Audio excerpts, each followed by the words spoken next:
Ladies and gentlemen, welcome to the 7th OptiOrange, straight from sunny Valencia.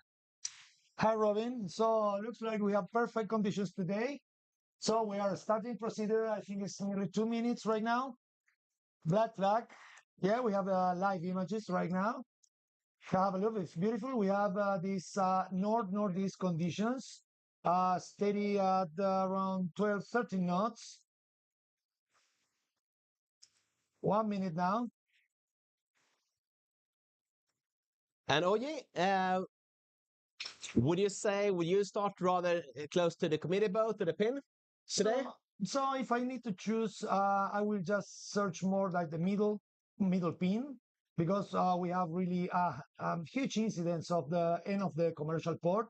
So it's going to be shifty at the end, and you're going to have a left shift, and it's going to be very, very good for the guys next to the pin. So let's see what happens.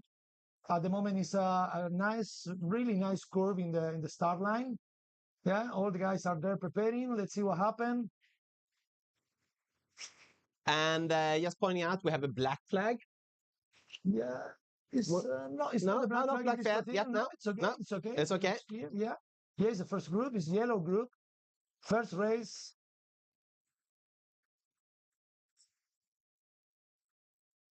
And And go. Looks like it's not OCS at the moment. No flags. All clears. Yeah. You can see some of the Spanish just in the right. First tackings.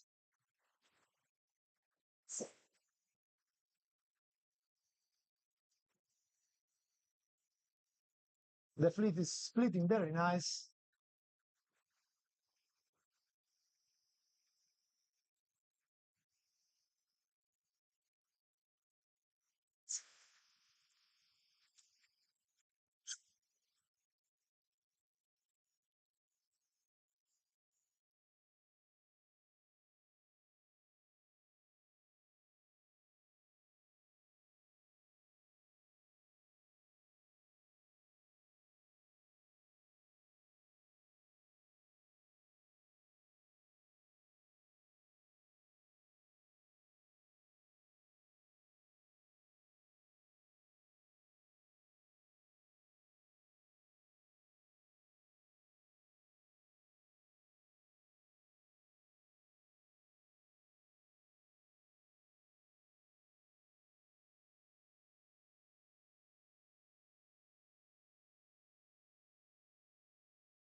Live. Okay, so it looks like the left side is paying now. Some of the guys are going into the pressure. Tacking now, very clear port side. So at the end, the pin end is working good. I don't know, Rob, what do you think? It's a nice split and flip there. Many Spanish on the corners. We're going to get the images back now in the run. It's going to be a very fast first. this is nice angle.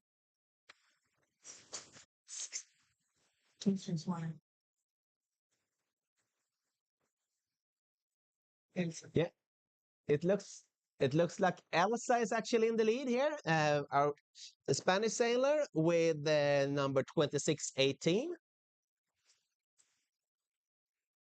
Some crossings here.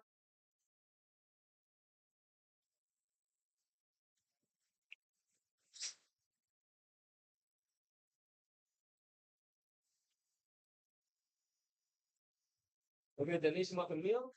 Have you got my picture? Oh, the guys on the right are extending a little bit, but it's not going to pay in the starboard tack. So at the moment, the port side is better. So we are not clear in the windward mark, but look like still is paying less. It's choppy up there. Nice work for these kids. So we are live here with the first group, race one. Yesterday was not completely the race. It was a sunny day, no breeze, but today is completely different. Northeast, steady, 12 to 13 knots gas. We were speaking to some of the sailors before the race started, and everyone seemed super keen on getting out on the water and finally racing. Finally racing. They spent all of yesterday just waiting to get out. The Yellow Fleet, they had the privilege of getting 2 starts, both being recalled, but at least they had the chance to test the starting line. But I know for the other fleets, they are super eager to go. Maybe there are some nerves in there as well. I mean, spending a day on the water, not being able to race. But here we have the Yellow Fleet that has actually experienced 2 starts already in it, and actually a third one because there was a recall first today. So this is the fourth time they aiming here for the first mark. So we just have to. Yeah, absolutely right, Rob. It's always an advantage when you are in the first group. You have these chances of, at least to have these pre-starts and preheat, and obviously the guys in other groups they are just trying to heat up and waiting and waiting. Our kids. So at the moment, oh, nice view of the drone right now. So now is we have the first crossing. Yeah. First guys stuck in there, holding the right. Give you 4 minutes for Still very strong the left. Very choppy up there, guys. And furthest to right here, we have a Pole. Is it Polish salad? So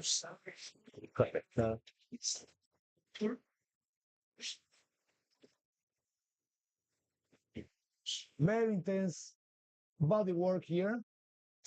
So we have this. We are watching now the right group extending a little bit the lead. We can see also the wingward mark up the top of the screen.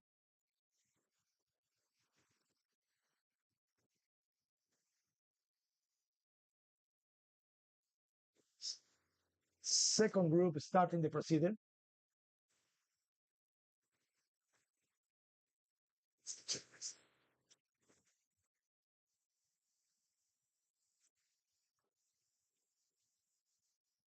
So now,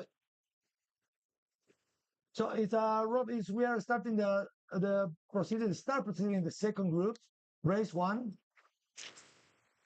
Yeah. So it looks like okay. We're going back to the first group. Beautiful conditions down there. Clear breeze for them. So very steady at the end. Looks like the middle group is Spain.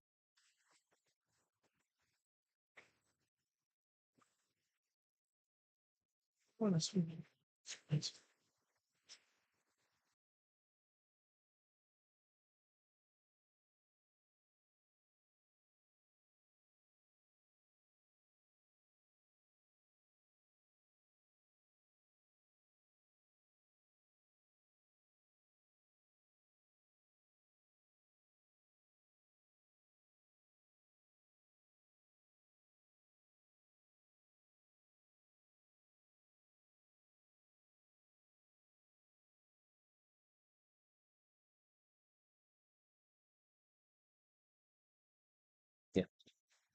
Here on the far right-hand side, we see Natalie from Sweden. She's sailing for 8 days a week. Actually, very fast. But right now in Sweden, there's actually ice on the water, so it's quite impressive to see these young sailors coming down here to Spain and being able to tackle the fairly big waves despite the light wind. Absolutely, absolutely. They need to keep the boat flat. That's going to be the most important thing for them, just to keep the speed and the angle. So you see, if in the windward side, we have 3-4 boats. Just they tack early on in the middle. The left side is we have a group of 5-6 boats also coming from the left. let's see what happened at the end.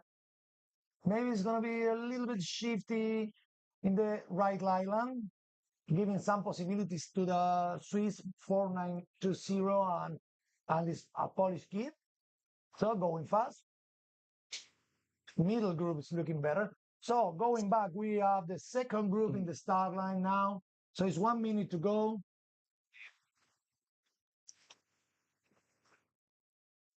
It's a very different starting line comparing to the yellow fleet. Yeah, absolutely. It looks like all the boats are more concentrated in the committee race boat to the middle. We have a little gap here in the first quarter. And quite some room next to the pin. Yeah, I don't know, but if the kids in the second start, they can look after the first race. You should see that the left is not bad. There's a lot of room there. Mira, look, the pin is no one there. Obviously, the strategy here is try to keep the windward side, not to be covered clear wind. So more than 100 boats in each start. Amazing conditions for them.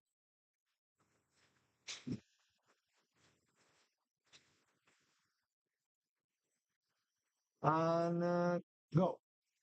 Good. It's a clear start for them. Yeah, we have many Spanish here.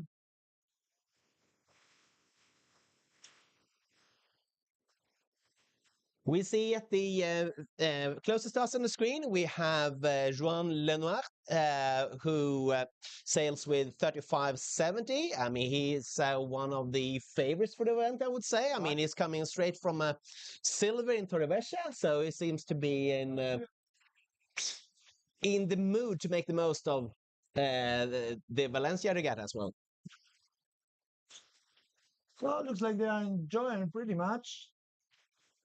Again, we have a group in the middle, just squeezing there with clear breeze. Obviously, the second line is tacking, try to get clear breeze there. So we are seeing today amazing races. It's a perfect conditions.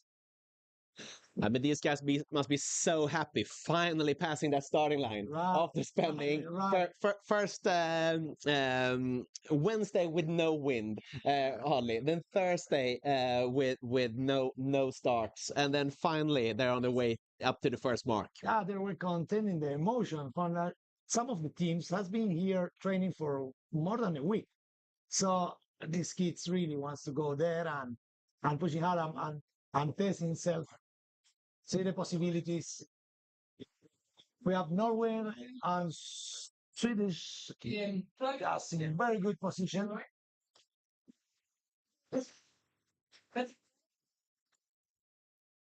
Always some We have things here. we zoomed in there on 4906, which is a Kaplan from Sweden, and here we have a very good position in the middle. So we are looking the left side. So we have Poland and USA. So they are in quite good position now. So it looks like a big guy. He's working pretty hard with the body. It's choppy conditions, so very tough for them. Greece also very at the left end.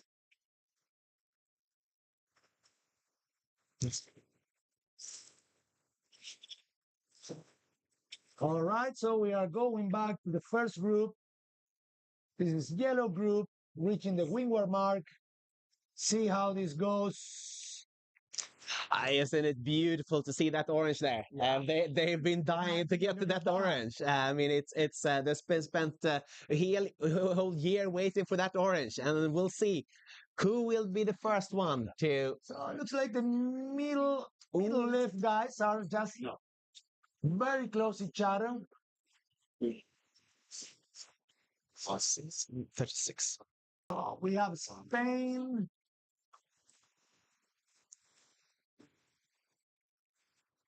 So reaching the mark. Few boat lengths. And the first to hit the windward mark.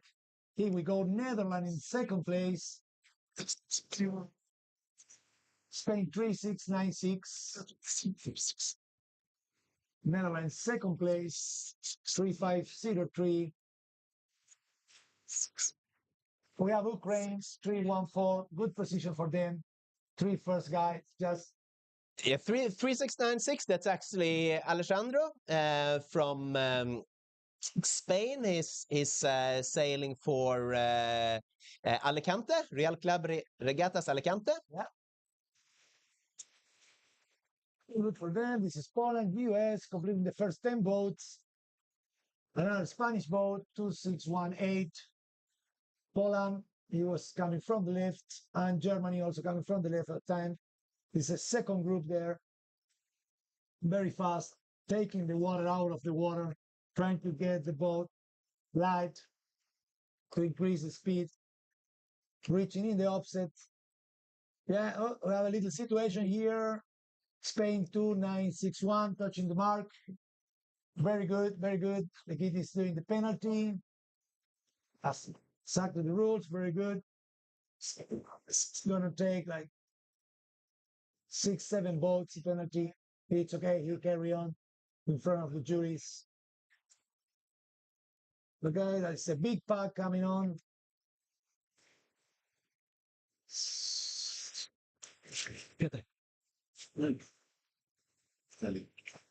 It's possible.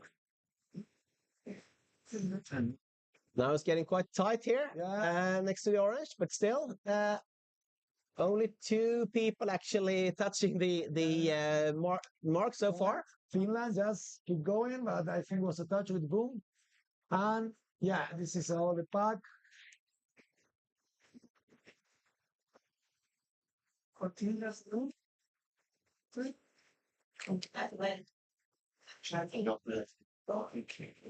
She's a big one. So for viewers that are just connecting live, we are here in OptiOrange. This is first race, first upwind mark, yellow group. No situation here with Spain 319. It's going back. No, We actually have a no, it's Fernando Alonso from Santander. Santander, yes, that's correct. It's got a little stuck under the mark, but seems to have worked that out well now. It's tricky to come in the port side here. Yeah, squeeze, you have room, very good.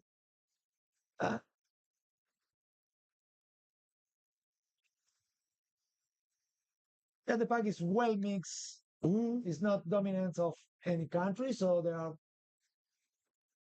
different nationalities here. You don't see it from this angle really, but it's still quite choppy out there, considering the light wind. So it's easy to get stuck. Norway with a penalty. Norway 4-1-1-1. Understood. And closing the gap here, Netherlands.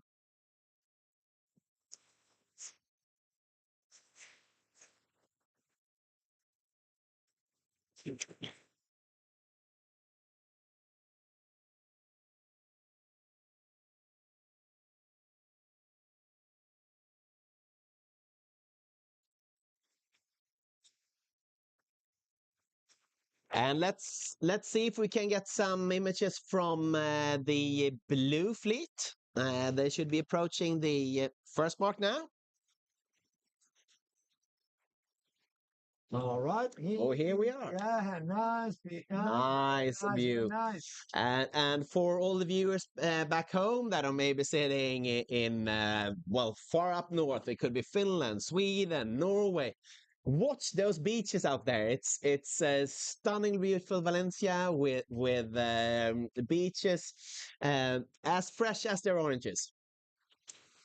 In the back, we have these beautiful beaches. It's all Pinedo area and El Saler. So it's a natural resource place. So very, very, very beautiful area for sailing. Actually, we have all year, we have a great conditions here. We are lucky because it's not strong westerly, but we have still this northeast, very steady, great conditions for these kids today. They're pushing hard again. So we have the first crossing now. The left hand corner is just tacking port side, trying to cross the fleet, maximize this advantage. Yeah, it looks like the left still paying well, very well. So obviously in tactic mode, when they switch the head, they see all the boats and they can actually take part of the cake. They're gonna cross and they're gonna cover the fleet. Remember, for these kids, the tactics is like play chess, right? Rob is like really you need to play with the boat. You need to put your body on. You are very physical in these conditions, and also you need to think all the time what is going on with the rest of the group. So they are getting close in to the windward mark. Good job for the committee race boat. The second group is not affected by the yellow group, so it's clear breeze out there.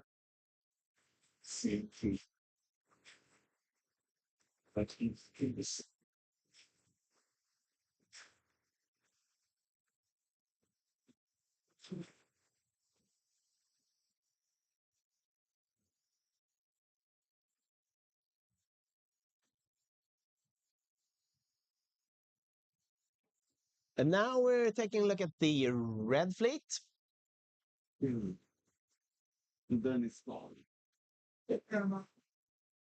Looks like general recall. They are coming back. So it's going to be a new procedure.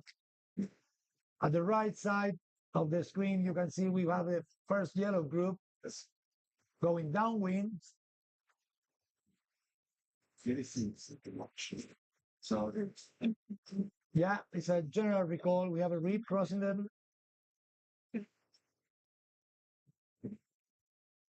Well, maybe the red fleet was a little too eager after spending a day waiting yesterday. And until we get the black flags up there, they will continue firing away from the starting line. Have too much energy. Yeah, but it's good to see. It's good to see. Okay, we're back here at the blue fleet. Now, what would you say about the wind now? So I think it's it's not getting stronger. Remember, we have a low pressure system pushing, coming in into Valencia. So we expect more breeze for tomorrow. But I think for today, we're going to complete these 3 or 4 races by group. That is the idea.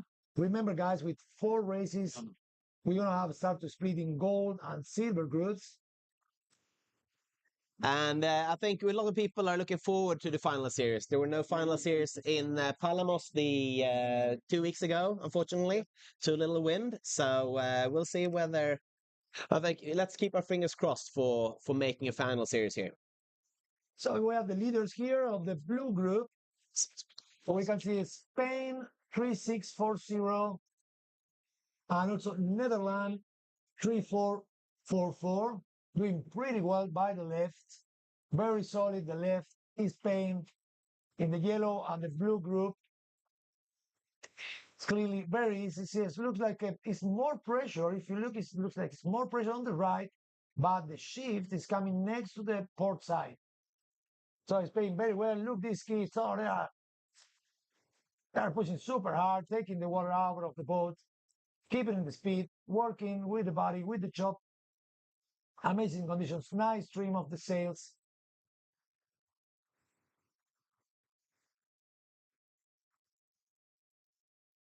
This is the windward mark. We see the orange again. France is already on the island. He should be tacking US 23968, also close to the island. This is the right end.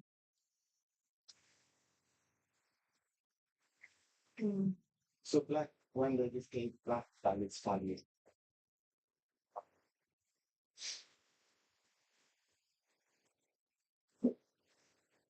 Here we see Marta 3640, the region world champ in the middle of the screen. Yeah. I had the pleasure to see her sail in Mar del Plata in Argentina just here in December, where she was absolutely stunning and winning gold as first girl in the worlds. She's moving pretty well in these conditions. Look like he's in the head group. It's one of the favorites, right? Yeah, she's clearly one of the favorites. I mean, she was fourth in Torrevieja, and I think this time she's even aiming for the overall podium. Yeah. It's good to see. He's closing the gap there. It's gonna take the mark second place. Blue group. Very well. Marta. First boat. Taking the windward mark. Blue group. It's Netherlands 3444. It's a TSD Routier. He's also sailing for 8 days a week. Very good. It's a left pay at the end. And here we see US 23968, just in third position. and there's a Kaplan there rounding also, I think, third. Sweden, Spain, Sweden. France, Sweden. Very good for the Swedish team. They have three boats in the first 10 boats. Here's the second pack, just reaching the offset. Germany, Finland, Spain, France. This is the first 25 boats, blue group. Nice, well done. Looks like this pack is much more compact from the yellow groups. They get together. But still no incident with the mark. I think they're keeping their distance, and it's very well sailed. Now, many of them are obviously heading higher, try to avoid any, wind distortion in sails. It's okay. It's sacrificing some distance to the offset mark. We have to give some compliments to our drone pilots as well. I think this is a really, really nice angle here.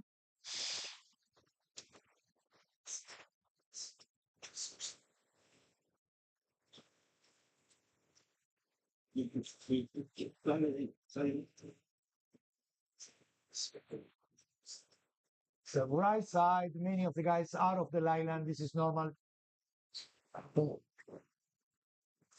So we're leaving the blue fleet now to focus on the second start of the red fleet with the first race. There was a general recall a few minutes ago, so we're giving it another go. Again, we have a big pack here next to the committee race boat. 40 seconds to go, Rob. So again, in the first two groups, left middle was paying very well. I don't know what is coach is telling to the kids. So it's going to be hard for the right side just to keep on the edge to get the windward mark in first positions. But let's see what happens. 15 seconds to go. Very compact line. No OCS at the moment. It's a big gap in the middle there.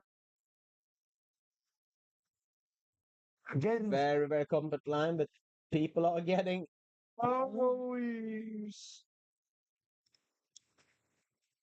very enthusiastic sailors there. Yeah. But it looks like it's a general recall again. Well, we'll see whether they will hoist the black flag now. It's I don't know. I mean, it's a second recall, and we're all hoping for up to 16 races today, and then these kids needs to stay behind the starting line. Well, looks like so it's going to be a lot of OCS. So I don't know which is the normal procedure here, but the committee race boat probably they get the numbers on back of the committee race boat, so the kids can go back, sail around the boat, see if there are OCS. If there are OCS, sadly they cannot just keep racing for instance. But yeah, so it's going to be a third start for this red group. Yeah. It's like very competitive. They're pushing hard. So it's a lot of energy content there, right, Rob? Yeah, but I feel sorry for the guys. I mean, if we're spending a day waiting and then, well, we're just hoping that they have the chance to reground themselves, take a deep breath, understanding this is the first of potential 4 races today, and they need to save a little energy. If I need to think of the strategy for them right now, at least for this group, I just if I am the coach, I we'll send the kids to the middle of the line. You know, when it's a big curve created, normally it's going to be again black flag. They need to take care. So it's a black flag. Yesterday was no races. A black flag is just putting them in the back immediately. This chart, a black flag is very hard. And obviously, today we need try to complete these 4 races. Let's see what happens. So, let's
Alrighty.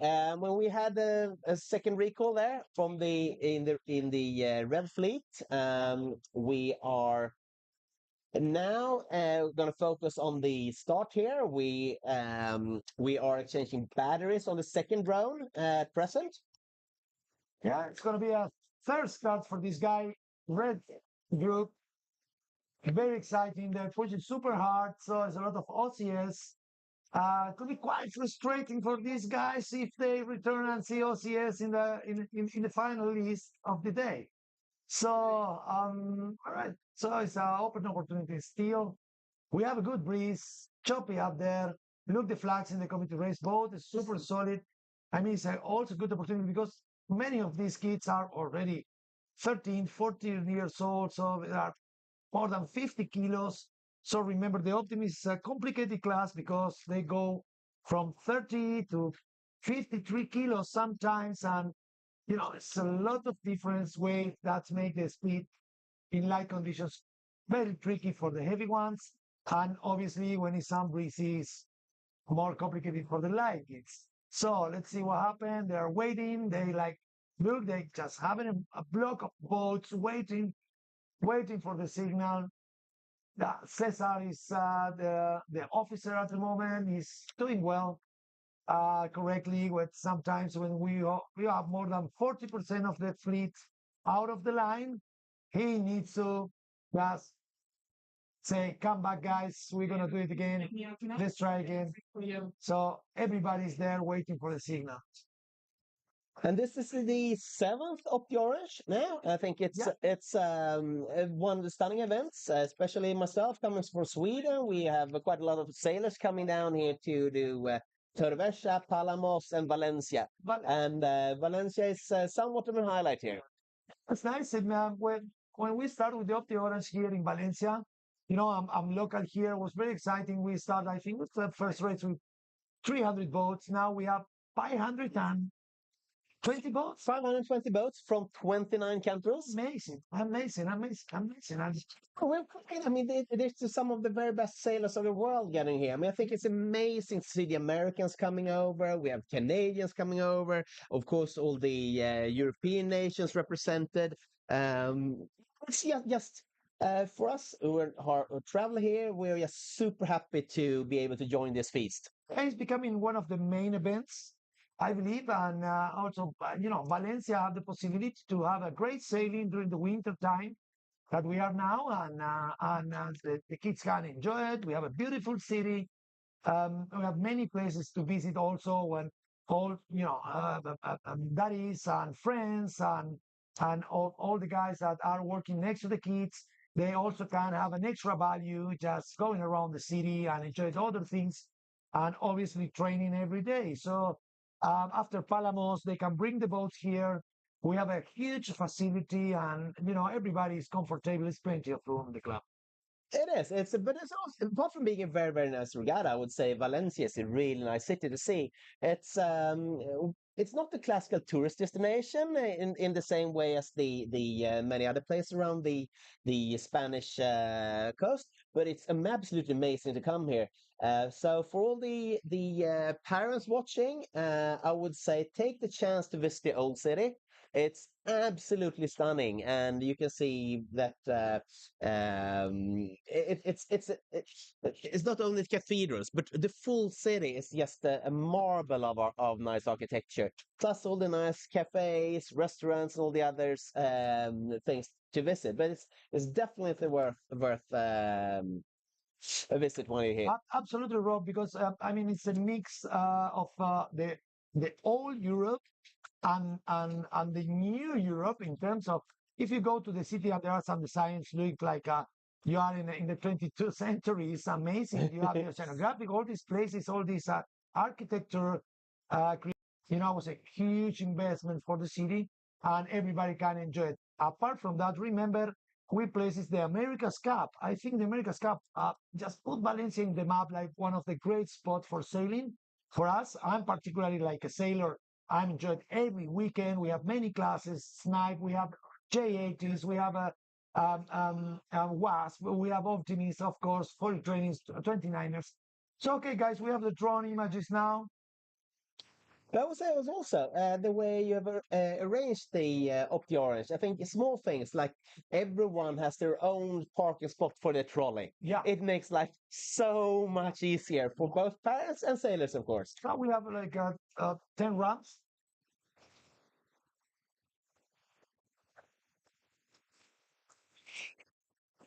So it's round panel plus. I didn't quite catch it, but I. So it looks like this is a second upwind It's a Ukraine. Yes, Ukraine. for yellow group, second upwind, right?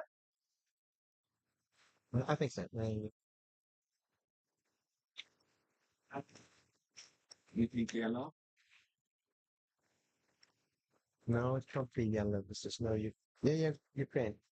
Yeah, it's most okay. likely. I would say it's Lubnauska Ola, who's actually looks like lean and racing. We're not sure. It could be due to the drone angles, of course, but it's very good to see her. One of the I would say the best female sailors out there. Not only here in Valencia, but I would say all over the world. Yeah, the female, I mean, it's not different at all. So they say pretty well. They are in the top in the senior category for them. But Ola is an amazing sailor.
Cioè, non lo so, dipende dal comitato, ma normalmente devono fare 4 prove per tutti i gruppi oggi. Abbiamo avuto un ritardo perché c'è un gruppo, il terzo, il blu, che ha fatto 3 partenze, perché no, la negra va subito dopo la seconda partenza e mentre la negra. Deve fare un'altra perché quando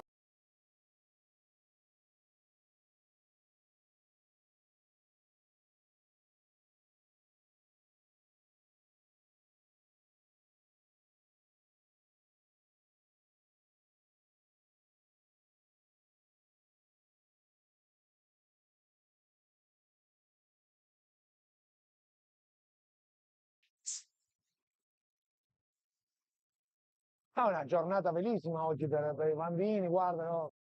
Anche non fa il freddo, siamo in inverno, ma si sta bene. Sì, si sta. Domani un po' più dura, viene un po' più dura. Domani stanno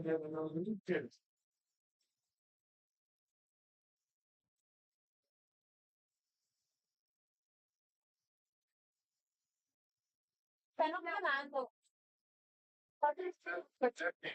All right, we're back live here. We are currently recharging the drones. We had to recharge our main internet broadcasting facilities as well. So we will start broadcasting from the Regatta very soon. We have some super good live action stocked up for you today. It's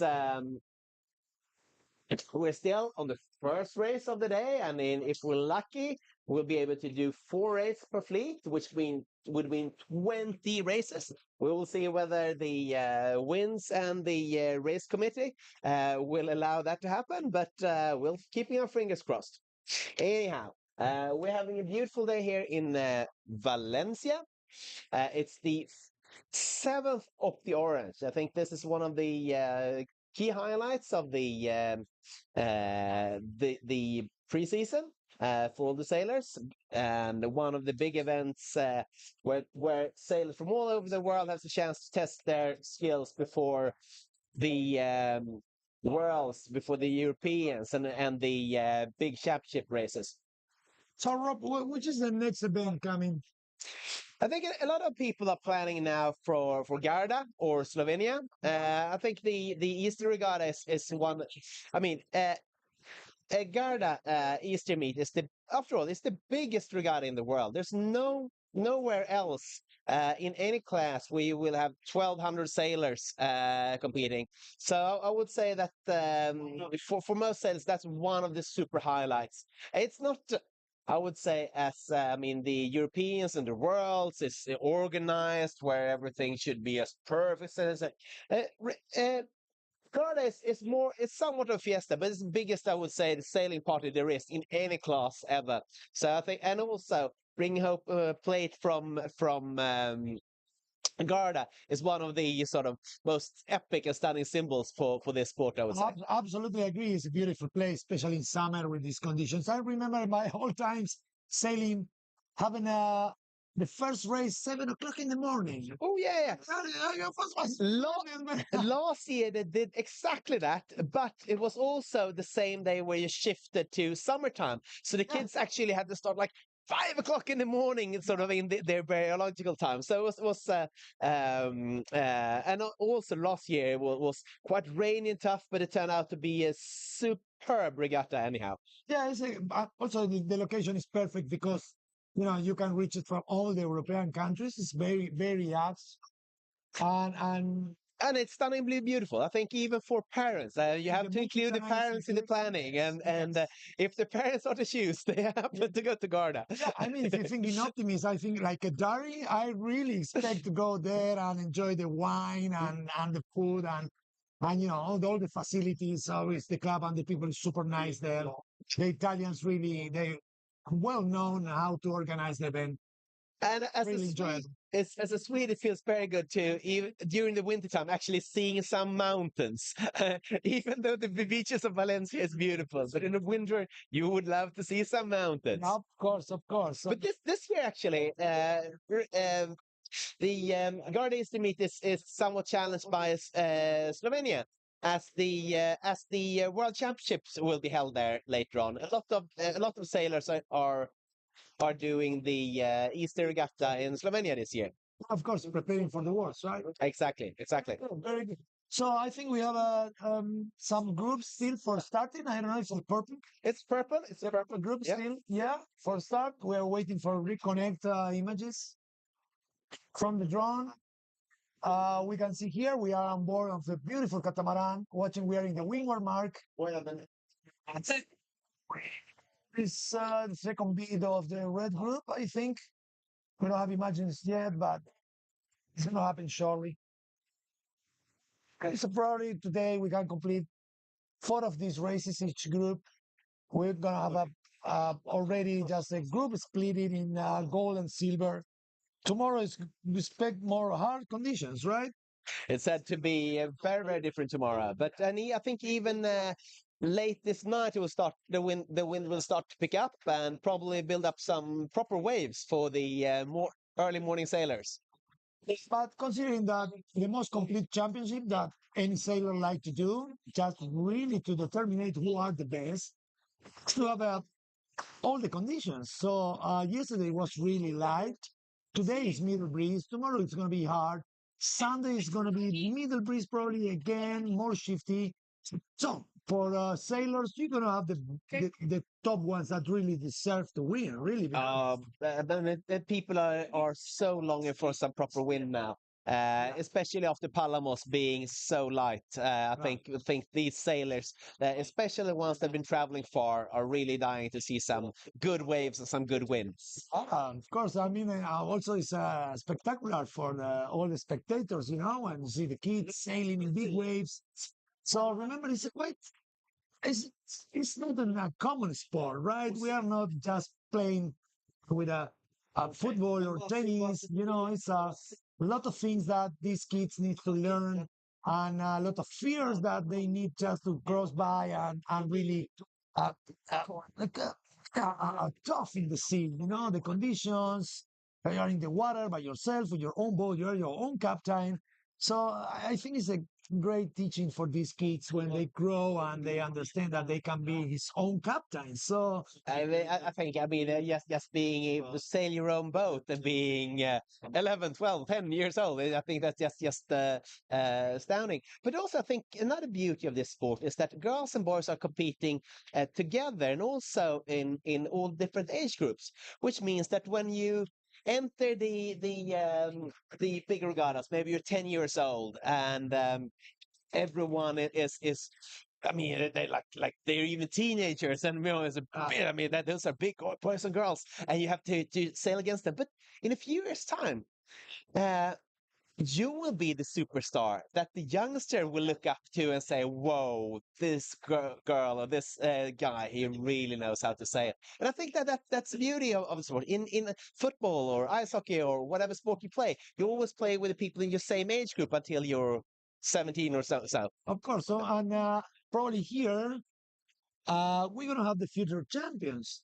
The dream of Sure. many of these kids is I want to go to the Olympics. They're watching all these 4 months already preparing the Olympics, and they want to be there in the future. I don't know the percentage. I remember the old times I did a little bit study for the Spanish Federation, considering how many of these kids, once they finish, they really stay on the sailing sport. And was like 20, 25%. So obviously their life changed. They are kids.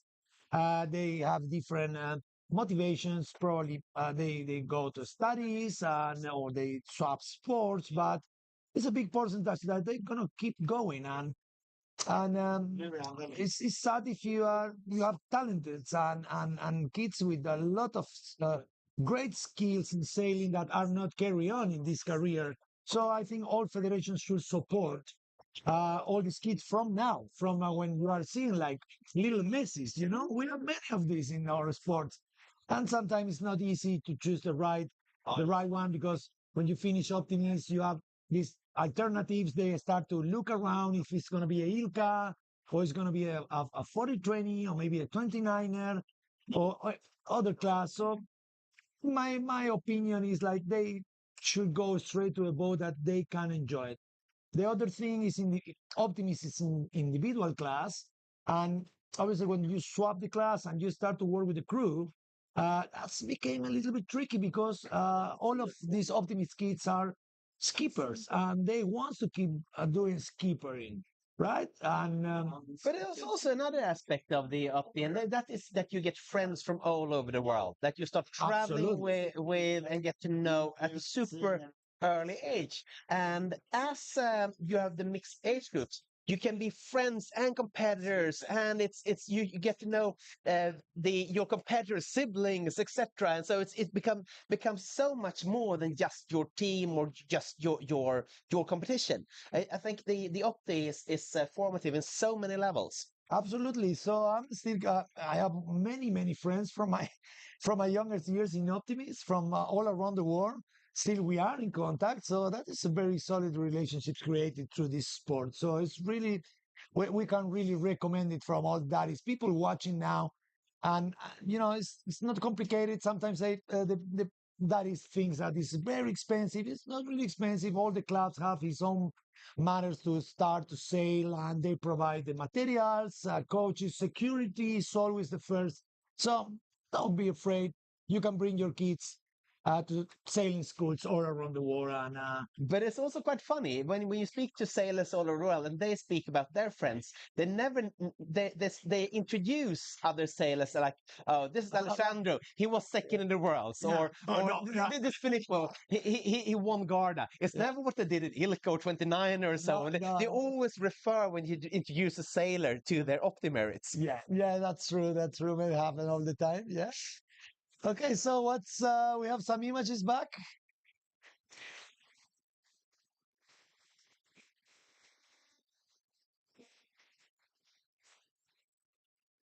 Yeah, it looks like we have a little bit drop on the breeze here.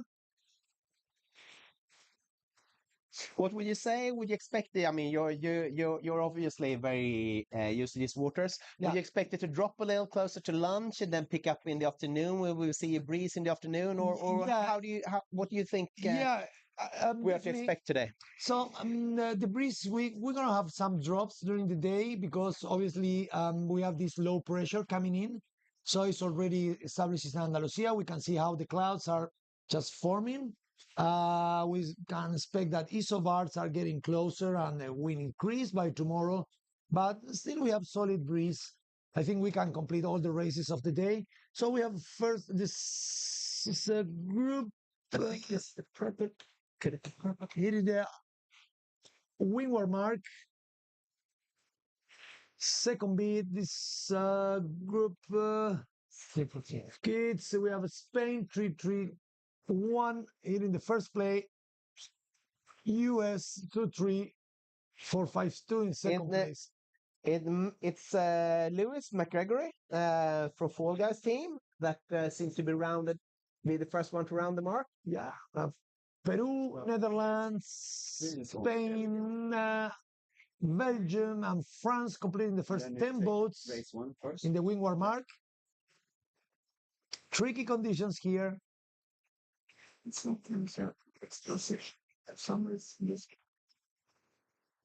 Also, like the Spanish team is consolidating in this group. The first 15 boats, they're doing well. And I must give some more compliments to the drone pilot. This is a very nice angle. It is so good to see the actual orange on there on this 7th. Orange Optimist. Hong Kong also participating. We have guys from Hong Kong. Incredible Fantastic. all the way down here to we have Valencia. Croatia second, but that is not Croatia second. It's actually a Swedish sailor. All right. So we can see it somewhat, can call him the Black Knight. Spanish is the pack, the middle pack, and the windward mark here.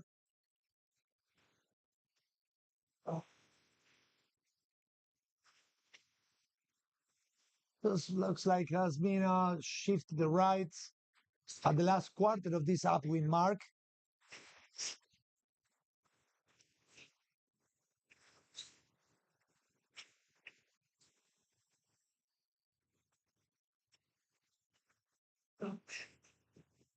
So last years, the technology of the Optimist has been changing a bit for good.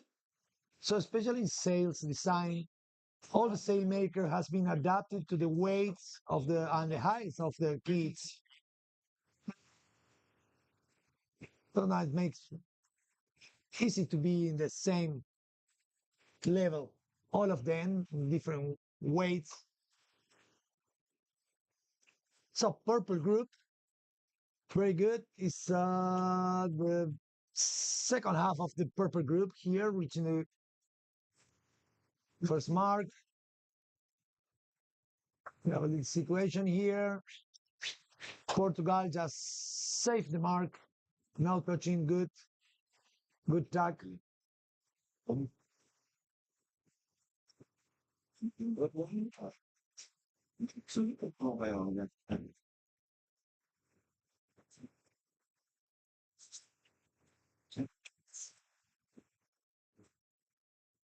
So for all our spectators, guys, you can go straight to the website, look the groups, look for the kits.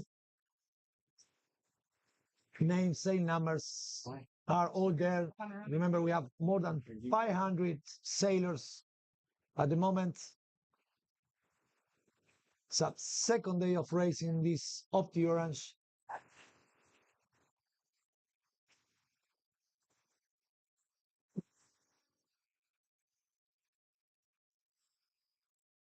That was the purple fleet. Let's go back to the start line now. So it should be a yellow group for a second race, right? Yeah, most likely.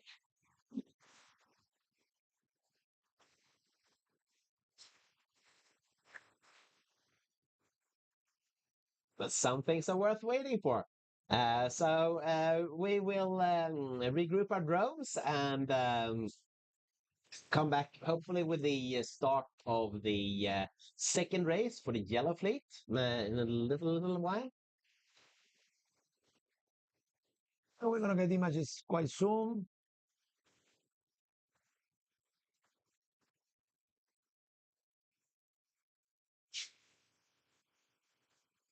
So we have proceeded flag in the committee race boat already for the yellow group.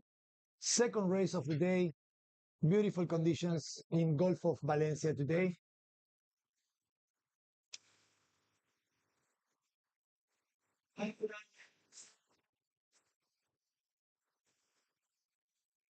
Yes. The wind is dropping a bit, but the wave's still there. It's more choppy. So remember the area where these kids are sailing. We have around 7 to 8 meters of deep waters.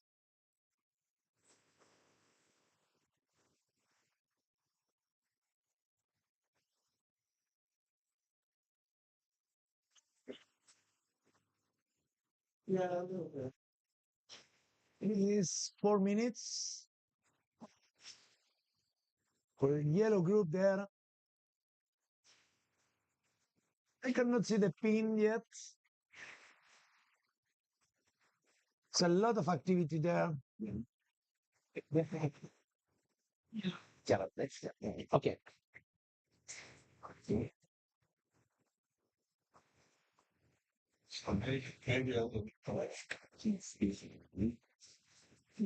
Some of the kids are testing, trimming before the start. It's normal.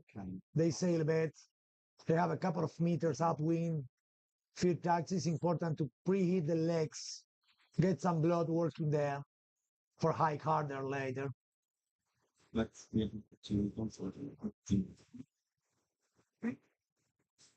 And now with the second race, you can start sort of reground yourself. You've had the first race, sort of it's you have that completed, and you've tested the waters, and I would say now the fun starts. And let's see if we have the same sailors that has been doing well in the first race. If same names will be around, looks like we have already some favorites in these conditions. I mean, either you had a very good first race or you had a really bad one. But if you had a really bad one, you consider it discarded. So everyone should come with a happy smile to the starting line here for the second race. Still opportunity here.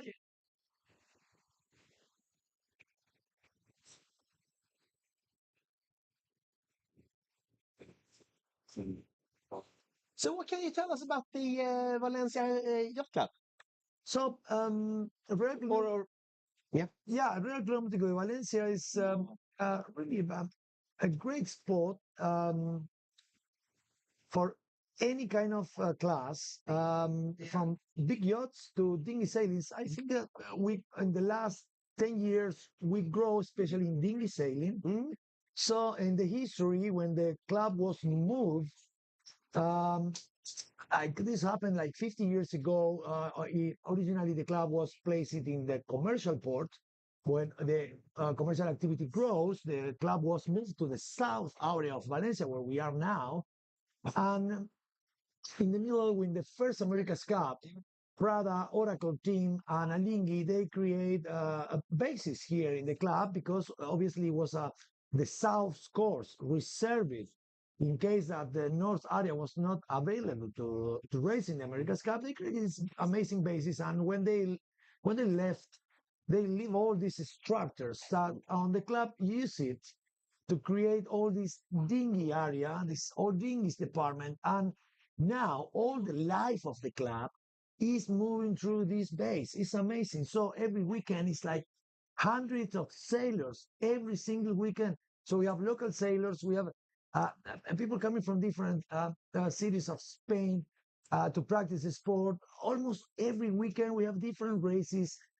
I mean, personally, I'm racing in J80, Snipe, a Wasp, any kind of yacht. So it's very passionate, and the club is very easy access. Apart from that, you have a very social area, and also it's complemented with a tennis school, very strong. Lastly, and also we have a gym facilities for all sportsmen that they can prepare themselves.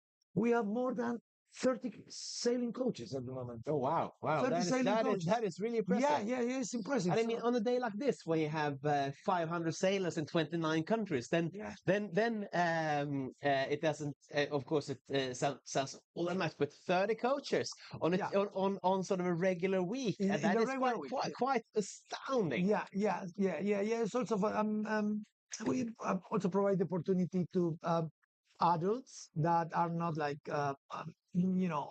has been growing with the sailing. They just get involved in the sailing sport with 40, 50 years old. We have the opportunity. We have many boats to start to sail, and obviously a lot of big boats that they look for after cruise.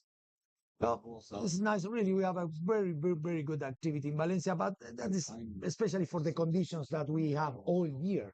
All year we have a good sailing conditions here. So, okay, we are watching the yellow group start this.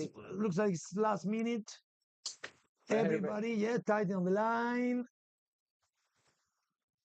And they're off. It's like a clear start.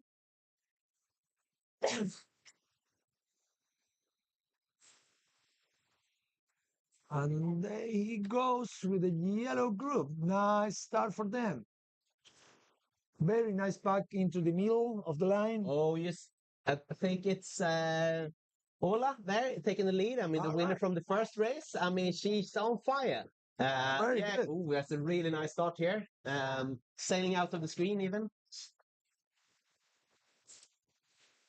Absolutely important for all viewers. We can consider that 50% of the race is a start line.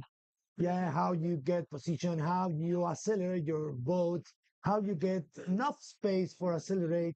So have a clear start really give you a lot of advantage. Sailing the first pack, first 10 boats is obviously a major advantage for these kids.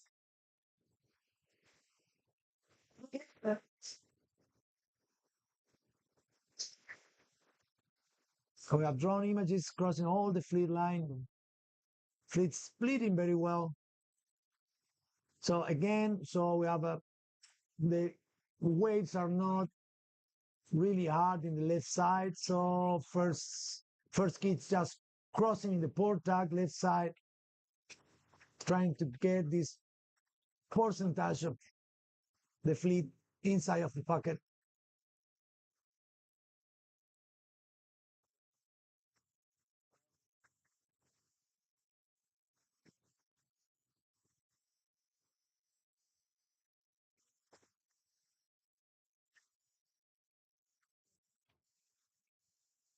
Same.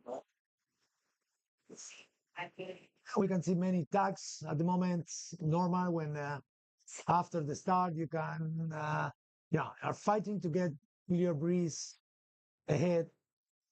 Once you get it, just keep running, extend some lead.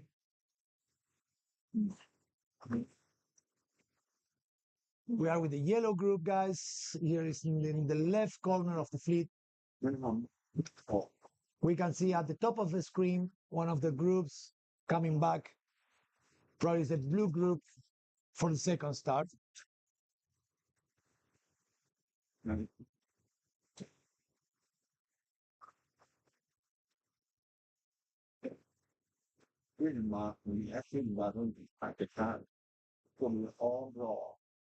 we're going to change the angle a bit, see how it goes. This is the left pack. We have boats already coming from the middle side. It looks like the right side. It's the leaders are actually come from right side. Equal in the water there. You cannot clearly see a leadership back.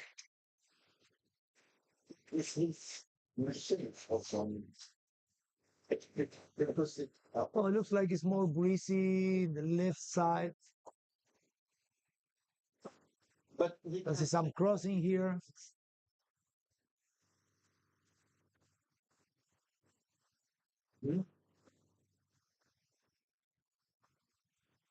Nice tack. France going back, obviously. Another boat tack on the head.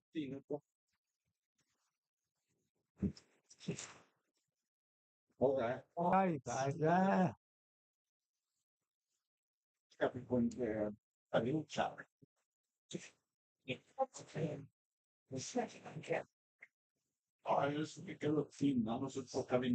France 3185.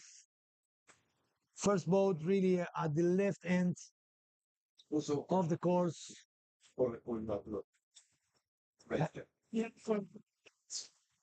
These guys looks like leaders will be in the middle of the pack. We cannot see the sail number at the moment, but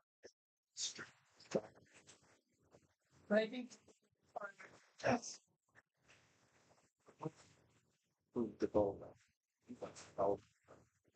So we can see the presence of the juries there. They are taking care that the kids are doing the right things.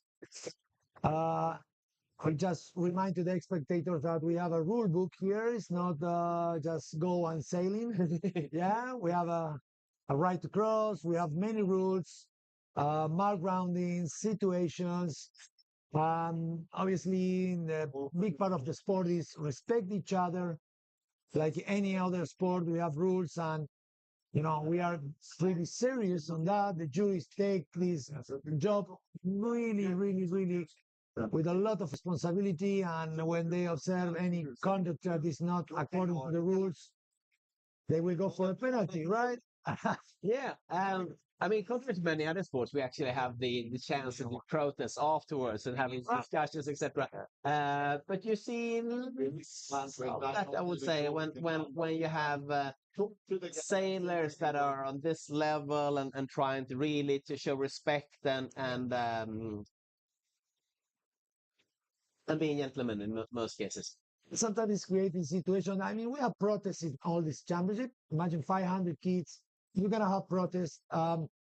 So for the people who is watching, when we have a protest situation, that will be considered in the water. We have normally a jury which is staying the board, and it's very similar to a trial when you need to present your witness, you need to explain the situation, and obviously the jury will decide who is right, who is wrong, and the decision could be disqualified, one vote, with two votes, or simply just no consider the process like valid.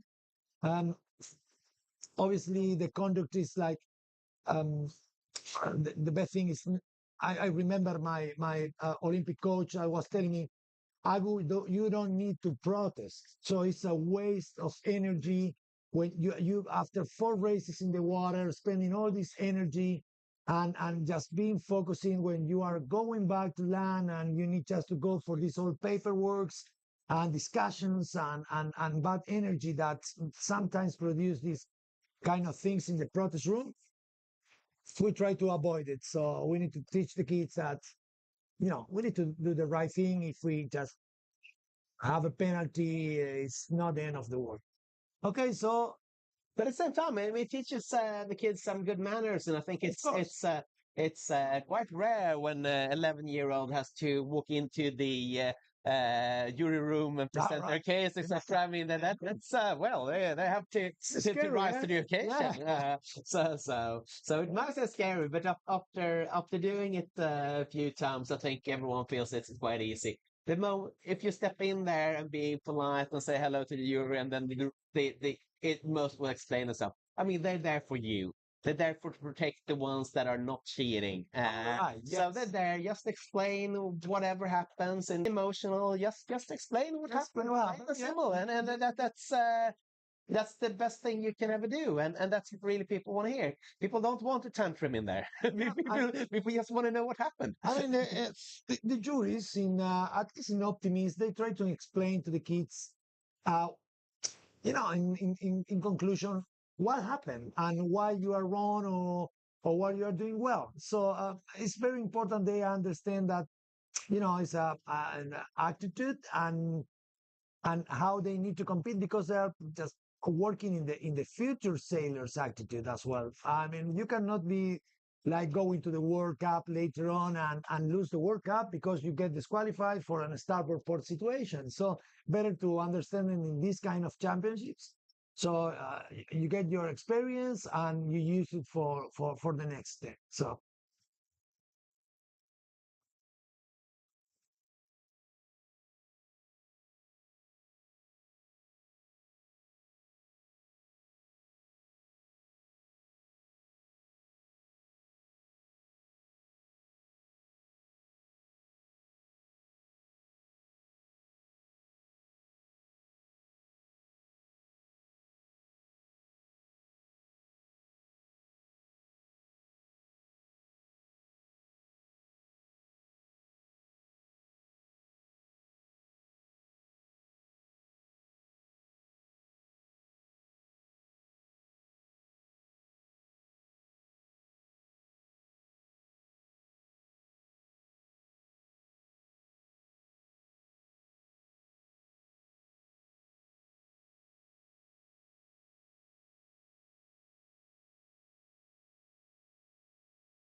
And we'll go for a little break from the live broadcast, but we will be back in a little while. So stay tuned.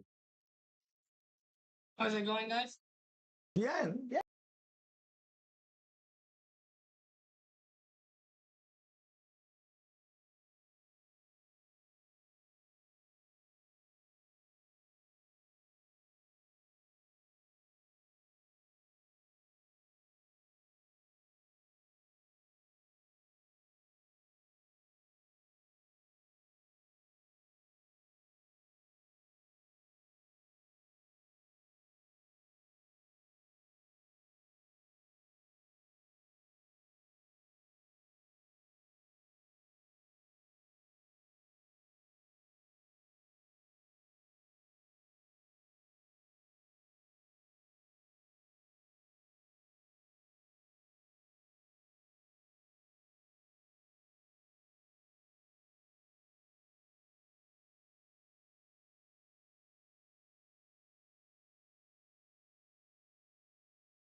then I will move it. And we are back live here from OptiOrange Valencia, the 7th edition.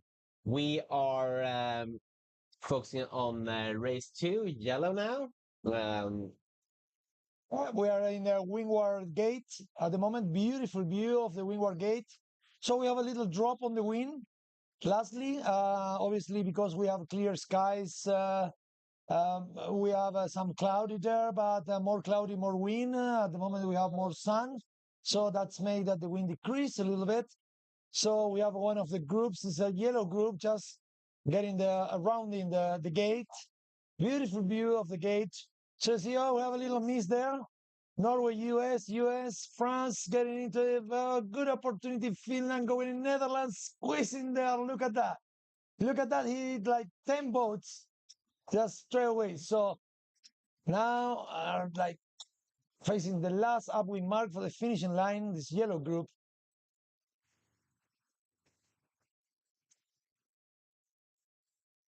The wave studies stay in the same conditions, a little bit light.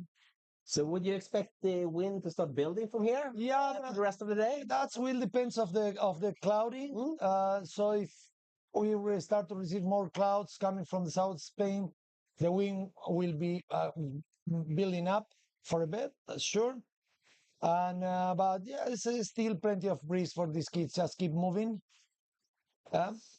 Just the drone images showing us the yellow fleet from the back of the fleet heading up. It's a big difference between the first 10, 15 boats.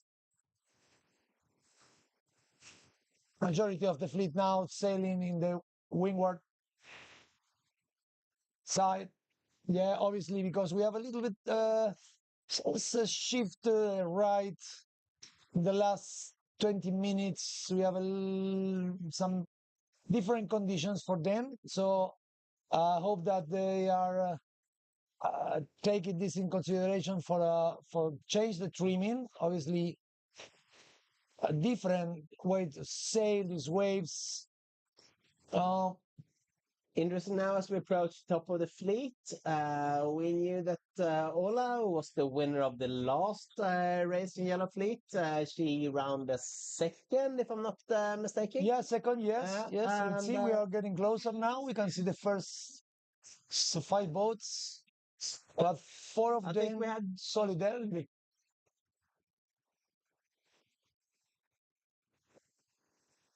plus we had US in top. Now,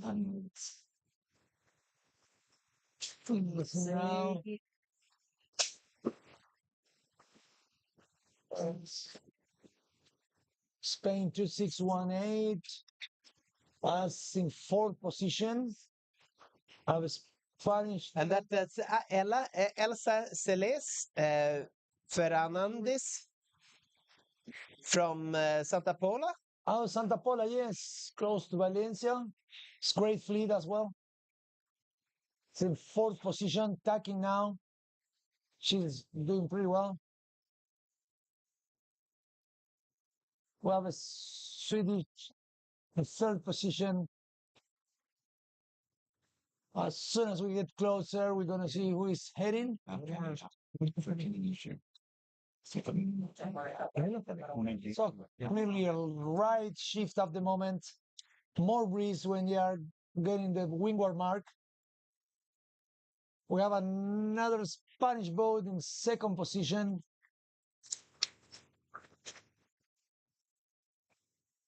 So again, probably the Spanish is going to tack to cover the fleet. Keep safeties. Fighting, trimming the sail. Very fast. Yeah, we see Ola here in the middle of the screen, and Trust. She's accompanied by Natalia from Sweden. On the right-hand side. Yeah. So it's a close fight here for the first position. I think we have 3 boats in conditions to define the race. The Spanish is more clear coming from the left.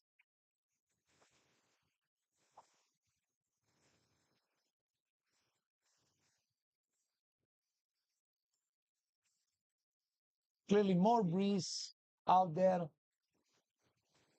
It's part of the course that is quite inside. It's going to be interesting to see because all around was quite a lot behind. Yeah, it's pretty much the same now as last time. Maybe just like a charm on its man.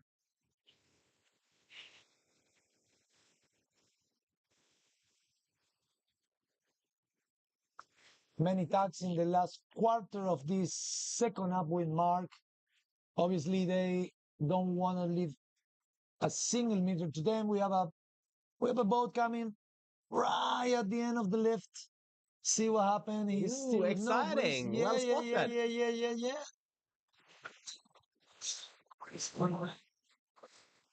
So we have new information coming in. We have the black flag disqualifications. From the Red Fleet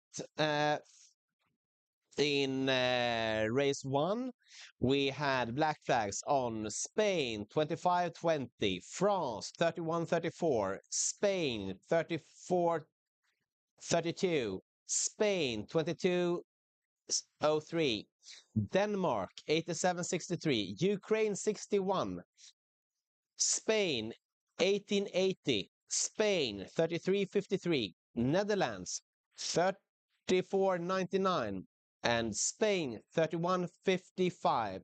But it doesn't stop there. We also have USA 21-86-4, Belgium 11-93, Spain 32-67, Poland 35-66, Finland 1180, and unfortunately Sweden 49-22. So that was the black flag list from race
Wait for a second. Wait.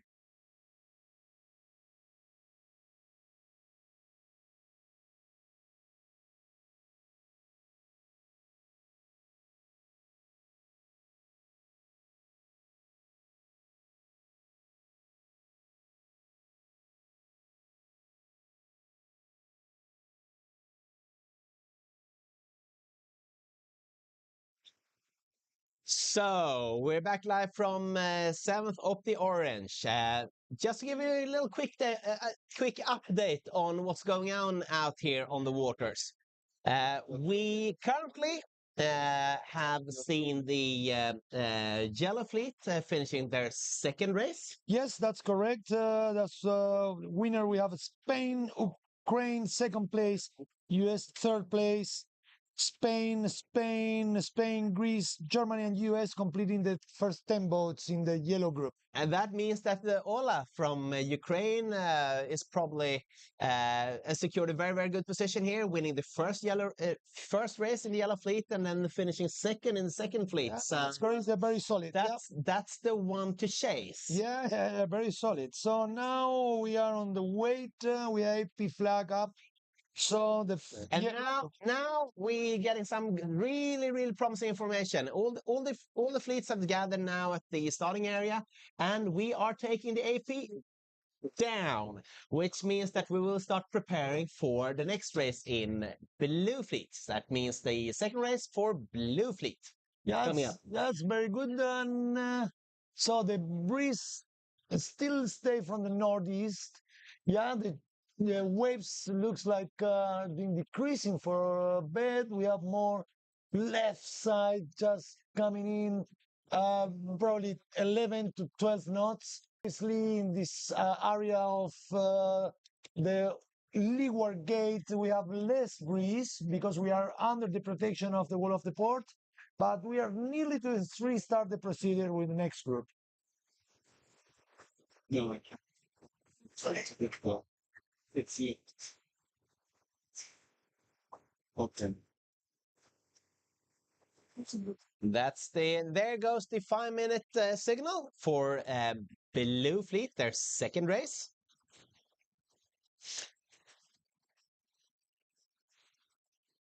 Vale, 5 minutos fueron otra vez. Bueno, 3 minutos más bien. Okay, so it's gonna be second race. And the second race is we see that the black flag is hoisted. So black flag for second race. Yeah, straight away. Black flag, the committee is not cheating anymore, so they go straight for the flag. They don't want to waste more time. So black is gonna be there all the time from the beginning. These kids need to I take think we care. had 3 recalls in the red fleet, wasn't it? Yeah, 3 recalls. So I mean, if we just keep the day like having these recalls, we're not gonna complete the program of the day. So we are having new information. In any minute we're gonna have images back. Again, we are with the blue group. 4 minutes to go. Black flag. So let's see what happened. We have a start to see the first boats already in ahead of the race. Obviously, has been a little tough fight in the yellow group. Just finishing the race with Ukrainian and Spain ahead. And the Blue Fleet, just to mention, they, for example, have 10 US sailors. So Yeah. it's a big American group here in the Blue Fleet. We have 7 or 8 sailors from the Netherlands, also a solid group. Same thing with the French. And of course, the field will be dominated by the Spanish sailors. But we also have a Danish sailor, a Canadian sailor, and 2 sailors from Belgium. From Sweden, we have Didrik Dahlberg, we have Isak Kaplan, and we have Alexander Forsén. Very promising sailors there in the Blue Fleet. Okay, we are having live information about the results. Is this first race is it blue flag? Green. All right. We have some very, very interesting results coming up from the the first race. Let's start with the 4 winners. To make it practical, we start with the yellow fleet, and as you remember, we in the winner first race of the day in yellow fleet was Ukraine 314, which is Ola. So we just keep going with the green group. We have Denmark, yeah, Carl Bircherson. Then put in the first bullet here. Yeah, so on the blue group, we have a Netherlands with Thijs de Rutier. Another bullet for him. So starting very, very, very well. Purple group, we have Peru, sail number 374, Joaquin Acevedo from Team Happy. Happy is one of the biggest and great coaches that we have in the optical world. So putting another bullet for him. And to continue on Team Happy, we actually have a winner of the Red Fleet, which is USA 23732, which is Jaden Strickon from Team Happy. So big congrats to the 5 winners of the very first race. So it's an incredible week. We have not seen any Spanish in the first winner, like winning the first races, but all are in the second places. Yeah, it's quite astounding, actually. Talking about the in the second race, where we had 4 out of 5 racers or second places being Spanish. Spanish, good. So we are back in the images. 36 seconds to go. Blue group here in the start line. Very compact again. Looks like we have some OCS already dangerous, especially in the middle. So it's a big gap here in the committee race boat. Kids taking care. We have a black flag. Careful there. Again, the middle very tricky. 15 seconds. That's complicated for the middle group. R6. One go, and looks like there is OCS. Yes, see, here is the flag. It's going to be painful. Yeah, it's going to be painful. It's a big buy, probably 10 boats. So look, the kids coming back very, very quickly to not be identified. Yeah, it's a old trick. Use it for them, you know. Obviously, second race, the coaches are really getting smart, pushing the kids to get in the middle of the line. They understand that is the best spot to win the race. And yeah, let's see what happens. So it's going to be a second start for this blue group.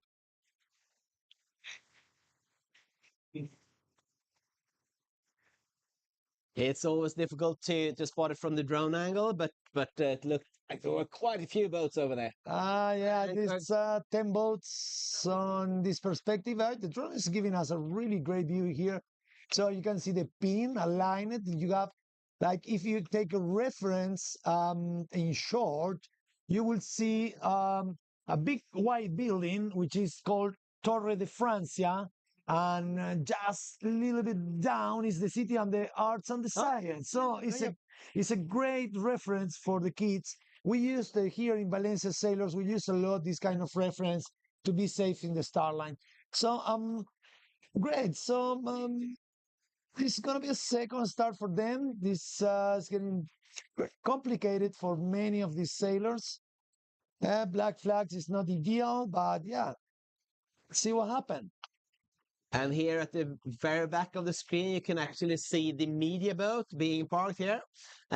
So we can't wave for it to you because we're indoors, but we have the catamaran there from where we live broadcast this 7th OptiOrange from Valencia. Look at that, Rob. Look at so many optimists. I said, it's amazing images. It looks like ants. We have more than 500 optimists there. 500 optimists, 29 countries, actually 30 flags. So I know there's a Croatian sailing in there under special flag. Yeah. So reviewing the results, we have 2 kids from Happy Team. I know this coach. It's great. I have a very special method to prepare kids. It's really a very technical guy. He just spent many hours, especially working with the materials, working with the kids, his techniques. And he's a winner maker. So we have a few coaches that are 100% dedicated to this mission, traveling all around the world. It's not an easy job, but at the end, this pays, and they get results. They get results. Today, happy is happy. Yeah, absolutely right. So, but we are just starting. The race is still Here we open. see one of the other super trainers. We see Tom there in the rib in the middle. Yeah. Tom Turn running Tropical Vikings. So the coaches now are using this dead time between one start and another, just to give advices to the kids. Say, please, careful, take this in consideration, and different stuff. You should just be calm. OCS is super hard, so you must be in the first. I mean, this kind of races at the end, you can win the championship if you are in the first 10 boats. You need to be solid, constants there. So I mean, no bad moves. Just stay there. If you know that you have the speed and you have the skills, just stay calm in the start line. It's very easy that another boat push you out, and that's it.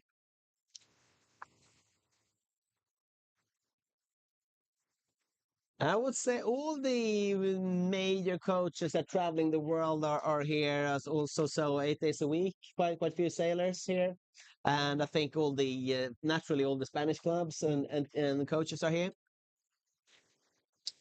Yeah, it's a big activity for these guys. They move all these instructors. They have to move all the optimists, the material, the reefs, take care of the kids. So obviously they need to contain the kids. They have these special needs and fears. But now is just you have the first races on. I mean, everything gets more relaxed and all of them wants to have the opportunity to win a race and tell to the friends, hey, I did it. So yeah, when they go back to the base, they're gonna enjoy time with friends from all around the world. So let's see what happens. This blue group, they are still waiting. The committee race boat.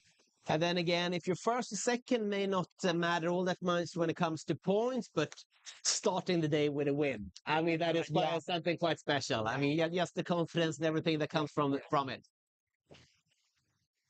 So when just going back to the rag club nautical, we used to have these meetings with the kids, trying to elaborate the strategies that they, especially they need to believe in himself in terms of they can be winners. I mean, what is the difference? I was showing to the kids the other day the difference between the world champion and them. And what's the difference? They need to go to the school every day. They have responsibilities. They have daddies. They have sisters and brothers. They have familiar stuff to attend. And in any case, the dedication and your mindset is the difference. So I think 2 years ago was a perfect example with Vecchia, the Thai sailor, right. who had been, doing 25 international regattas a year, being one of the absolutely strongest sailors we've seen in many years. But for in starting the final day, I think he was in 17th position. Yeah. And no one, like people before the Worlds, people were expecting him to it's clearly to finish at the podium, but they had more or less forgotten about him until that last day. And he came as a dark horse, just winning it all. Undercover, right? He won it. Yeah. He won it. Yeah. But that shows that extra sort of concentration, focus, and being there when it matters. And also in sailing, you may think it's over, but it's clearly not over until it's over. Absolutely, man. So I mean, the most important I think is at this age, the coach mission is elaborate a clear psychological strategy to contain the kid and say you can do it. It's possible. See, if you trust in yourself and you have the right attitude, you're gonna make it and happens. So I remember when I was sailing back in the days in Argentina, I remember Ramon Oliden. He was the Optimist world champion, winning all the races in a major event like a World Optimist Championship. I remember the last race, he was already winning the World Cup, and it was say, okay. I remember the coach say, "Don't go the last day, discharge. So you are already the winner." And the kids say, "No, I want to make my last race. I want to do it." He started in the fourth back on the line. He was 30th in the first upwind. I remember it's his lucky cup fly away, the first mark. He went back, recovered his hat, keep racing and win the race. So it was amazing. So I think was the only kid winning all the races in the World Cup at the time. So that's demonstrate that obviously, I mean, it's really hard, the attitude of the kids and how these are managed, and obviously the support of the family when the sport became something serious in your life. Yeah. It's so funny that you mentioned his cap because Vecca, as I mentioned earlier on, from Thailand, he made a deal with his father that his father promised to him to travel all around the world and race with him as long as he had an orange cap so he could see him. Ah, but you know the kids believe in this kind of things. It seems to work. It seems to work. Yeah, it works. Yeah, absolutely. Yeah. So okay, we are here in Valencia, OptiOrange Blue Group, waiting for this 5 minutes flag, and I don't know what's happened. The committee is there taking some decisions, of course. Look at all the kids. Ah, right. So probably they are like having the numbers of the OCNs. Yeah. That is why they are like ants. Oh, just stick it there That's in not the the back of happy the boat. crowd. That's Yeah. It's gonna be hard to see an OCS your sale number there, huh? Yeah. But then again, this could be to the advantage of the sailors from the other fleets. Yeah, of course. Yeah, and the only bad part is when you know the other fleets are waiting and they're like, you know, we are not in summer, so you need to try to keep the kids warm. And if you have a wait of half an hour to get your start, when you are finally there, you are like, you know, losing your energy, just waiting and waiting. So it's so important to have in the reap the right food, the right wearing for the kids.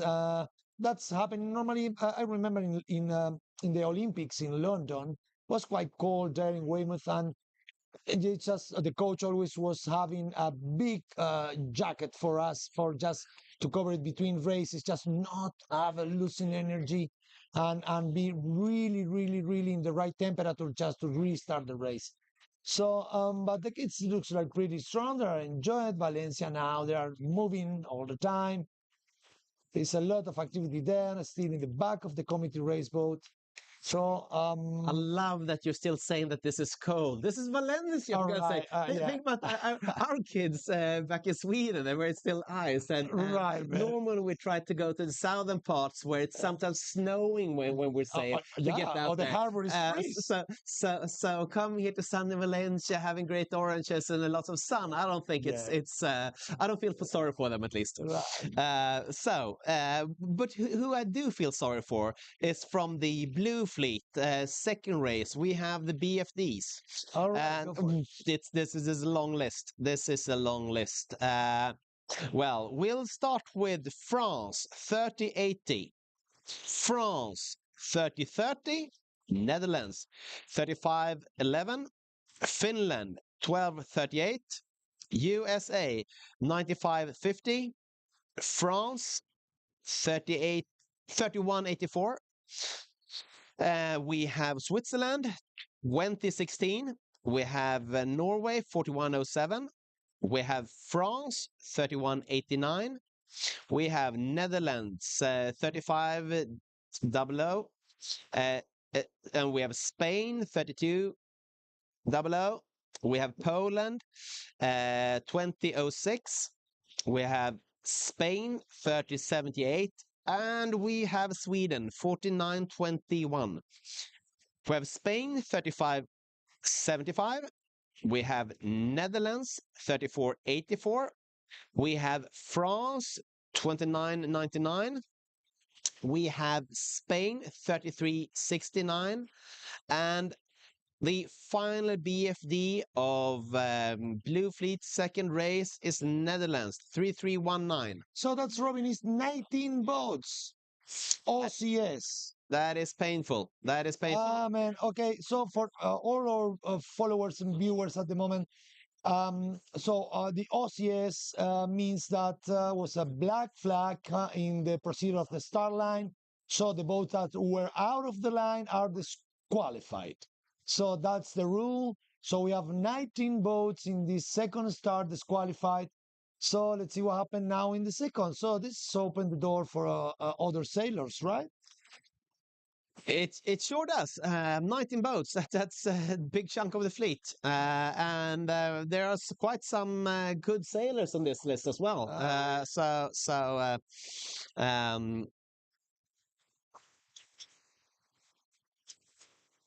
Okay, so there's some weather conditions coming on. We have a 10 knots, 10 to 11 knots. So still same direction, northeast. So we have more room now in the back of the committee race boat, clearly because the kids are already just with the good or bad news when, you are not there in that list, you can breathe again and you have a second try. So how would you change the tactics now when there's 30% less boats on there? But still is like a solid 80, a fleet of 80, right? It's going to be 80. Was it? That, Yeah, maybe you're right. in the Yeah, group, exactly. yeah, but Okay, but still, 20% are off. yeah, 20% were off. That's I just probably I will do a conservative start, and I will manage to open the course in the first bit, getting clear breeze, and try to win the race. So. I mean, here we need to be very, very carefully on these situations because, we are just starting the championship and, you are accumulating OCS. Okay.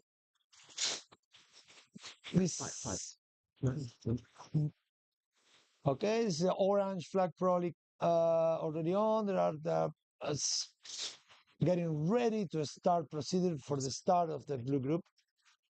Yeah. So still we have some breeze there. We are in the lowest part of the harbor.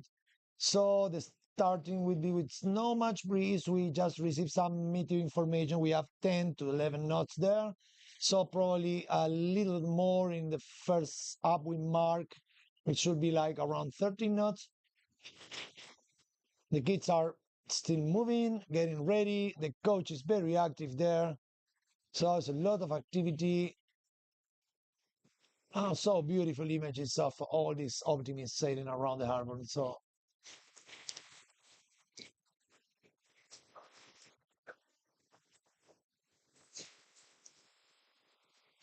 okay, we have the time on our screen. Robin is already 5 minutes to go.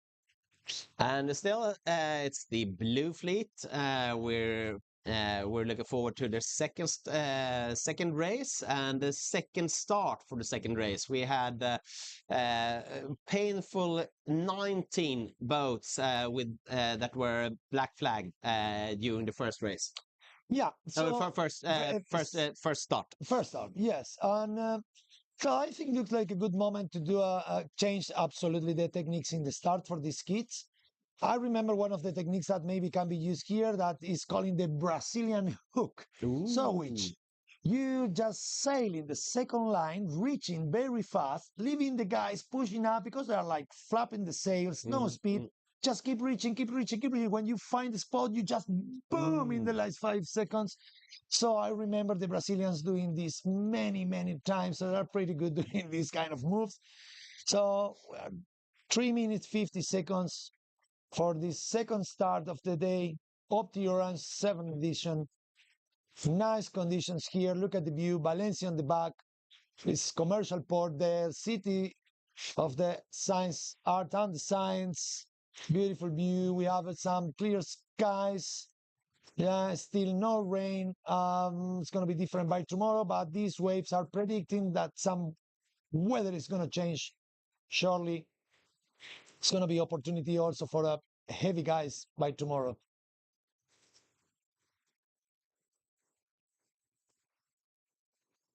Three minutes 10 there. Looks like still the left is paying a bit. Remember that we have an imaginary line between this power boat that we can see on the screen, which is a committee race boat. And at the end, if you just have a line straight away, you're going to have a rip with another orange flag. And obviously, all the kids needs to be on the back of this line at the time 0 for a start to avoid this OCA situation. Black flag is there, like, But it's interesting that you mentioned that there are some really, really good landmarks that you can use here. Absolutely. Have a look. You don't see the pin. Yeah, you have the building. Exactly. It's a safe mark on the back to understand, and it's big. And even if you, but when you are an optimist, highness, it's not easy to identify points and with clarity. When you are close to the committee race boat, you will be very, very. We're gonna have a fast identification there.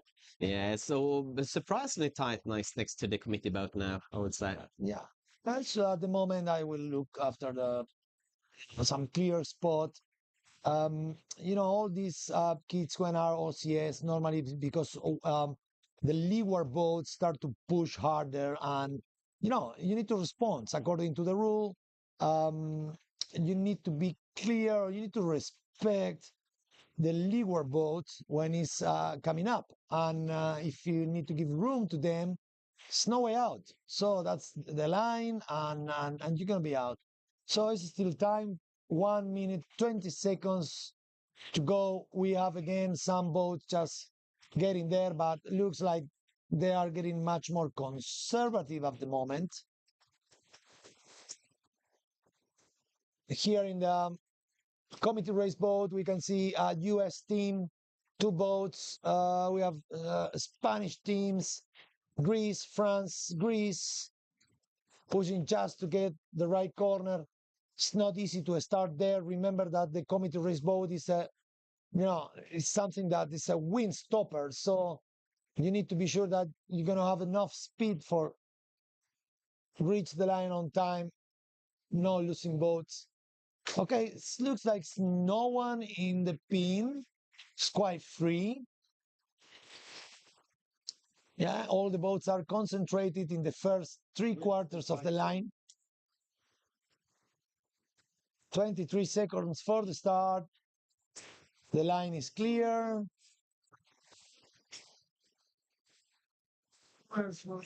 And I mean, look at it. I mean, the Greek sailors that just spent quite some time behind the committee boat, they're up on the line now, and they have 7 seconds to go. We'll see whether even Hugo, the French guy, who was way behind, will be up there. Yeah, he seems to get his spot there. Go.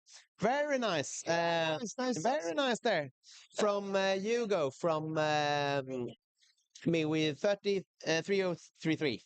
Okay, all clear. Finally, we have a clear start here. And if you make the first tack there as Hugo did, then you will have your free win. Yeah. And this is one of the other tactics that normally they use. That when black flags, you go in the second line, creating troubles with other boats, and you tack immediately. You open the course to the right. Obviously, it's risky. We have some leaf, a little bit pressuring coming from the left. You see just already a Swedish boat crossing very clear. There is Norway 4817 also crossing very clear. So, I mean, the pin was a few degrees up, clearly. For instance, looks everybody's concentrated the committee race boat. No sense. Have a look. They're like crossing from the left already.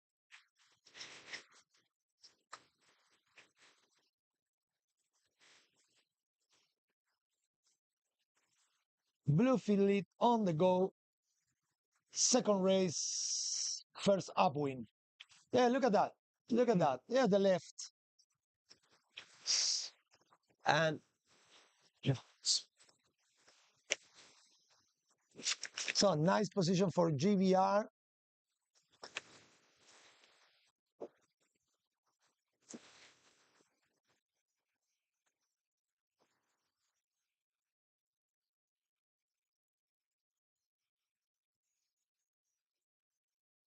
So less pressure in the right inside. To come back. It's very compact fleet here in the right side. Is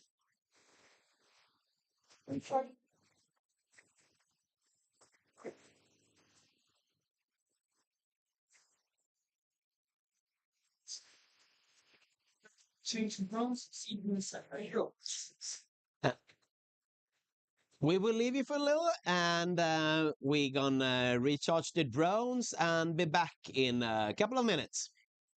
So stay tuned.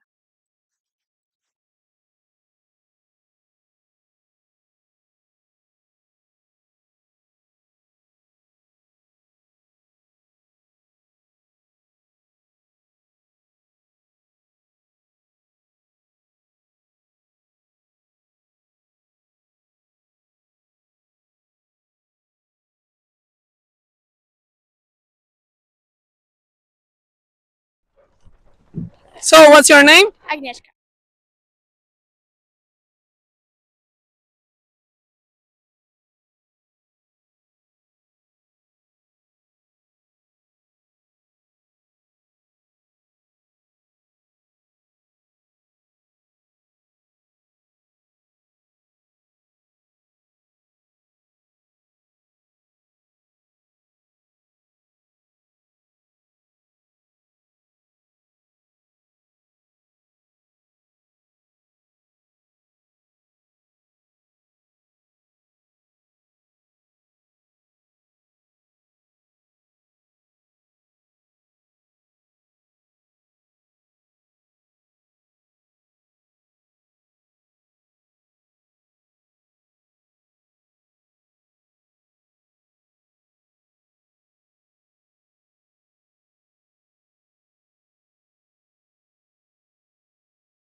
We are back live from OptiOrange in Valencia. We have the second race for Blue Fleet. We had a very, very tough start for 19 of the sailors with a black flag. So therefore, we have a slightly smaller fleet now here. But the wind has stayed good, and it all looks very promising. We'll see here.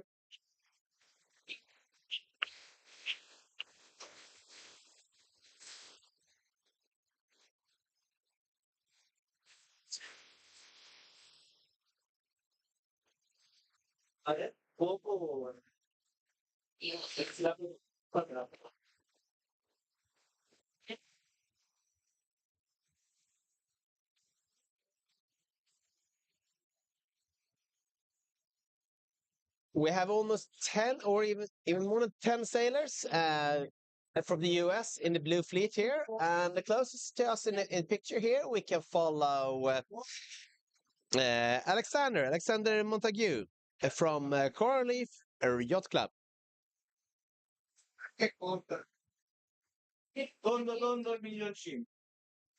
And now we're approaching the first mark.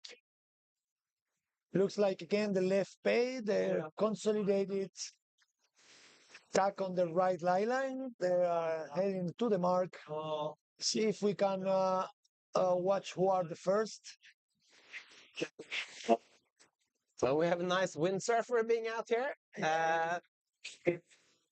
Good foiling windsurfer that catches the drone's attention.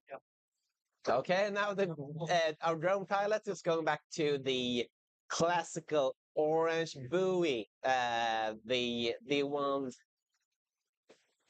that so many sailors have been looked forward to see. So the sea state has changed, and now we have much more choppy, much more hard conditions sea states. The wind is not so. I mean, still we have these 11 knots, 12 knots maybe in the windward mark, a little bit higher. But really hard to sail the chop at the moment in the harbor. They are closing the gap. The angles are getting really, really close. So we have a leader here. We cannot see the same number, Rob, but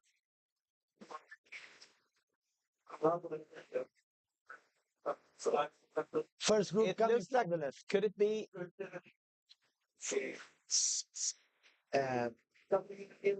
it could be Isa Kaplan, it looks like, from Sweden. 4906, I think it's 4906. Yeah. Very nicely sailed. Very, very nice. And then we have Didrik Dahlberg at second place. Yeah. This looks like a good race for the Swedes. So Isak coming up here to round first. And Didrik second. Didrik was also sailing the Worlds. He's born 2013. I was the youngest sailor in the Swedish Worlds team. Now in Mar del Plata in December. Very good. They did a great start next to the pin, consolidating the group there. Now we have a Spanish 1752. Third place, fourth place for Spain. And then it's Gabriel Tierno. So Isa Kaplan in the lead, followed by Didrik, both Swedes. And then on the third place, we have Gabriel Tierno from Spain. US, France, well done. 2 boats in the first 10. GBR squeezing there. 9. Denmark showing the way. Reaching there. Spain, US, Spain.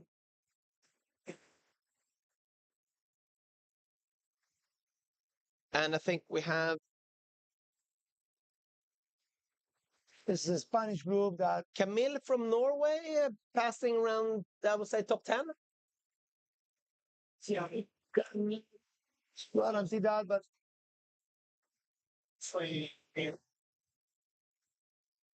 And we have even Singapore represented on the course here. This is the pack there. This is the moment that get you can get all the opportunities to recovery and get back to the first 10, 15 places. That's the target.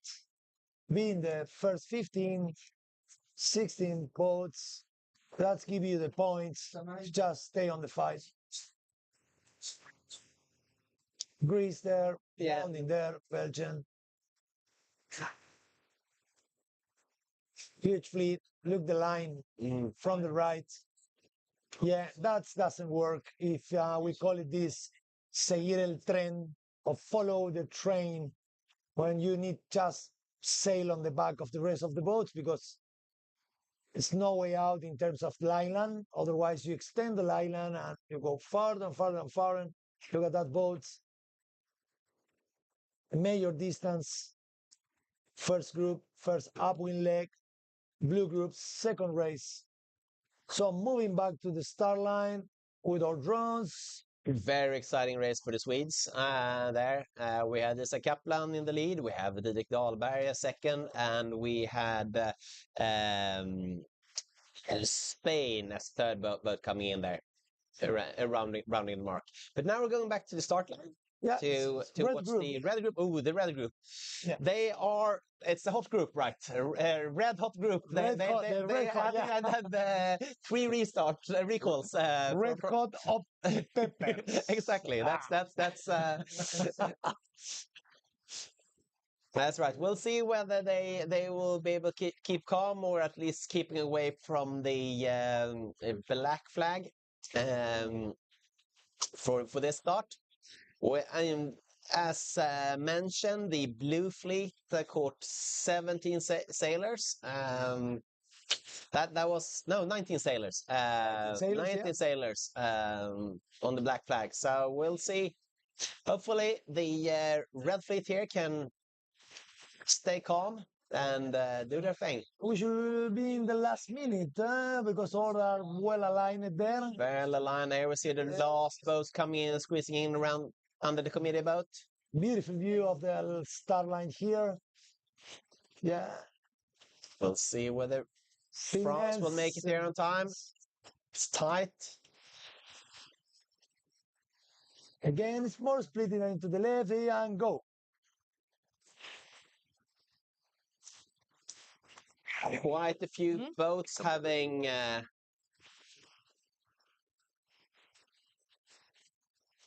having 10, 20 meters to the starting line there.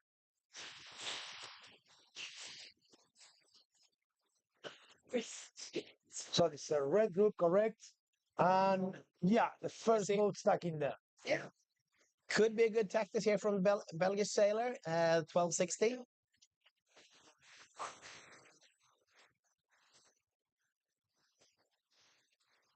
So let's see the perspective of the drone. Looks like again left side with some good shift there. I can start to extend a little bit the lead. Looks like it's less pressure here in the middle pack. The drone is moving through all the group of the line. Everybody now, the majority of the fleet on the port tack. Great maneuvering for these guys.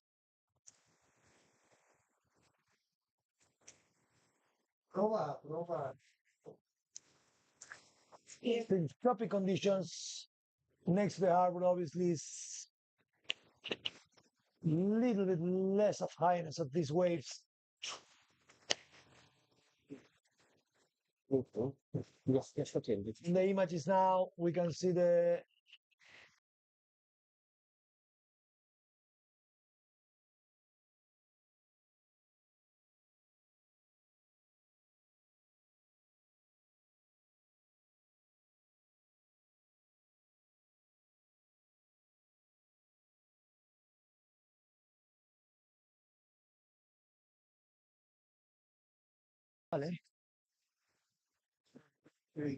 Okay, we are back here with the red group. Beautiful conditions in Valencia, in Golfo di Valencia. It's a little bit of current from the left side. Is obviously why is getting some advantages the left group of the fleet. So they get a little bit undercover under one of the walls of the commercial port.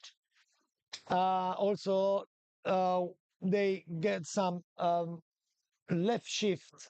No big pressure, but enough angle to just to manage to get some windward and sail up to the rest of the fleet to keep the advantage. Here we have Poland doing pretty well, having a good windward side coverage.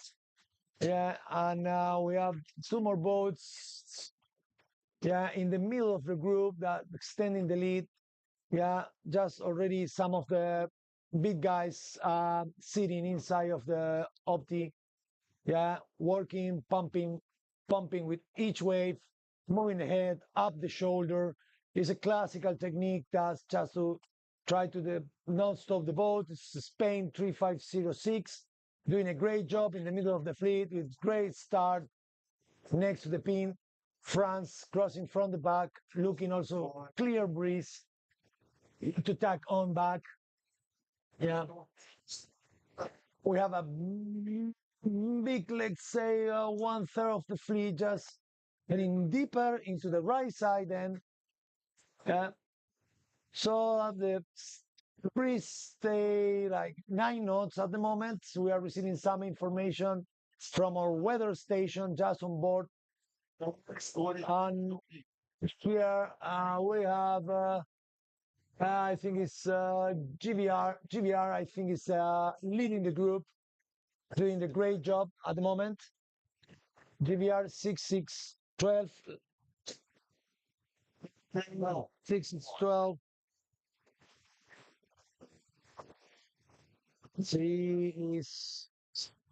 GVR is Charlie Holland. Yeah, in the lead of the pack, in the middle, working with the body. Excellent. Have a one sail. Taking the rudder in the right position. So just leeward side, US 23961, crossing on. The first boats from the right have already tacked and they are coming on. See how this cross goes. Still beautiful conditions. We are hearing some information coming from the race boat. Looks like the third group is starting procedure. I think it's going to be a green group with the 5 minutes. Yeah, well, we still have the drones with a red group, second race, first upwind leg. Yeah, in front of us, a crossing between US and one of the Spanish boats. So this is a part of the fleet that's coming from the right. Let's see how this works. So we're going to have some results. Very good. Okay, we are back in the results. So just to review, we have a green in the green group. The winner was Denmark, Carl Vigersson. We have also Netherlands with Thijs de Routel winning in his own group. We have from Happy Team in the purple group from Peru, Joaquin Acevedo, and completing in the yellow group, the Ukrainian Ola, well known for all the Opti sailors. Great. She's doing very, very well. First and second, and US completing also with Team Happy with Jaden Strickland. We go back to the drone. Images still from the red group. Big fight from the middle group and the left group of these sailors. Beautiful conditions. They start to tack on, turn back. They don't want to be under the bad air of the other side of the guys that are sailing straight to the mark. Swedish 4922 just try to stay in the first 10 boats. Finland 1180 doing a great job extending to the left. Small breeze apparently reaching the windward mark. Same choppy conditions. Well, looks like it's a little bit shifty to the right at the moment. Very hard, choppy conditions.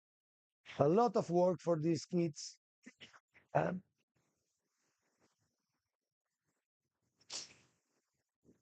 Both very flat, really nice speed, good body position. Let's see the attack. Bam! Very good pump. Just for complete attack. He just restart super fast.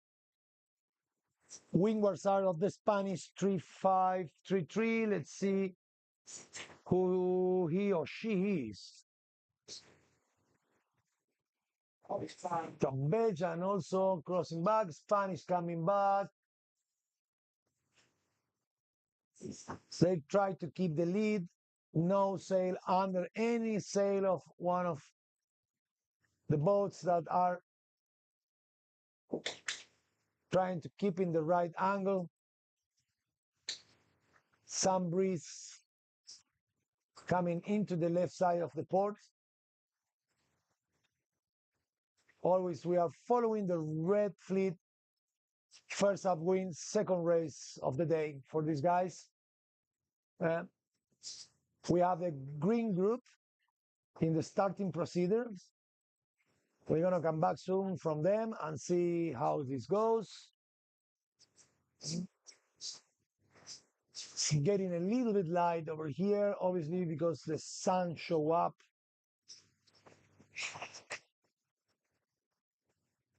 So Finland here trying to keep in the right side.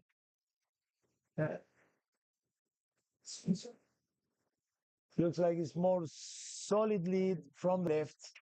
Still, it's not bad. Spain 3-5-3-3.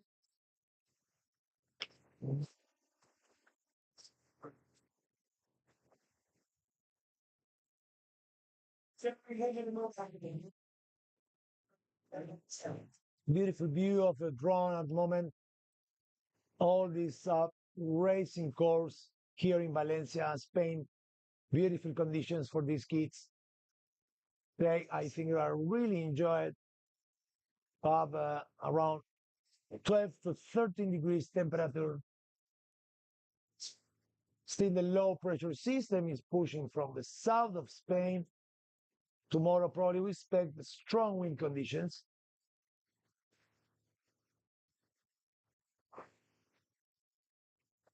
Beautiful images of the drone when the middle group is there and presenting a peak. So be careful from the right. They have some good shift. And they are close to the lie line, to the right lie line.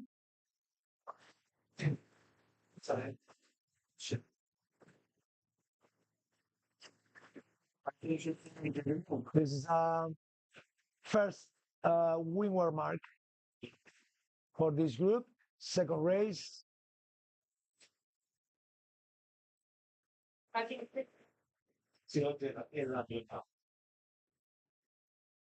We just changed the group. Looks like it's a green group. And oh, sorry, we continue with the red group here, reaching the windward mark. Yeah. So it looks like Spain is leading. That's coming from the middle left, tucking over next to the island, closing the gap with the right inside boats. Beautiful mark, particular orange there floating.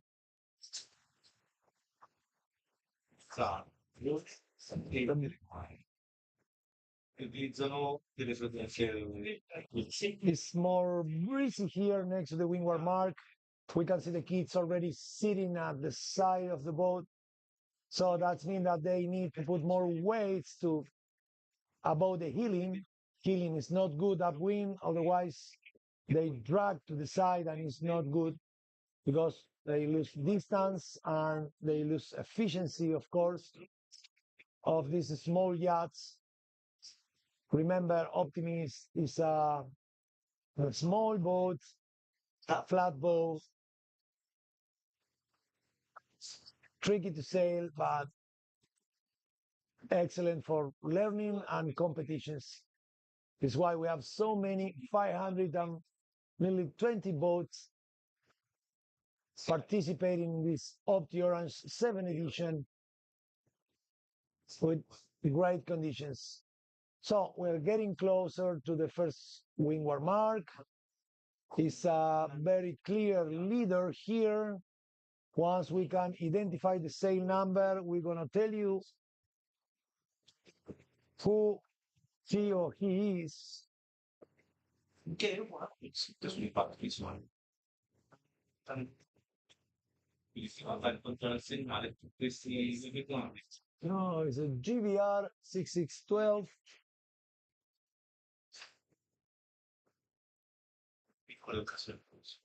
So he's Charlie Holland, still on the lead. He was leading in the middle of the course. Now it's a clear lead. GVR, very well done, mate. Congratulations. It was a great start, and you deserve it. You have like probably 15 boat lengths. So the fight here is for the second. Oh, it's a better way there. Starboard port crossing, tag, clearly tag, no problems, no protest there. Second position is going to be US 19. US 19 is steering by, we want to tell you, I'll tell you now.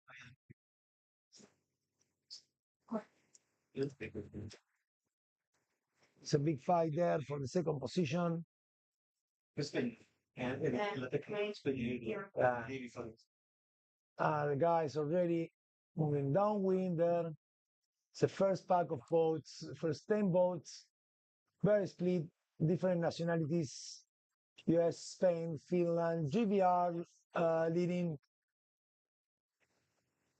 Greece, Spain. So we are having the big package guys coming from the left. Yeah, super hard to squeeze there because they don't have the right to cross. So remember the sails that we are seeing just close to us, they have the right to cross. They are in the starboard side. Yeah, so here is going to be a many protest situation. They better way, better way, better way. They go in the back. They look for a spot just to tack and go in. They need to be clear on the tacking. One boat is stuck in the mark. This Poland 2163. Yeah, oh, wow, it's a situation, complicated situation. Oh,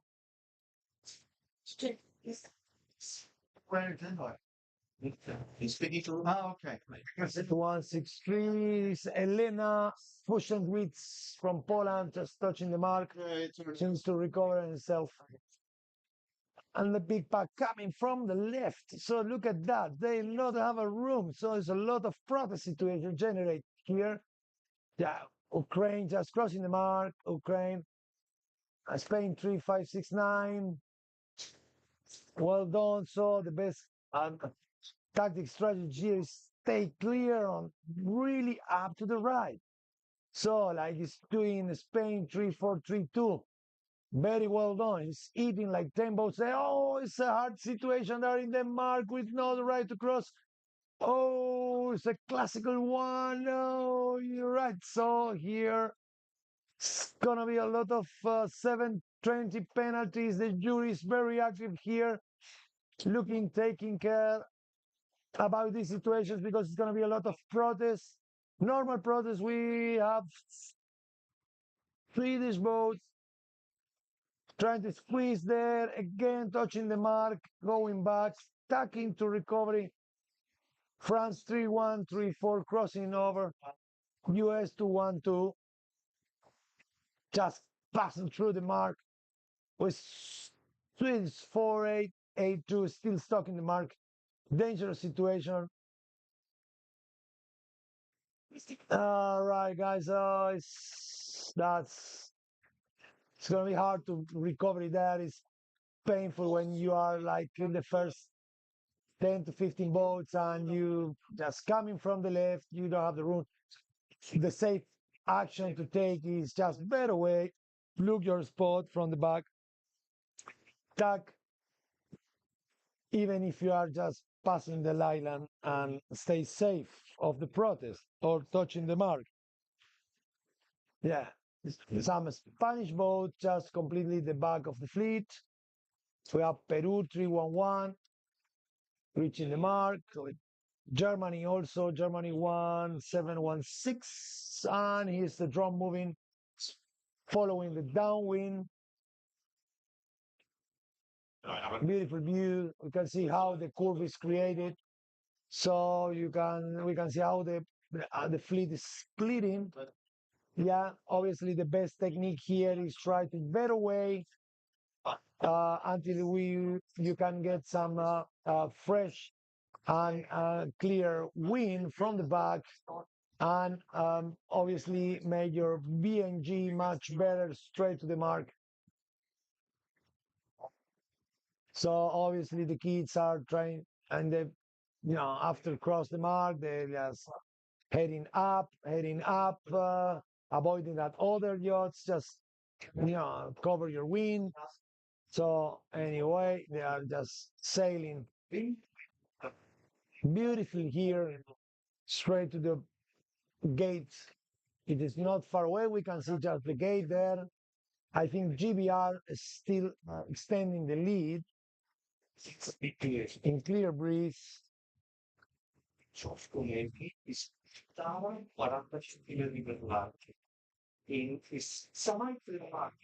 We are following the red group. This is the first downwind leg, second race of the day for these guys. Very compact second group here.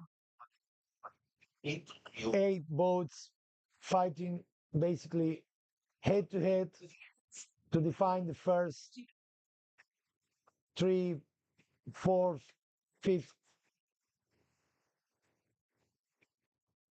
The GVR boats have like probably 7 boat lengths distance. It's doing pretty well. He needs just to stay calm, cover the fleet, no strange moves, and he probably can have a bullet in this second race. Okay, we are going back with the green group here for the start of the second race of the day, guys. Great conditions. See the flags in the committee race boat. Still, it's not time. We have the VHF on, waiting for the signal. All the kids are there next to the committee, probably waiting for the signal. Is the orange flag. That means that the committee race boat is ready to start the procedure. They are all very excited to complete the second race. It's already nearly 3 here in Valencia, Spain. Beautiful conditions.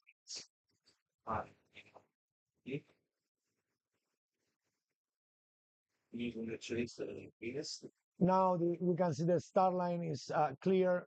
So if you can identify, it's a blue rib with the orange flag on the back, aligned to the Torre de Francia, is that white building on the back. So you can create this imaginary line between the committee race boat and the pin end, which is blue rib with the orange flag.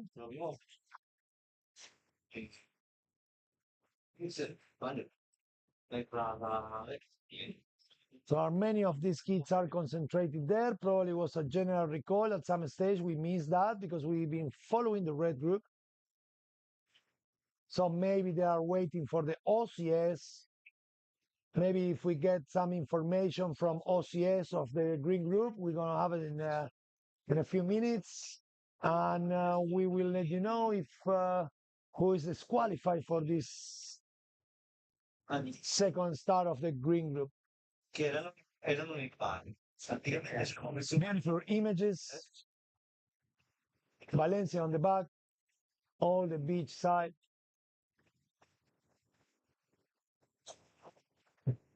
500 and nearly 20 boats participated in this 7th edition of the OptiOrange.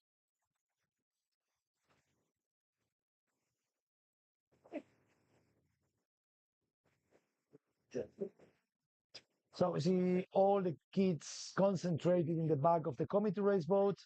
They are waiting for information. We did not see the start of these guys in the green group, but apparently it was a general recall with a black flag. That means that's OCS.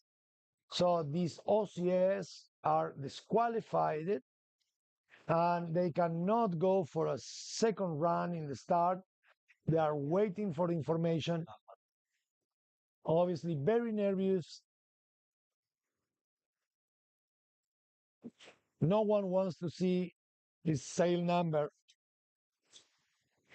communicated for the committee race boat there, because that means that they are disqualified only for the second race.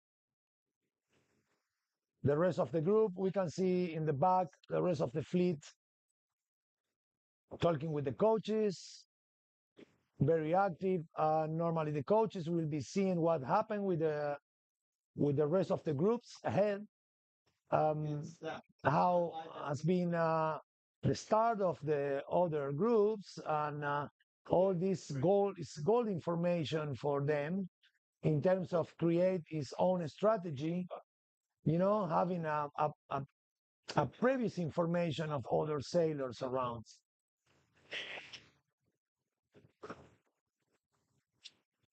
Here we have a clear image provided by our magnificent drone flying at the moment. So it's like a chart table in the committee race boat where are all the numbers, all the OCS. So they are like just moving this chart up and showing to the kids sail numbers to understand who has been disqualified in the second start of the green group, second race of the day here in OptiOrange. So,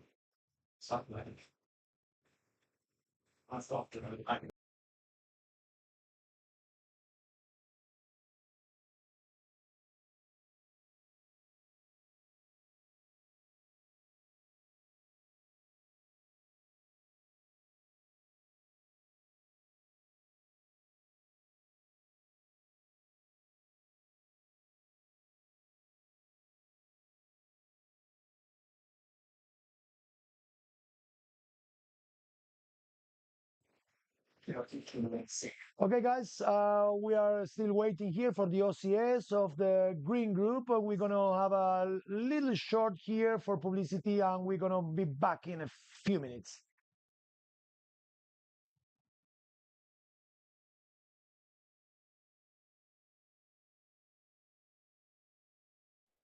So Road to Gold started back in Japan.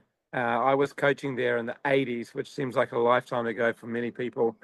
And I could see right away that there was this issue with understanding the bigger picture. And right away, I sat down and figured to myself, there's no point in working in one small area without really seeing the bigger picture, the helicopter view. And so I wrote out a sort of complete guide to coaching for these Japanese sailors that I was working with at the time. And what was the reason? The reason for Road to Gold was because I could see them focusing so much on one little detail and forgetting all the other details that we needed to be complete sailors. They would sit there and they could have spent 2 seasons doing roll tacks. And their roll tacks were amazing. But, they dropped the ball in so many of the other areas. So they needed the helicopter view. They needed the big picture. And that's how Road to Gold was born. Great. What do you feel about these guys, Pablo and Ton, carrying it on into this junior version for optimists. Yes, when Road to Gold was launched, we launched it at a global audience of any class, any place in the world. We wanted, with the concept of really being able to supply good information to anyone in any corner of the world, enable them to do a campaign, any kind of campaign, and be successful. I think with the Optimist, it's a fantastic class. My kids have been through it. There's 60, plus nations at the Worlds, so it's the perfect launch pad for a Road to Gold program, and I'm just so happy that these guys are taking it on. Great. Now, what I love about Road to Gold, when I was putting it together, the senior version with Hamish, and I'd done an Olympic campaign myself in 470s and 49ers, what I didn't understand was the importance of looking at every aspect of your campaign with equal levels of importance. What Hamish refers to as polishing the other side of the vase that you never see. And that's what I've really learned. And also the step-by-step sequential approach, that there's no point in being really good at roll tax until you know that you've got world-class, world-beating boat speed. So it's all about putting the building blocks in place in the right order, and gradually, as you get better and better, you finesse, you polish the other bits of the vase that are also important, but you don't bother with those until you've put those basic building blocks in place. So Road to Gold. So, what's your name? Agnieszka. How did the race go, Agnieszka? Not so bad. What happened? How did you start? I have a good start, and then I go to the right and play with right. And how's the conditions out there? Is it shifty? Yeah, And the waves? How are the waves? good. I like this. Good. Anything else you want to add? Ready for the next race? Yes. Great. Good luck. Thank you. Bye.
So we have confirmation of green race to black flags. They are France 2954, Spain 2595, Spain 2500, Spain 3351, Taipei 318, Finland 1232, Spain 2808, Sweden 4878, Spain 2892, USA 23918, Spain 110, Netherlands 3489, Netherlands 3403, Denmark 8756, Norway 4036, Germany 1989, 725, and Poland 910.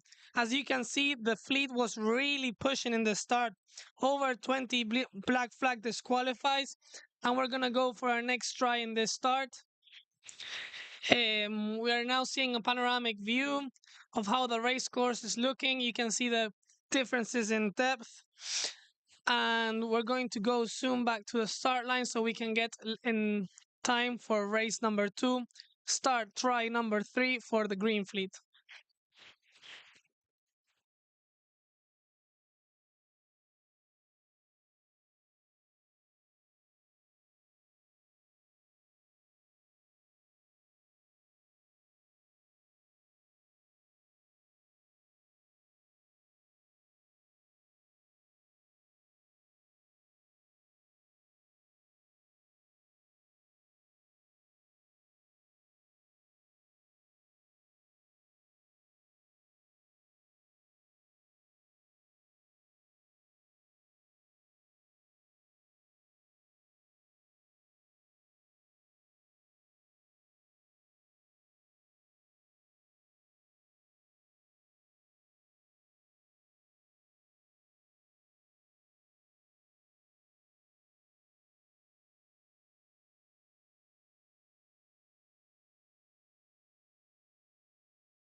So with the original Road to Gold, Hamish and I put something together that we felt would work for pretty much any sailor in any type of boat. But what's exciting about what Pablo and Ton are doing with the various experts that they're working with in the Optimist world is this is very specifically aimed at junior and youth sailors going through that well-proven pathway of Optimist racing. But there are so many blind alleys that you can get lost in. This even happens at Olympic level, and it definitely happens at youth and junior level. Bright, shiny objects, a brand new sail, whatever it is, might be important, but might not be the most important thing that you can do. And what I believe that these guys are going to do is to give you that roadmap, to give you a sense of where you are personally and what is the next most important thing for you in particular to work on. So with the original Road to Gold, Hamish and I put something together that we felt would work for pretty much any sailor in any type of boat. But what's exciting about what Pablo and Ton are doing with the various experts that they're working with in the Optimist world is this is very specifically aimed at junior and youth sailors going through that well-proven pathway of Optimist racing. But there are so many blind alleys that you can get lost in. This even happens at Olympic level, and it definitely happens at youth and junior level. Bright, shiny objects, a brand new sail, whatever it is, might be important, but might not be the most important thing that you can do. And what I believe that these guys are going to do is to give you that roadmap, to give you a sense of where you are personally and what is the next most important thing for you in particular to work on. So with the original Road to Gold, Hamish and I put something together that we felt would work for pretty much any sailor in any type of boat. But what's exciting about what Pablo and Ton are doing with the various experts that they're working with in the Optimist world is this is very specifically aimed at junior and youth sailors going through that well-proven pathway of Optimist racing. But there are so many blind alleys that you can get lost in. This even happens at Olympic level, and it definitely happens at youth and junior level. Bright, shiny objects, a brand new sail, whatever it is, might be important, but might not be the most important thing that you can do. And what I believe that these guys are going to do is to give you that roadmap, to give you a sense of where you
So Road to Gold started back in Japan. I was coaching there in the 80s, which seems like a lifetime ago for many people. And I could see right away that there was this issue with understanding the bigger picture.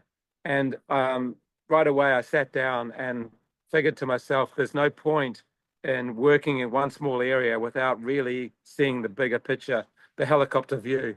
And so I wrote out a sort of complete guide to coaching for these Japanese sailors that I was working with at the time. And what was the reason? The reason for Road to Gold was because I could see them focusing so much on one little detail and forgetting all the other details that we needed to be complete sailors. You know, they would sit there and they could have spent 2 seasons doing roll tacks. And the roll tacks were amazing, but, you know, they'd dropped the ball in so many of the other areas. So they needed the helicopter view. They needed the big picture. And that's how Road to Gold was born. Great. What do you feel about these guys, Pablo and Ton, carrying it on into this junior version for optimists? Yes, when Road to Gold was launched, we launched it at a global audience of any class, any place in the world. We wanted, with the concept of really being able to supply good information to anyone in any corner of the world, enable them to do a campaign, any kind of campaign, and be successful. I think with the Optimist, it's a fantastic class. As my kids have been through it, there's 60, plus nations at the Worlds. So it's the perfect launch pad for a Road to Gold program, and I'm just so happy that these guys are taking it on. Great.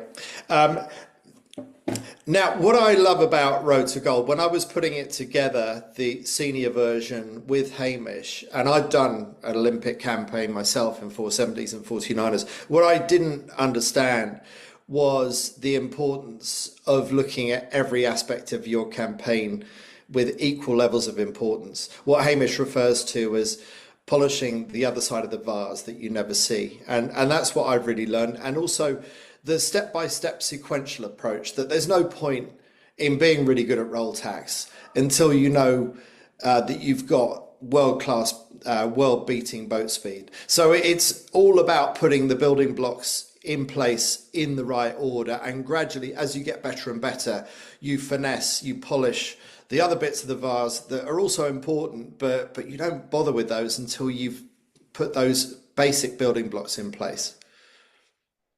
So Road to Gold started back in Japan. I was coaching there in the 80s, which seems like a lifetime ago for many people.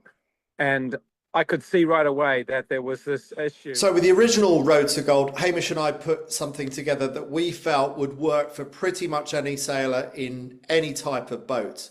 But what's exciting about what Pablo and Ton are doing with the various experts that they're working with in the Optimist world is this is very specifically aimed at junior and youth sailors going through that well-proven pathway of Optimist racing. But there are so many blind alleys that you can get lost in. This even happens at Olympic level, and it definitely happens at youth and junior level. Bright, shiny objects, a brand new sail, whatever it is, might be important, but might not be the most important thing that you can do. And what I believe that these guys are going to do is to give you that roadmap, to give you a sense of where you are personally and what is the next most important thing for you in particular to work on. So with the original Road to Gold, Hamish and I put something together that we felt would work for pretty much any sailor in any type of boat. But what's exciting about what Pablo and Ton are doing with the various experts that they're working with in the Optimist world is this is very specifically aimed at junior and youth sailors going through that well-proven pathway of Optimist racing. But there are so many blind alleys that you can get lost in. This even happens at Olympic level, and it definitely happens at youth and junior level. Bright, shiny objects, a brand new sail, whatever it is, might be important, but might not be the most important thing that you can do. And what I believe that these guys are going to do is to give you that roadmap, to give you a sense of where you are personally and what is the next most important thing for you in particular to work on. So with the original Road to Gold, Hamish and I put something together that we felt would work for pretty much any sailor in any type of boat. But what's exciting about what Pablo and Ton are doing with the various experts that they're working with in the Optimist world is this is very specifically aimed at junior and youth sailors going through that well-proven pathway of Optimist racing. But there are so many blind alleys that you can get lost in. This even happens at Olympic level, and it definitely happens at youth and junior level. Bright, shiny objects, a brand new sail, whatever it is, might be important, but might not be the most important thing that you can do. And what I believe that these guys are going to do is to give you that roadmap, to give you a sense of where you are personally and what is the next most important thing for you in particular to work on. So with the original Road to Gold, Hamish and I put something together that we felt would work for pretty much any sailor in any type of boat. But what's exciting about what Pablo and Ton are doing with the various experts that they're working with in the Optimist world is this is very specifically aimed at junior and youth sailors going through that well-proven pathway of Optimist racing. But there are so many blind alleys that you can get lost in. This even happens at Olympic level, and it definitely happens at youth and junior level. Bright, shiny objects, a brand new sail, whatever it is, might be important, but might not be the most important thing that you can do. And what I believe that these guys are going to do is to give you that roadmap, to give you a sense of where you are personally and what is the next most important thing for you in particular to work on.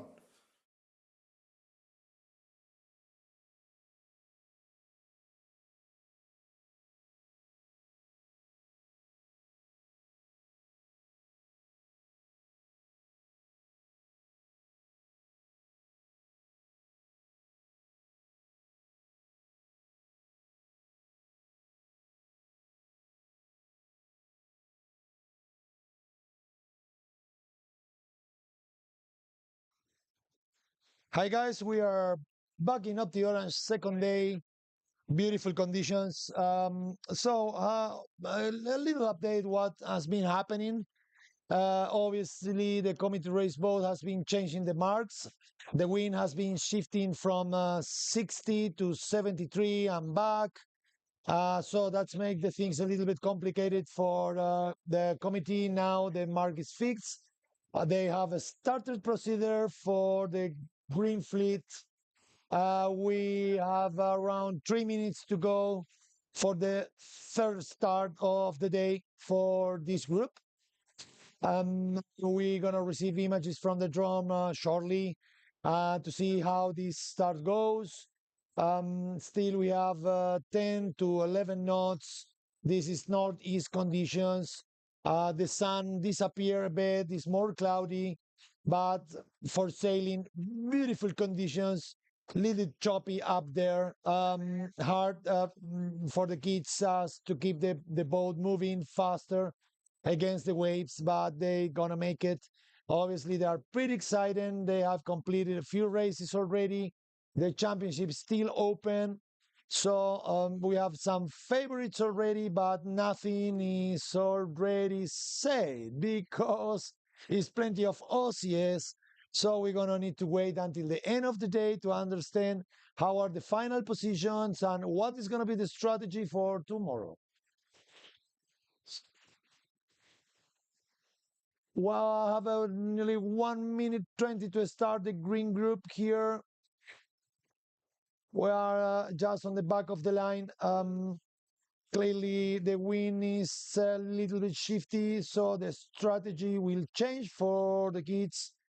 The coach obviously has been taking nearly 20 minutes, 25 minutes stopover to have a chat with the teams, understand what's going on. So the line looks pretty busy at the moment. So we have more movement into the pin end. The start line has slightly changed. We have a different reference by the moment. We have nearly 45 seconds to go. So some pressure. We have the Spanish team pushing the committee race boat. The line is looking healthy. No big, no CS at the moment. Let's see what happens. Let's give it time. It's nearly 30 seconds for the start. We are just following the green group. It's a new race coming on. The rest of the groups are waiting in the back of the line. Beautiful conditions here in Valencia. Now it's nearly 4 o'clock in the afternoon. I think it's going to be only one more race. Today is not time limit, so I think we can stay in the water until 5:30 or something. Maybe it's an extra hour to complete this race and see if it's possible to just complete a third race or a fourth race for the day. Some of the groups to start to split in silver and gold groups, which is going to be more exciting for tomorrow. Community race, both well aligning, getting ready. So we are moving just to the pin side to see to have a clear view of the start. Hope we can have images in a bit. Thanks, Dave. Thanks.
Hi guys, we are back here with some updates. The committee race boat is waiting a bit. We have a big shift to the left. So we have this low pressure system influence at the moment here. Obviously, it's not fair for the kids when it's too shifty. The conditions are not correct. And what happened is the committee race boat is trying to place the windward mic in the right position for them. But obviously, if the wind is changing direction every 3 to 5 minutes period, they need to wait for the bet. That is why it's actually it's happening now.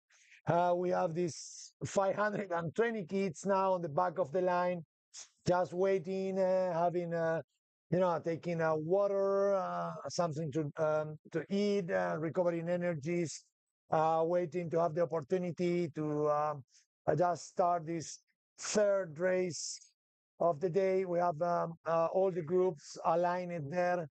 Amazing view here in Gulf of Valencia. The last reading of the wind has been 60 to 70, 75, back to 50. So that means that we have more than 20 degrees of change of direction of the wind. So now for the speed is just a little bit more soft. Let's say it's probably 7 knots at the moment. We cross the line of 4 o'clock already, so the temperature start to decrease, which is completely normal in this time of the year that we're gonna have obviously a decreasing of the wind speed. We are waiting for tomorrow hard conditions. Let's see if really gets became a reality. So obviously the sea states is not ideal, it's super choppy, not aligned with the wind speed. So that's make that the optimists get really hard to get it really in good speed and in good angle. So it's a lot of body work for the kids. No easy moment. This remind me to River Plate in Buenos Aires when we have really these awful conditions and choppy conditions, even with 5, 6 knots of breeze. So, but at the moment, looks like the committee race boat is doing the right thing. They are waiting. They're exactly what they need to do in these circumstances when it's so shifty. No other incidents. So we have completed a few races already. We have some winners of the day at the moment. Obviously, many kids, especially for the OCS, which we're trying to complete another race to make a set and discharge at the end. But obviously, the strategy will change. That's going to be in the hands of the coaches to work it out with them and try to get the best result as possible. So yeah, I can see from this point of view. So looks like the wind is more stable at the moment. I don't think the committee race boat is going to start the procedures until they feel safe with the conditions. Obviously, all the kids are on the back of the line waiting for that. And yeah, sure, we're going to have a new procedure pretty soon then. You're up for now. So it's the orange flag in the committee race boat flapping there. No, no preparation signal yet. Some communications happening through the VHF radio. A lot of movement of the organization RIP, moving the marker right and left, just trying to stay in the 90 degrees line between the star line and the upwind mark. So also we have a clear view here of the cargo ships like 4 miles away in the radar zone. And that is a good perspective because these cargo ships are aligning to the wind and are showing us what is coming. So they're like basically at 7 to 75 degrees, not even east. We are a little bit lower, like between northeast and east. Yeah, beautiful view of the race area in Valencia. We expect to have some information soon. New updates coming from the committee race boat. The wind is increasing a bit. We have like 12 knots at the moment. The wind speed is increasing. For instance, it's not stable really, but see what's going on. Some of the teams are obviously taking the time to set the boats, trim properly, but it's not easy because if the wind speed is changing, the trimming will change. So that's make that you understand the right trimming for just on a stable condition is super hard to find it. So they will do normally a setting that just align the kits with a normal uh, speed and angle.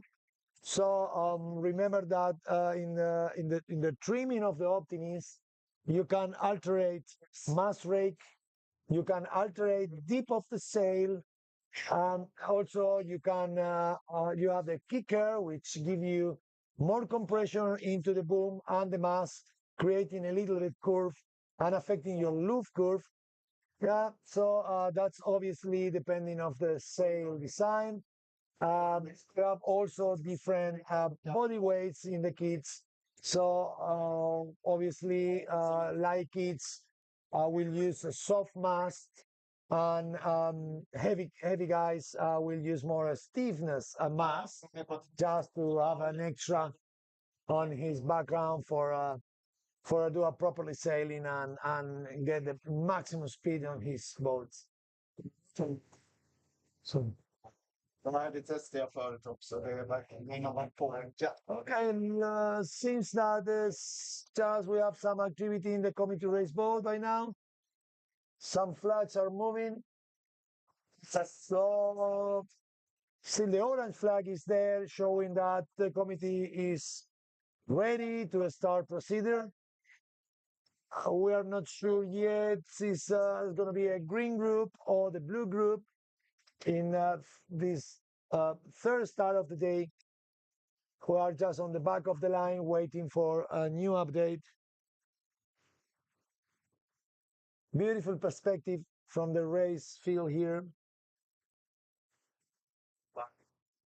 The line still is around 300 meters, probably 250 meters long. Beautiful extension for all the teams.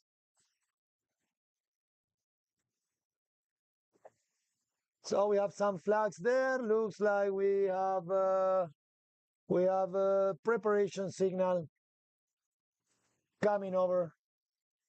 It's 5 minutes. Yeah, it's 5 minutes. We need to just to determine the group who's going to start first. The rest of the optimists will stay on the back of the line, waiting for the turn. That one is. No. Choppy conditions, 9 to 10 knots of breeze, still northeast, quite shifty. Lastly, in the last hour, it's more cloudy. The temperature has decreased a bit, probably 10 degrees. Top is 4 minutes group. It's a green group, 4 minutes to go. We are getting aligned with the star line to have a better view of the situation.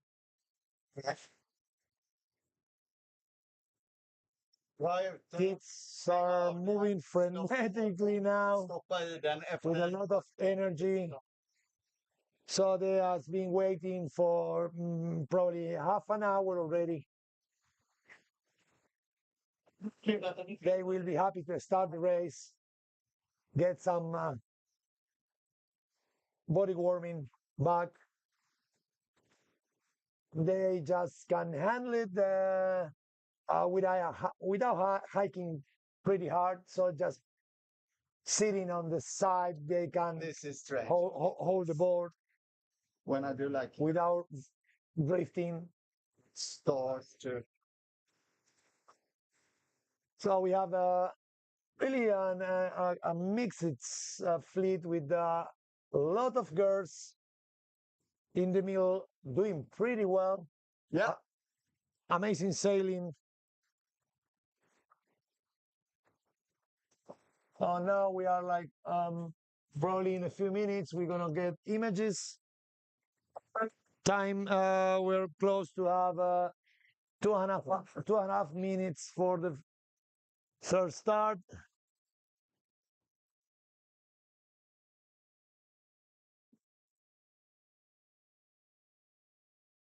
Looks like the breeze is building up a bit, especially in the offshore side of the course. Green group getting ready. She has to do it. She will do it. Okay. Okay, Tira. Tindra. Race 2 of the green. We have some images, guys. We have 1 minute 40 to go. Okay, we have drone images back from the start line. 1 minute 14 to start. Looks like we have more pressure on the offshore side, but still, you know, the field is marketing like black spots. So it's normal when we are getting close to stormy conditions that this is happening, but still a solid breeze for do a decent race here. The boats are moving quite well. Beautiful images from the drone side at the moment. 37 seconds, 36 seconds. We can see the pin end. We can see the committee race boat. That's moving very, very good, very good, very good. We have German team, Spanish team, just right there pushing in the committee race boat. It's a GVR as well, trying to squeeze in some Spanish boat. A little bit late there, 15 seconds to go. Very deep gap, close to the middle of the line. Yes, plenty of room there. So accelerating some of the boats. Be careful the OCS, guys. Be careful there with the black flag. We don't want to have more time.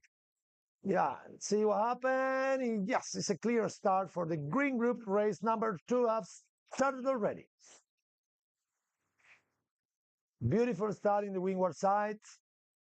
Now our images just are up to the run, moving through the line.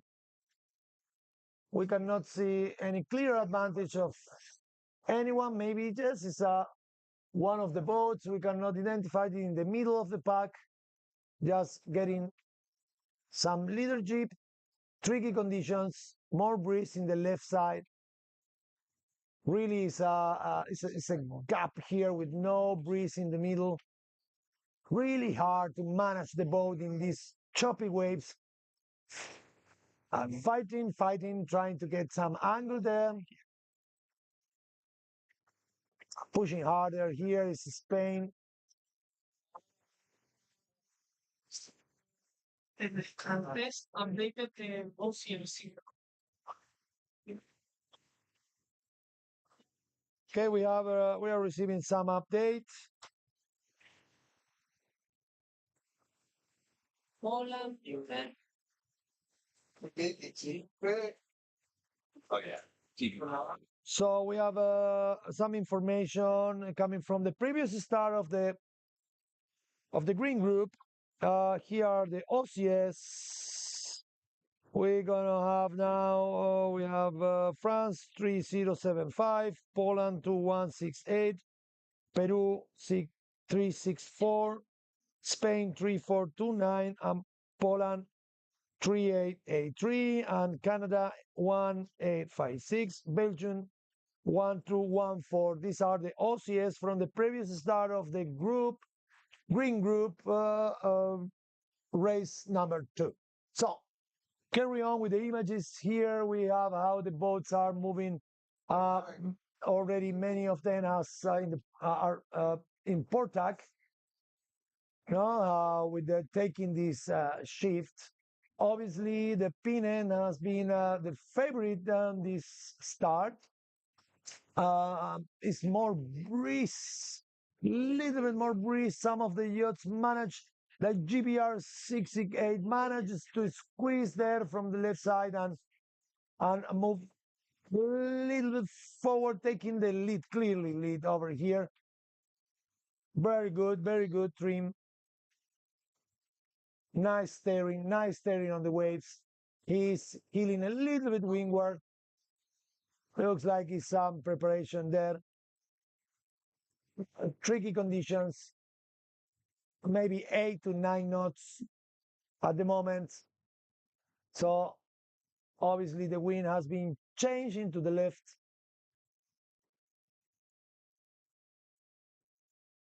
We can see Greece 1 also on the windward side.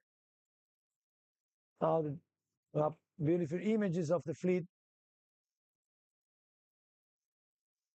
The Estonians 3660, just trying to be out of the coverage of US 79. Middle group also doing well, receiving this pressure that is coming down from the left. Amazing perspective of the fleet. Green group, race number 2. Suddenly we have again a list of nearly 10 boats, OCS, in this second race, first start. The committee race boat has published all the numbers. So obviously these kids they are out of this race. They need to stay away and watch the race from the back and learning from these mistakes. We can see France 3140 trying to manage there to squeeze in the first 10 boats. This is the group of the middle right after the start. We have Germany 2, checking now back to the left. There's a warning signal for a new group. Wow. So it looks like it's a little bit shift to the right. So that's why the Greek and the Spanish are coming back, trying to use that angle that they are losing in the port side. They are making better in the windward side. Yeah. It's a little bit of breeze there. Spain 3414 doing beautiful there. Some breeze coming from the right inside, very in the end.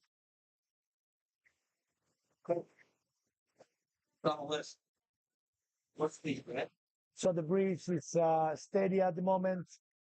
This is the first pack. It's not a clear leader. Yeah, I think tactically talking, I believe that this group of the middle have the advantage to adapt to every shift that we have in the first upwind legs. Here, a beautiful fight between the US, Estonia, and Spain. Yeah, Spain manages to squeeze from windward. Yeah, healing up. US maybe with a little bit more speed. Yeah, sitting really forward there. So crossing. US have the right to cross. Very good for the Estonian, respecting the rules. No incidents. He tacked back with some fresh breeze. Now we try to consolidate back this speed. Hard conditions, choppy conditions, they take this body position, you know, it's like they get his shoulder up, they get the feet on the strap and pull the boat up and try to help the boat to cross the waves. Very complicated conditions when it's not more than 10 knots to do it. When you are hiking out and you have these waves, the boat have a completely different dynamics. So you can see here Spain 3, 4, 15. GBR, which was managing to get into the middle of the group, he's getting the right shift from right and left. Obviously, at some stage, he will need to decide where to go and close the gap in one of the islands. Swedish sailor, US sailor, 23,734.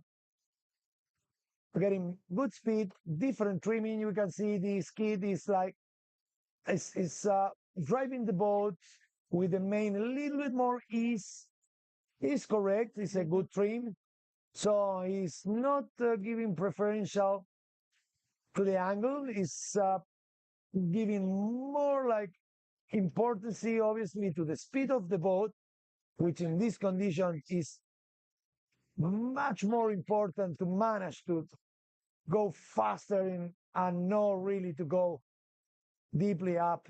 If you do that, you're going to smash into the waves, your boat is going to stop, you're going to have probably a quarter of knot of speed, and that will put you in the back of the pack. 2 days. So really nice images. Warnings. US and GVR at the moment, they are in the fight for the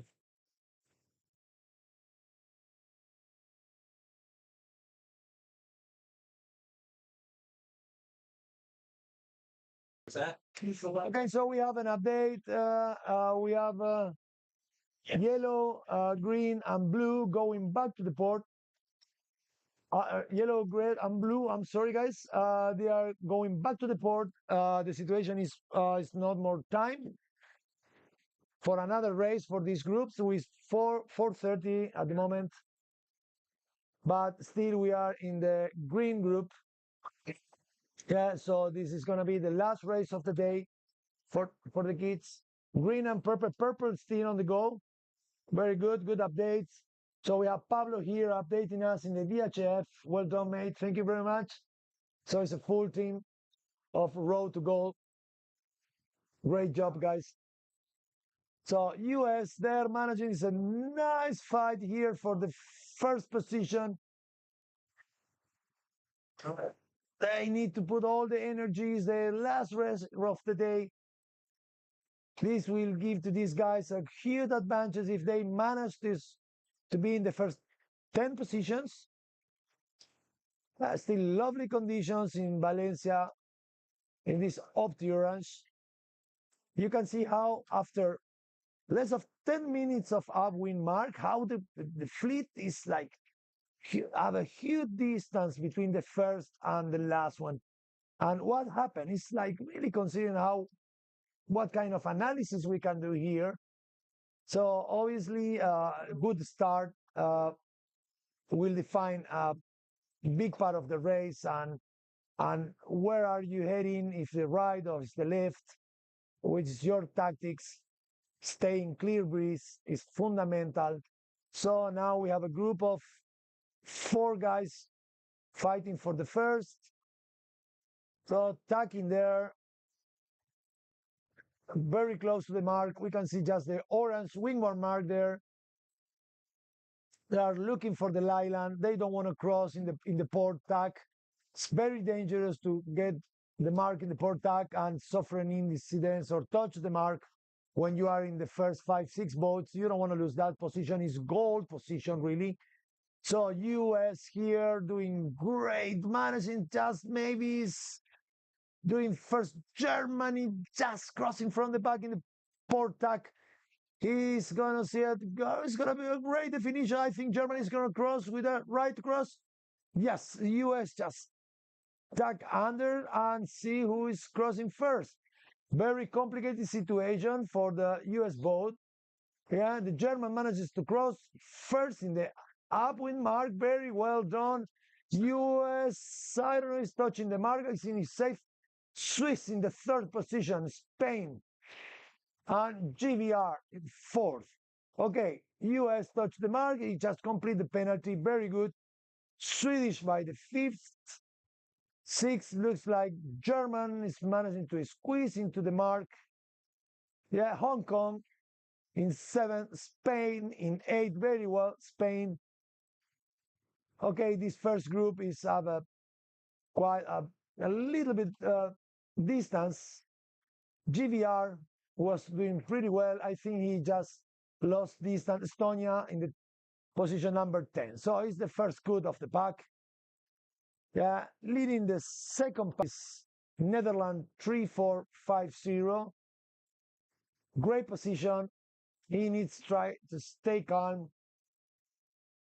take some advantage there, get out of the dirty year. Spain, US, Spain, Greece, France, Spain, and Portugal in the second group. It's the first 20 boats crossing the first mark. First upwind, red group, race number 2. This is an Spanish consolidating the position 21st. Yeah, it's already downwind. US 79, no bad. He's safe in the middle of the just second pack. And now is coming the big ball of boats. A lot of them are in the port tack. Let's see what happens. They need to bear away. Poland is gonna tack and it's gonna be safe there. No interfering with the course of France, so it's no protest here. Spain tacking there, crossing the mark. Good. We have always Spanish. US, Spain. We are last in the last 22 boats. Spain 3-3, 2-4, touching the mark. He needs to do a full round 360 penalty and keep going.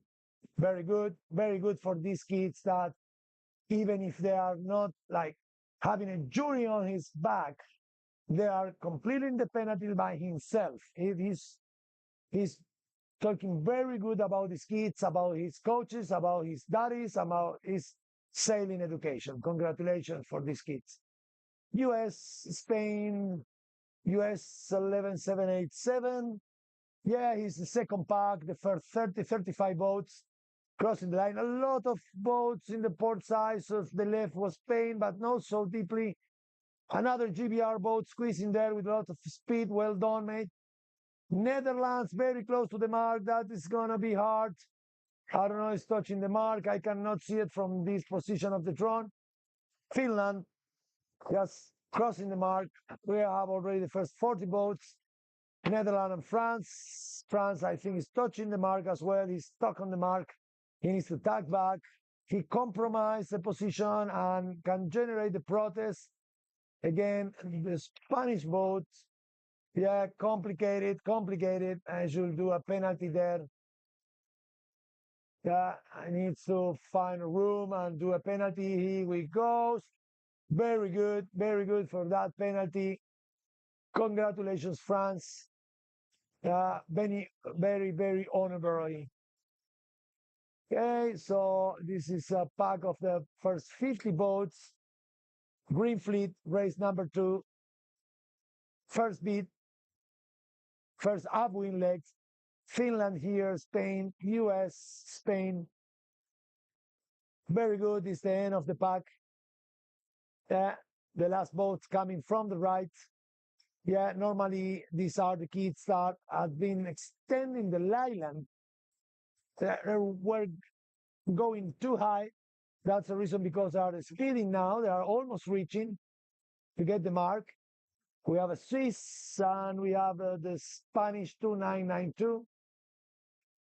All right, so we are changing the view of the drone. Beautiful, a downwind leg. Huge distance from the first to the last one. Still plenty of opportunity. They need just to keep working the boat, trim the sail, ease the kicker, ease the main, up the center boat, move the body forward maximum.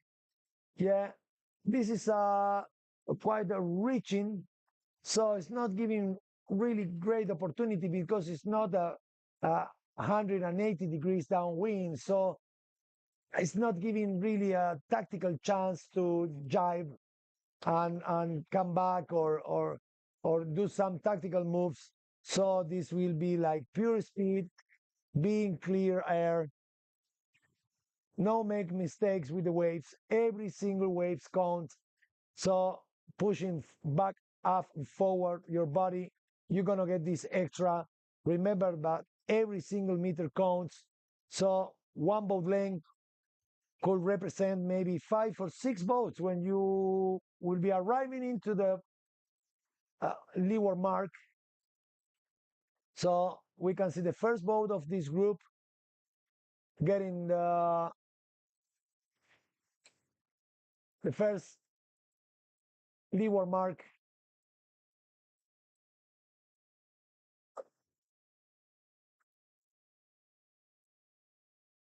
Looks like the wind conditions are getting pretty soft.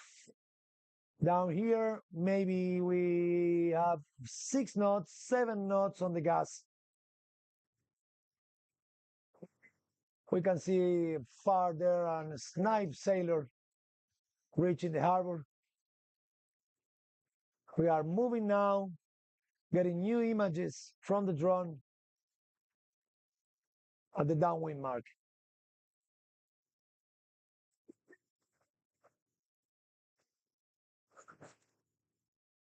So it's getting a beautiful fight in the first 3 positions. Still, we have an upwind mark.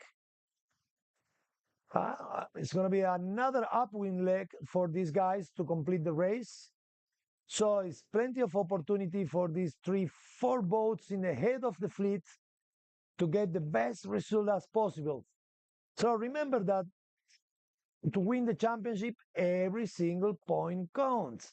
So you can consider that the 4th is a great position against the 3rd or the 2nd, but you're gonna be in really tight scoring points when you reach the last race, and you will prefer to have 2 or 3 extra points on the heads to define the race and not be equal with another competitor, which make the things pretty hard, especially psychologically when you need to come the last day and define the race. And that is happening in all the positions. Could be just the guys who are moving in the 30s or in the 40s, they will like to come and pass to the 20s. So remember, these guys are fighting to get a position in the gold fleet. That's it's gonna make the difference. So it's always hard to see. Very choppy conditions at this end in the green group. The breeze is coming down a bit. For instance, we are waiting for new images. So remember that we have 3 groups coming back to the harbor. No more races for today for these guys. So, but still we have purple on the line, start line, and we have the green with an additional upwind leg to go. So we're having the purple group ready to start. Rain. Yeah. So looking more cloudy. There's expected of rain by tomorrow. Rob is coming back with us, mate. Alrighty, Yeah, I've been looking how forward was to it this there? purple Yeah, no, race. you've been on deck. How was Yeah, you watching that? No, but it's quite nice out there. A lot of things going on. Drones flying away, landing, and actually very good action around the marks as well. I think we had USA on top in the green fleet, right? Yes, yes, yes. Amazing. So, but they are pretty close. Let's see how this downwind leg this goes. And we have a purple group now, getting ready for the start. It's gonna be very tricky for these kids now because the breeze is coming down. We are nearly at 20 minutes to 5, and that's made that the temperature is going down. So probably the breeze is gonna die shortly, and this choppy conditions gonna stay. So let's see what happens. So it's a good opportunity for the light guys. Yeah, Uh, it's been a long day for them. I mean, imagine Yeah. they were out all day yesterday without not even being close starting a race, and they've been waiting quite some time today as well. So they're probably a bit cold, but hopefully they've seen that their friends in the yellow and blue fleet are starting to sail in to the warm, comfy settings, and knowing that now is their time to shine and just rise to the occasion, and whatever energy you have left, there's no reason to save it for later. It's just all in, and hopefully we get the clean, good start here. Yeah, that's correct. So I was thinking that maybe, when we cross this line of 500 boats, maybe it could be prudent to have a second race course. I don't know how it works in the Opti rules. It's just because so many kids there, and the waiting, and now we have three groups with one race left. So they cannot complete it. They go back home. So we're gonna have two groups with races completed. See what happened with the end result. So I don't know if we have the time. I think we have Pablo here in the last minute signal. Okay, so it's mean that we have a few minutes still to go. Purple fleet getting ready, very compact. It's getting very shifty in the race course at the moment. So for the last group, the left pay again, middle left. But actually, the winners, these three first spots, managed to tack in the right time. They got the right timing with the fleet of the right and the left, and they closed the gap at the end. They did very well, but look at choppy conditions. And with your local knowledge, would you say that if the rain comes, how will that affect the race course? I mean, if they start to rain, we have two situations, or the wind can increase radically until 20 knots, or can probably die. And Yeah. if it increases, do you think it will shift direction? They have to abandon the race for that reason, or will it be the same direction but just a lot stronger? Yeah, if get very strong in a short period of time, the committee race boy, for security reasons, for sure they're gonna just send the kids back home. And no reason just to keep it there, because I mean, this is not a precise science. We know that we have a storm around, and you don't know if it's going to be 20 or 25 or 30 in the gas, especially in the first punch, And I remember once when I was racing a snipe here, a big storm came in winter time. So, and all the fleet was like capsizing, was a disaster. So all the reefs trying to recover the yachts. So with my crew at the time, I decided to capsize the boat and wait for the first half an hour, but just to save my sails, right? But we have a black flag here. Yeah, so it's the last minute. Yeah, and 4 minutes. 4 minutes to start. 4 minutes to start. Yeah. And no, but it could be quite nice to just turtle the boat and wait out the storm. That's, I mean, for us was like half an hour with the boat capsize.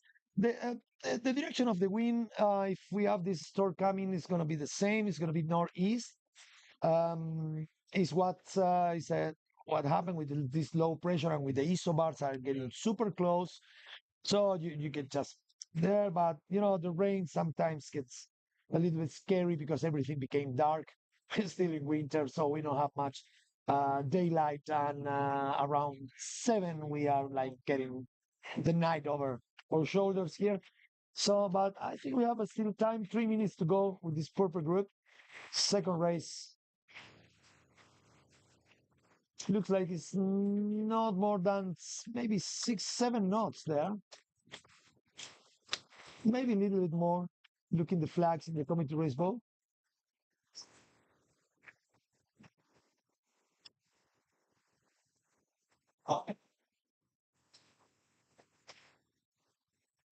So also in a green group, we have OCS. We just passed by the list. It's like 10 OCS. It looks like the coaches needs to work it out a little bit. But it's so unnecessary the first day, or no, first day of racing at least, collecting a OCS. Yeah. Okay. Especially so when it's these big groups of 19 or 10 OCS. I mean, huge lead. sometimes you can be on fire and well, I mean, these are kids, they need to try.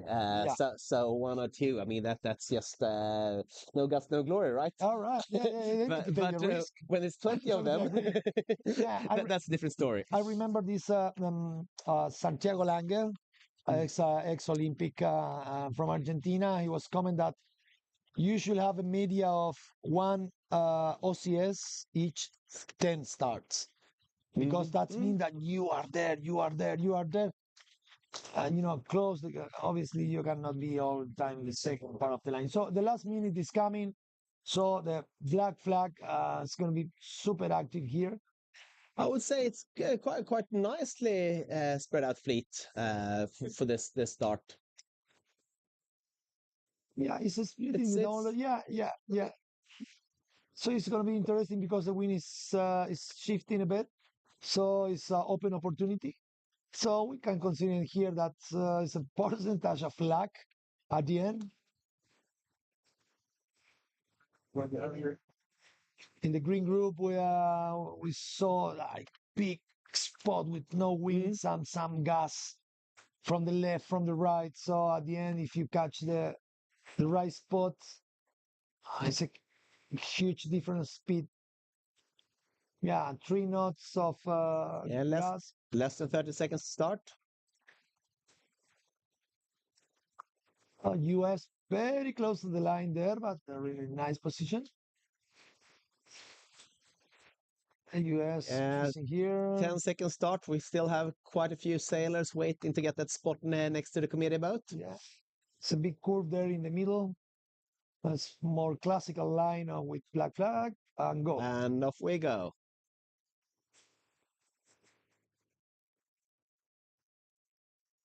Excellent. Okay, looks like in the pin we have a better start, a few kids. I know it's a general recall. Oh, General that's such a recall, shame. sad, general recall. This late in the day, it's really what you're trying to avoid.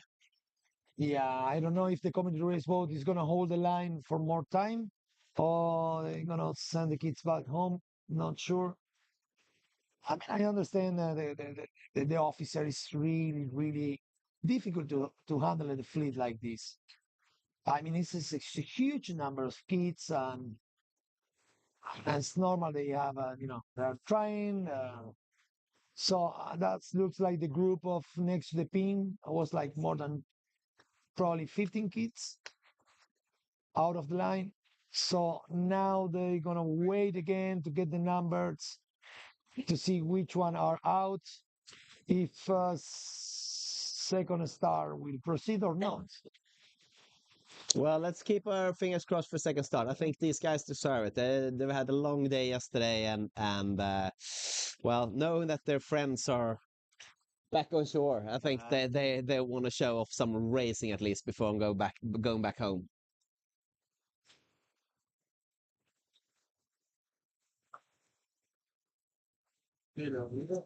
So we don't have yet the images of the green group. Maybe they should be completing the last upwind leg. Could be interesting to see the results there.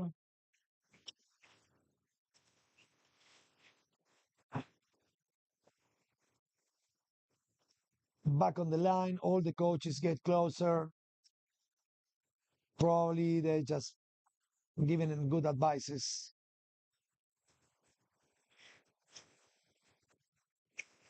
It's not easy to stay calm when you have a 12, 13, 14 years old, you know.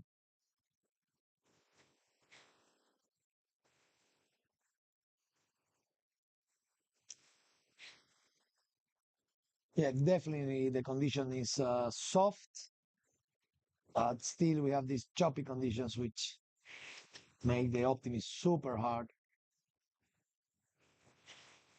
There you go. Yeah.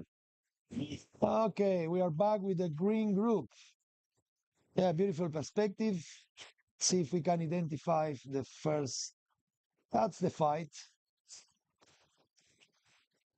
That's the fight. The first 5, 6 votes looks like they have a split in a bit. But here are the leaders, right?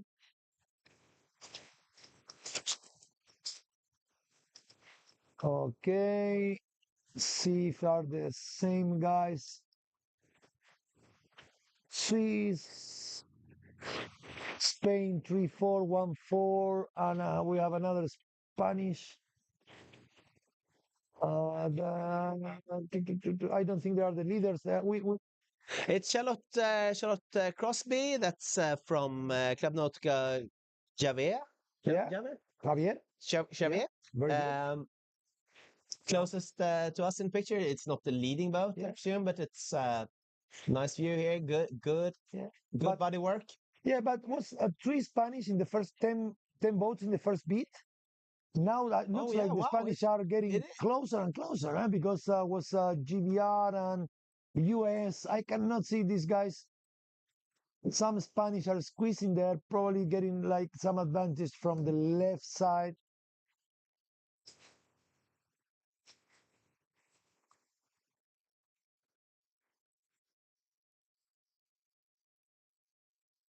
Three, four, one, four.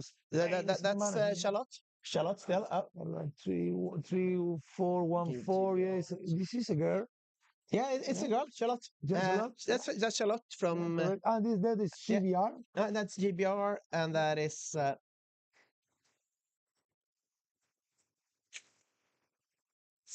I would say that this is kind of GBR conditions now. Little rain and not too much wind. I think it's playing to their favor. Feeling at home.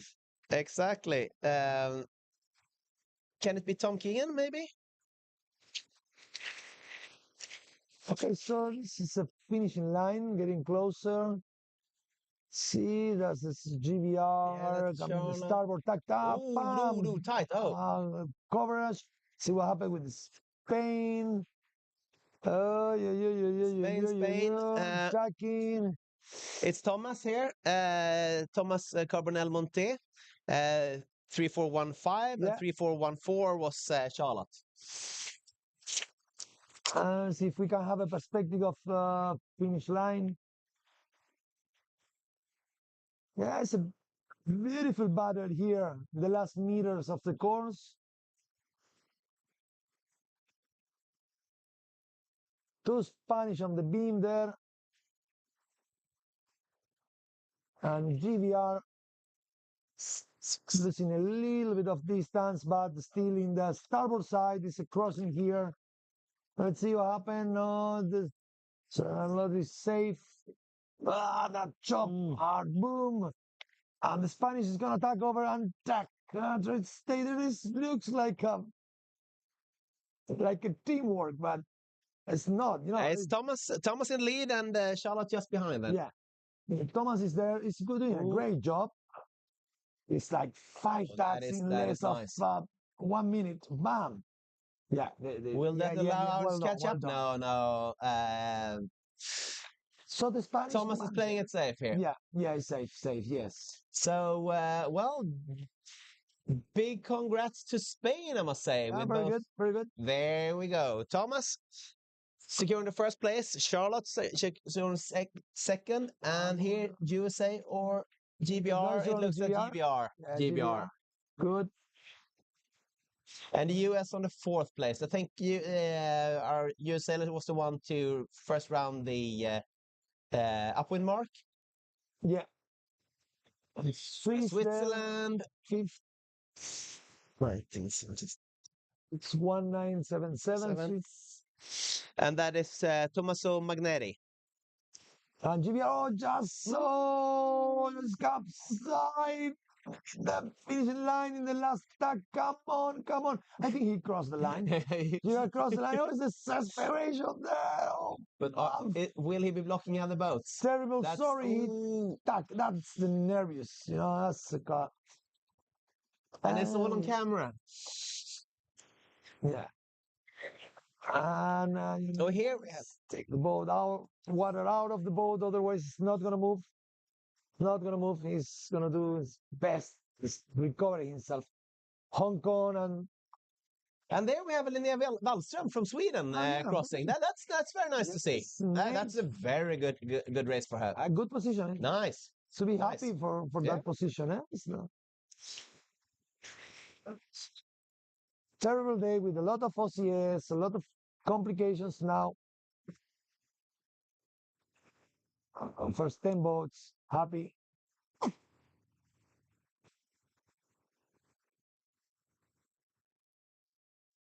Completing the race.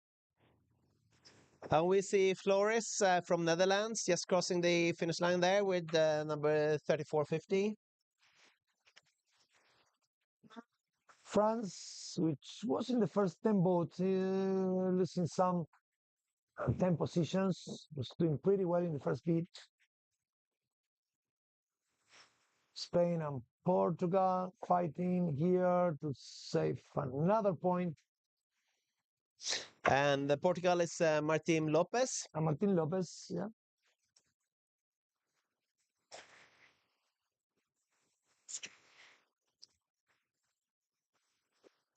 And we see from the US, Oliver Butts just crossing the finish line there.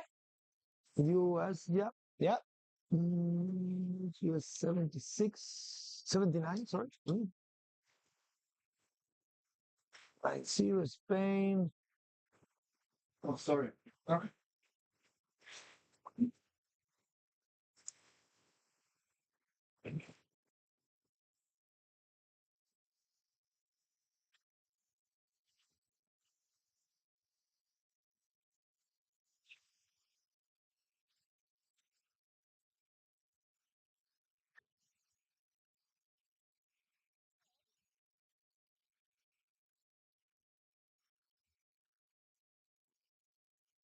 Okay, the second pack here is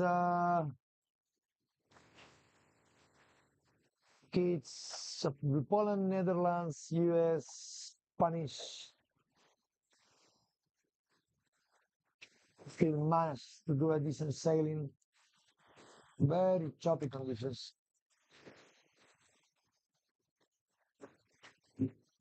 We don't know yet what happened with the purple group. They managed to run the second start. US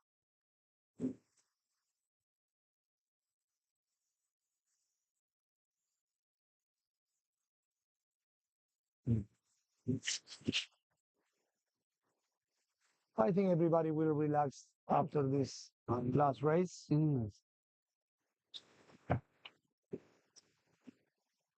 Okay. Okay. Is he flying?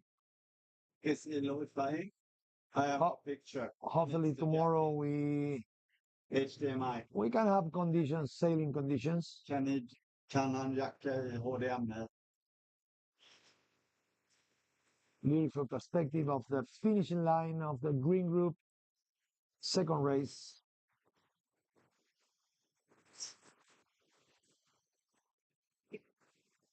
And there we come back to the Purple Fleet, who's preparing for start. They've had 2 general recalls, right? That was one. If we miss the second general recall, I don't think so. I think they're still managing to um, Well, a lot of restart people, the a lot second. of people wanting to check out that board Yeah, behind the yes. committee boat. Yeah, yeah, they are still We'll see checking. whether Yeah. we can get a picture of that from to the media center, and we do. We actually have. Oh, it's a long list. Whoa, Oh, whoa, whoa, wow, whoa, wow, whoa, wow, whoa, we have whoa. what, 20 boats? Oh, Ah, man. all right. The second race for the purple fleet, we have OSC during Black Flag on so BFD for 3231 from Spain, Finland 1233, Sweden 4928, USA 13618, Hong Kong 183, Spain 2981, Spain 2816, USA 21438, France 3170, Netherlands 3394, Spain 3337. And that's just the first column. We continue. Belgium 1245, Sweden 4933, France 3176, Spain 2299, Spain 2592, Netherlands 3491, Spain 3482. That means Spain 3482, Spain 2715, GBR 6675. And then the final four: Norway 3975, Netherlands 3170, Spain 2760, and the final BFD goes to 3122 from Spain. Man, after this black flag list, it's going to be a club race, eh? Yeah. Well, It's much easier to say. Just if, this kid just starting. exactly. They can have their own race back to the shore. Yeah. Exactly. They have 20, So- 25 pounds, Yeah. 20 times just on the pocket. Yeah. Let's sponsor a trophy for the Purple Fleet sailing back to shore. These, that's 1, 2, 3, 4, 5, 6, 7, 8, 9, 10, 11, 12, 13. Okay, so it looks like It's 30 sailors, 30. I think. I mean, 29 and 30. okay, so It's 30% in a group of 1, 100. 2, 3, 4, 5, That's 6, it. 7, So 8, it's not 9, bad. 10, So 30 11, points. 12, 13, 14, 15. So let's see what happened because looks like the committee race boat 25. is 25 BFDs. But still, I think that's well, clear record for today. yeah. We're at 19 in the yellow fleet, so I mean, let's see the intention of the committee race boat.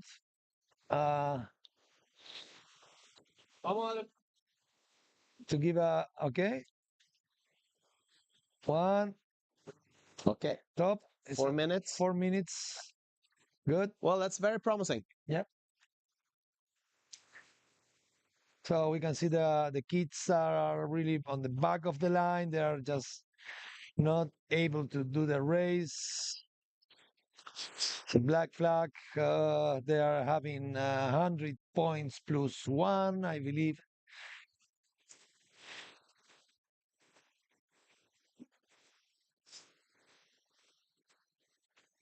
We have a good reference from here. The same building, in the back of the pin.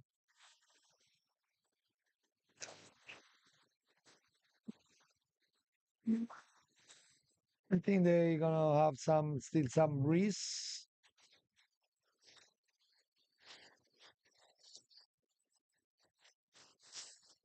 Plenty of room next to the committee boat still.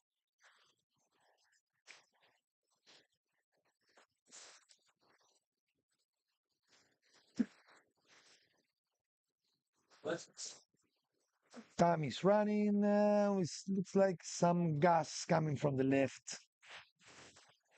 There.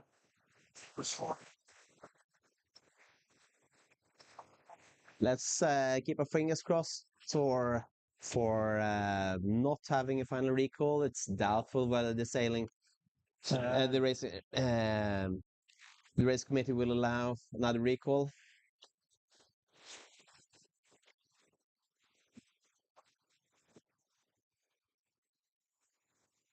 2:15 to go.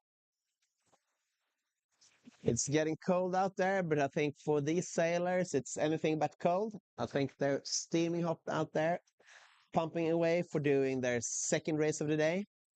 They have been waiting for this moment. And then That's why they are here. seeing a third of their friends or a quarter of their friends sail home already.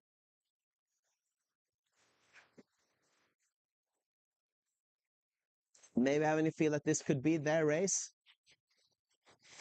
And whatever happens during the day, the last thing of the day is really what you remember. So if you make a great race here, you will have a great race, a great day. I mean, winning a race Oh, in this this main event. is a nice view.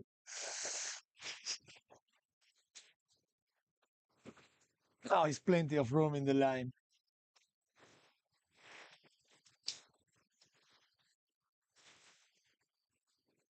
Oh, it's so beautiful to see all these kids sailing. But now, as this is the only fleet that is still left out, still out there in the water, it looks a bit empty with all the ribs, but almost more ribs than sailors. Yeah, so it's 30 out. Looks, it's a Okay, PM, we're it's under a a minute now. H, yeah. That's 45 seconds. Still, we have a big pack here next to the Plenty of room next to the line. plenty of room in the middle. Wow. Open curve. No one wants These to have sailors another are black not going flag. for a black flag, that's for sure. Yeah, that is the conservative part of the fleet. Yeah, still it's quite a few sailors here behind the committee boat, hoping for their spot to open up.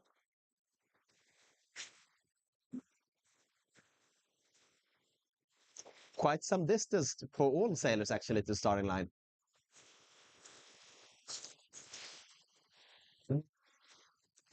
If you have a good landmark now, you have a fantastic opportunity. Ah man, look! Wow, it's just accelerate away. Yeah, you can win the race if you get these 4-5 lengths in the middle. There you go. Clear start. A very clear start this time around. Of course.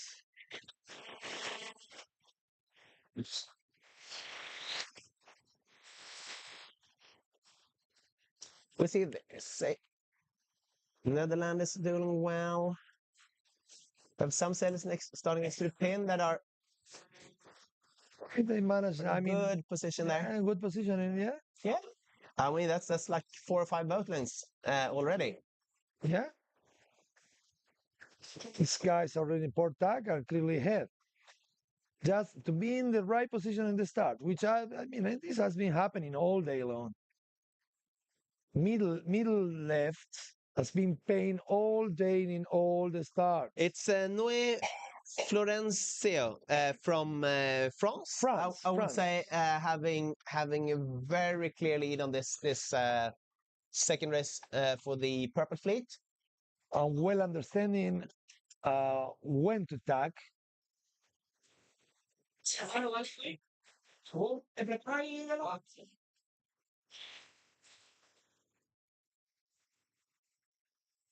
We have all the Spanish consolidating also the left.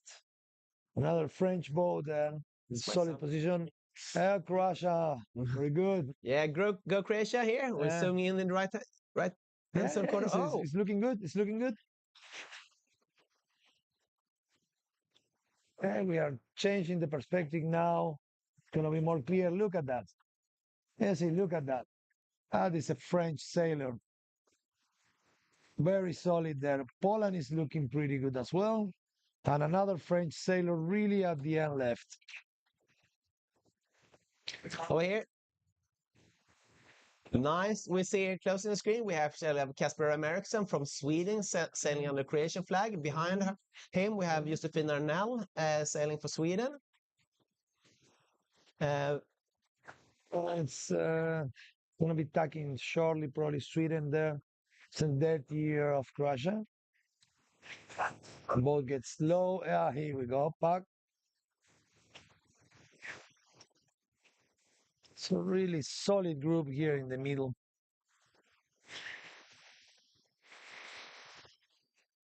Swiss sailor with the boom much more open, the main sheet more ease, going faster, nice technique.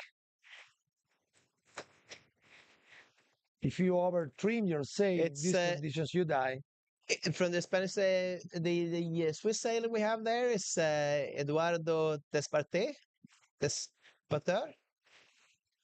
My French is not so good though. And Peru here, 374. From Peru, maybe he's one of the happy team guys.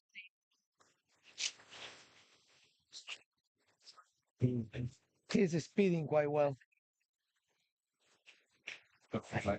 Yes, that's correct. It's Team Happy. It's Joaquin Avequedo. Joaquin, Joaquin? Joaquin Joaquin Acevedo. Acevedo. Acevedo. Very good, guys. Your Spanish is improving very well, Rob. Yeah, it's going to be tight. Looks like a really nice group ahead. We bet by Croatia in this one. Yeah, we definitely bet for Croatia. Yeah. The only Croatian sail on the court. Yeah. Actually, it's if you look closely, you see it's a radial cut on the one sail, which is, I think, very, very new. So if the wind picks up tomorrow, I think that the radial cut can be of quite some advantage. Yeah. So let's follow that closely tomorrow. A good choice for tomorrow, for sure.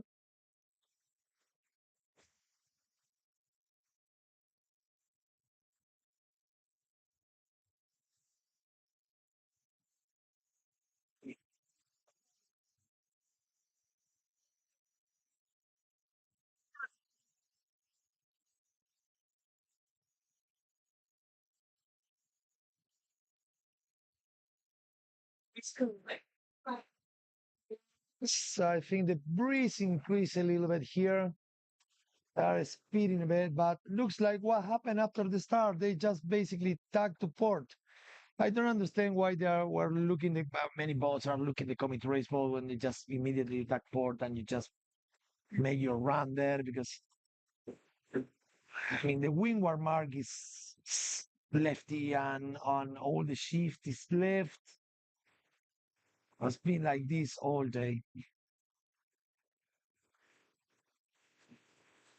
That's a good perspective. So what do you think these guys can have learned from the previous races and seeing their friends racing? What do you mean in the? What kind of learned from the course? What do you think? What knowledge will these guys come into the race with that the others may have lacked? If with this perspective, it's quite tricky because if you see the short side, looks like it's not much breeze there.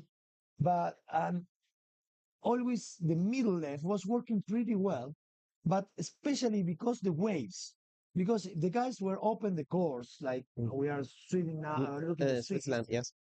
You have a long ride facing the wave, boom, boom, hitting the wave. So probably the guy in port side now is doing what? Probably 3.5 knots. So in the starboard tack, you are doing like you are losing half a knot. So you need a lot of body pumping. So if you just manage to keep your left in the start lines, you are saving all this distance to sailing in the starboard, to coming back to the cross. So you see, look the fleet. So this is the middle left group at the pin end. So and we see Noé from France in clearly there with sail 3072. And then triple Spain to follow. Yeah, there's a big group of Spanish.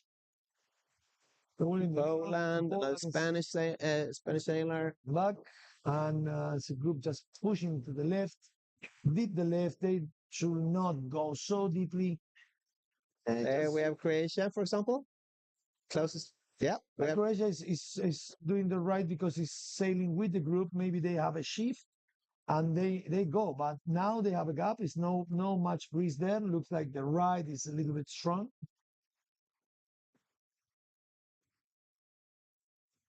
But once you have decided to sail by the left, you cannot cross all the all the course. That is some basically tactic rule. Like if you go and back, you need to stay in the side, even if it's not correct at the end. You need to extend that position and go until the island. So this is a group of the right. Let's see how it is played.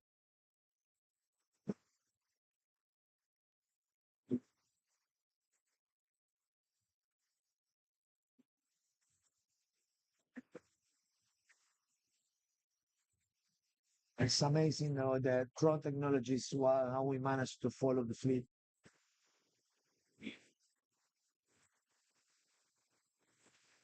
Looks like they have a little bit rise.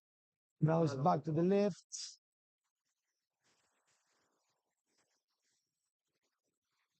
Just one boat sailing in the windward tack. Starboard tack there. No, it's not paying well. This is angle is getting closer. Triangle is closing up. It's crashing very well.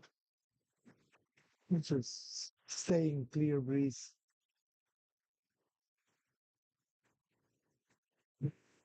Another thing that we've been seeing all day is like all this group reaching the first mark in the port tack, but creating these situations and protest situation, touching the marks.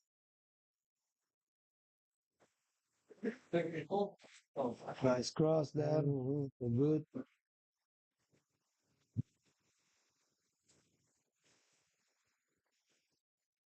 Please have a That's nice left side angle. have a good Yeah. opportunity. Yeah.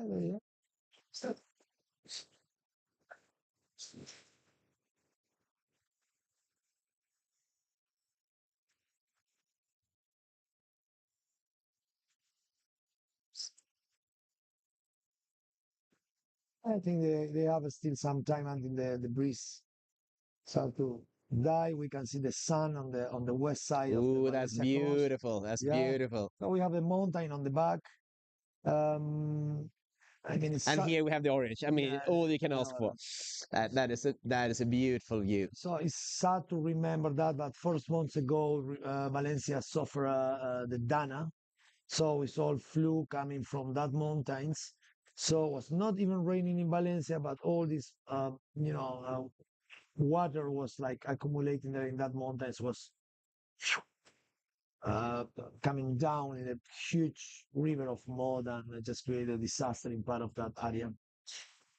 Okay, so they're reaching fast the first upwind mark.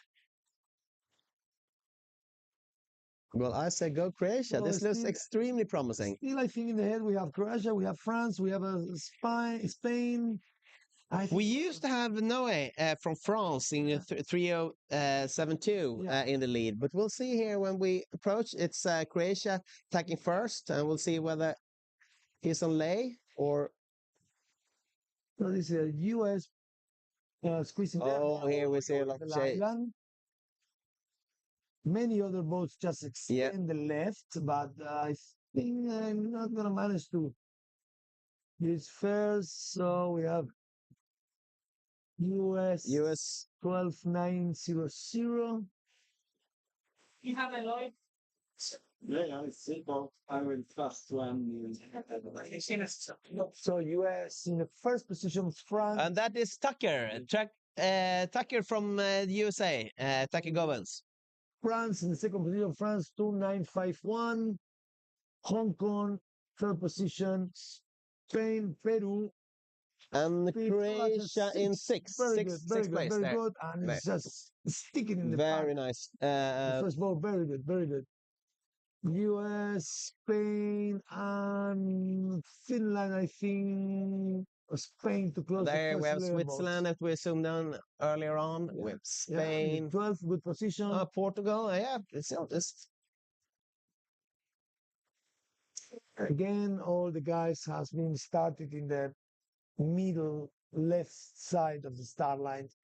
They managed to get the first. we have seen Nicolas from Spain rounding, and now it's getting tight here around the mark. Absolutely. Very, very, Same very tight. situation. Ooh. Portag, starboard. You can see these side. first 20 sailors sailing away quite safely, and then the fray really starts. When you are There you see Josefin Arnell from Sweden, yes, passing. so this is the first 30 votes crossing the mark. Now we call this area in South America, we call it the pulpo. The pulpo, which is a big part of the fleet that attract you and you cannot escape. So this crusade, right? So the first 10 boats are happy there, sailing away, and the record the pulpo. The pulpo is like an octopus pulp. An octopus, correct. Yeah. Spanish, Yeah. yeah. Impressed, man. Very good, very good. So that's the pulpo. There's no way to run from that position. Okay, France, Netherlands, closing the. Oh, this is a nice drone view. Very beautiful, yes. Okay, they're going fast. Downwind. We see Pippi Hermansson here to the left from Sweden. Good, that trimming, Spain. And there we see Josefin Arnell, also Sweden. Israel there in the pack of the first 20. Nice. Spain is the first cut.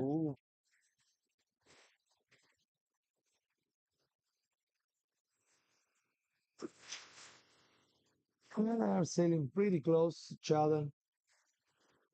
We say it's the first 15 boats with France. Quite a few French sailors actually. Yeah, no, but showing some moves today. Yeah.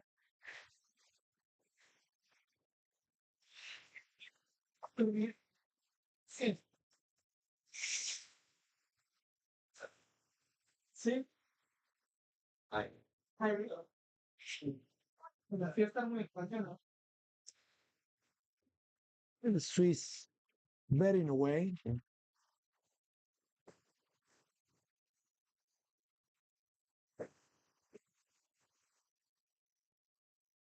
Well, just is really a boring course. It's not because we cannot here manage to do nothing tactically. No jibes. No, it's not a properly downwind. It's just a reaching, and it's not really much that you can do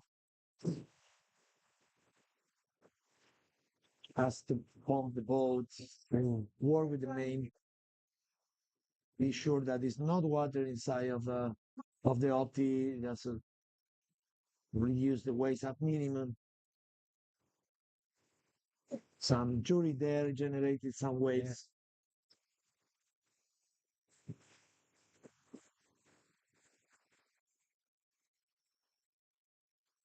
Yeah, that waves of the reef is gonna help the first. See, and the kids are using that extra speed. Look at Spain 3098, getting closer to Finland. Working hard, very good. Croatia still having this, managing to stay there in the first group. She lost one position against the Spanish, 3-4-1-8. Let's see. Was a change, but still super close. Probably that happened in the first part of the reach. Oh yeah, I tried. So still US on the lead.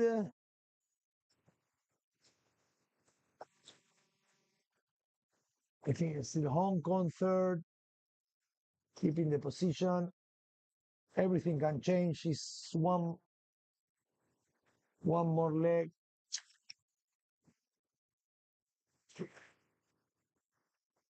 It's Miguel there with sailing for Goldwings 3418.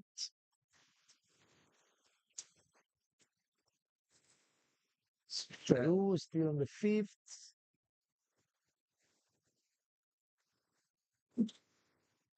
So maybe you managed to see the mark rounding and the jives, different techniques.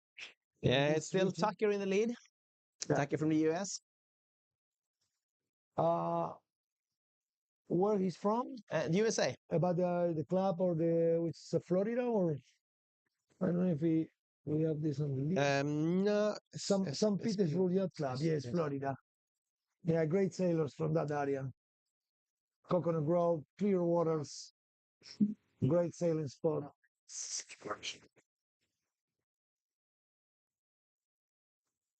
Okay, so in this mark rounding, they should open.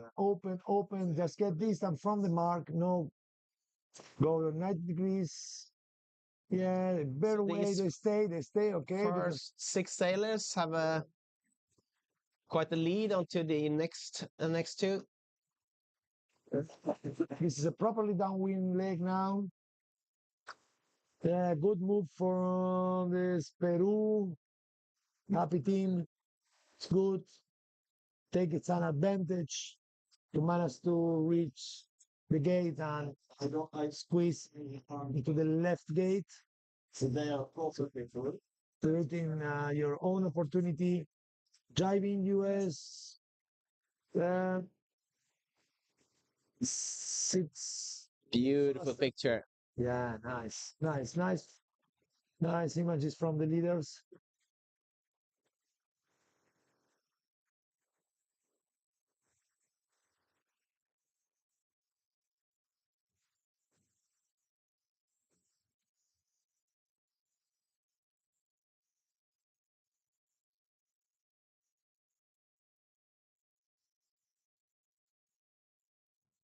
Freaky waves there. Looks like Hong Kong is getting the lead.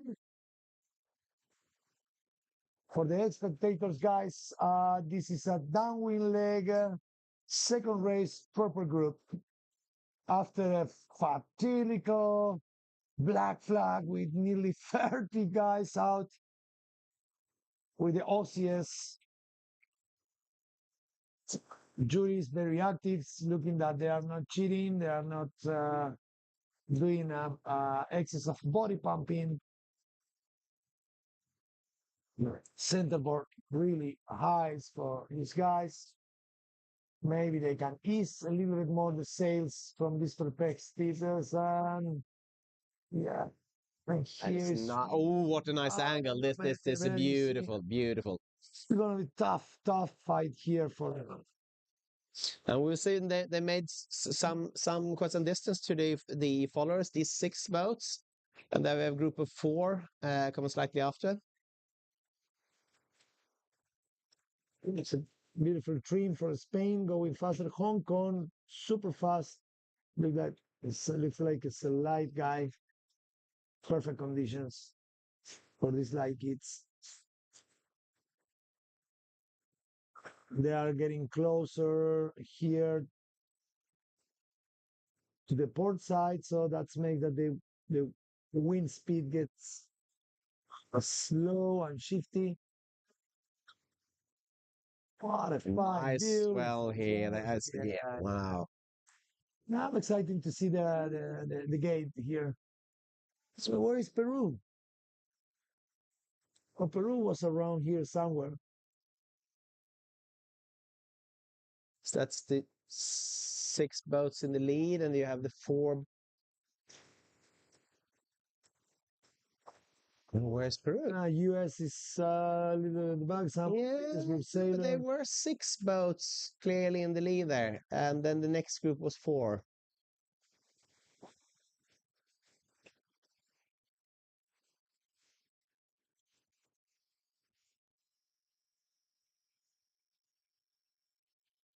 With the rest of the fleet. Yeah, I see. The second sort of place 7 to 10, I would say. It's Croatia there in the middle. Yeah. Nice sailing. Big separation of the fleet. The first, let's say, first quarter of the fleet. Born 2012. Flower. The Spanish there. Yeah, they have their own little fight. Yeah. I think that's for everyone else's advantage. Croatia doing well, bearing away there. Getting speed, nice And then we momentum. have a Finland coming in there as well. Yeah. Very nice.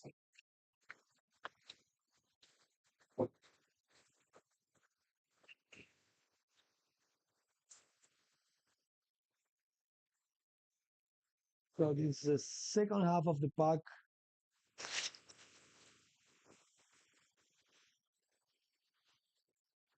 Basically part of the group on the back, they decide to jive and go to the right side of the course, generating some opportunities, expecting to have some more breeze. I think the group of this keeping the left is doing great.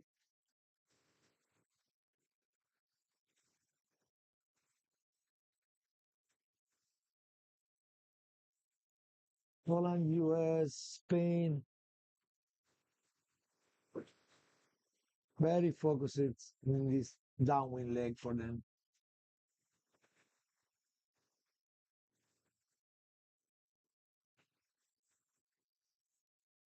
Go back to the lead. Maybe we are going to have a perspective. That is a gate.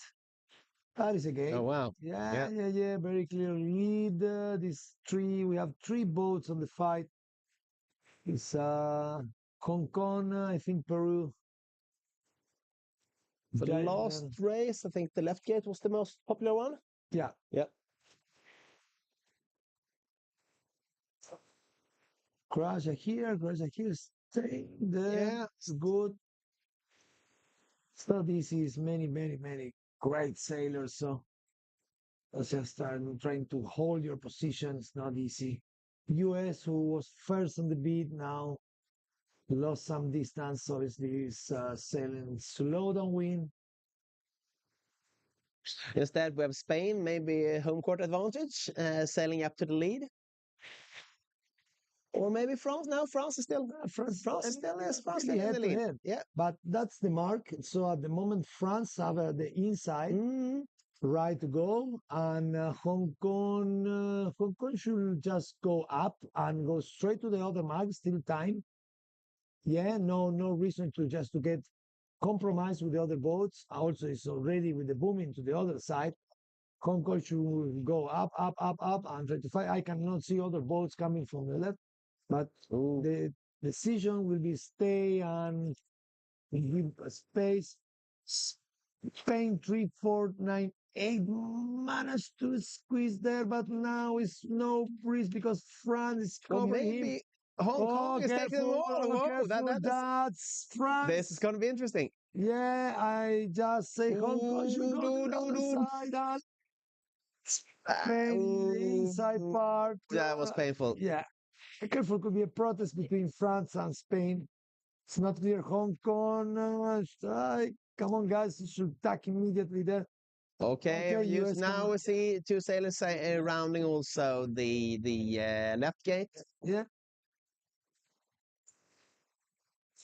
It's gonna be tricky the last upwind mark. So that was the first fight. 6 sailors. Yeah. Big advantage of this first 6. Let's see. Oh, here's tight, close to. Close. Croatia is there. Spain. Very well. They are fighting for the 8th, probably. First 10 boats. Okay, now Spain 3, 4, 1, 8. Nice mark rounding. I was getting a little tighter around the left. Yeah. Oh, that's the mark. Yeah. They decide just to round again. Attack. Careful, compromise the position there. It's another French sailor.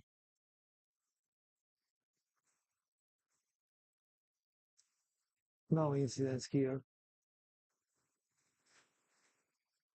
It's coming up. Nice rounding.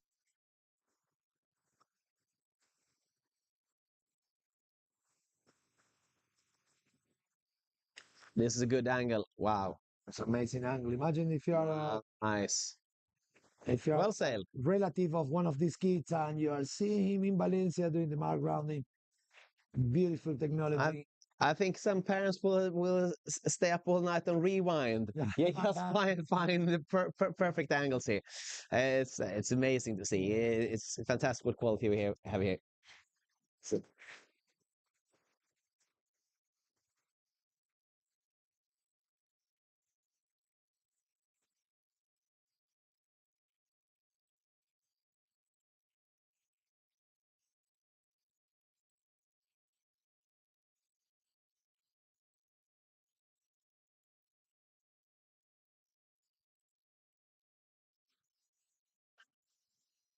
This is the second part of the pack. It's going to be now it's this is tight. attack.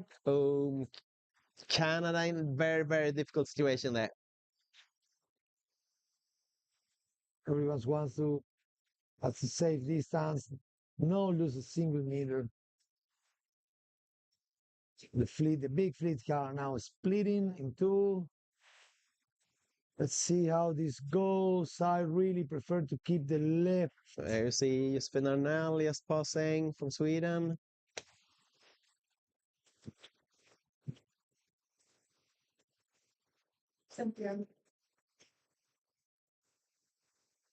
It's race number 2, purple group. Last upwind leg. There's a mark rounding in the gate.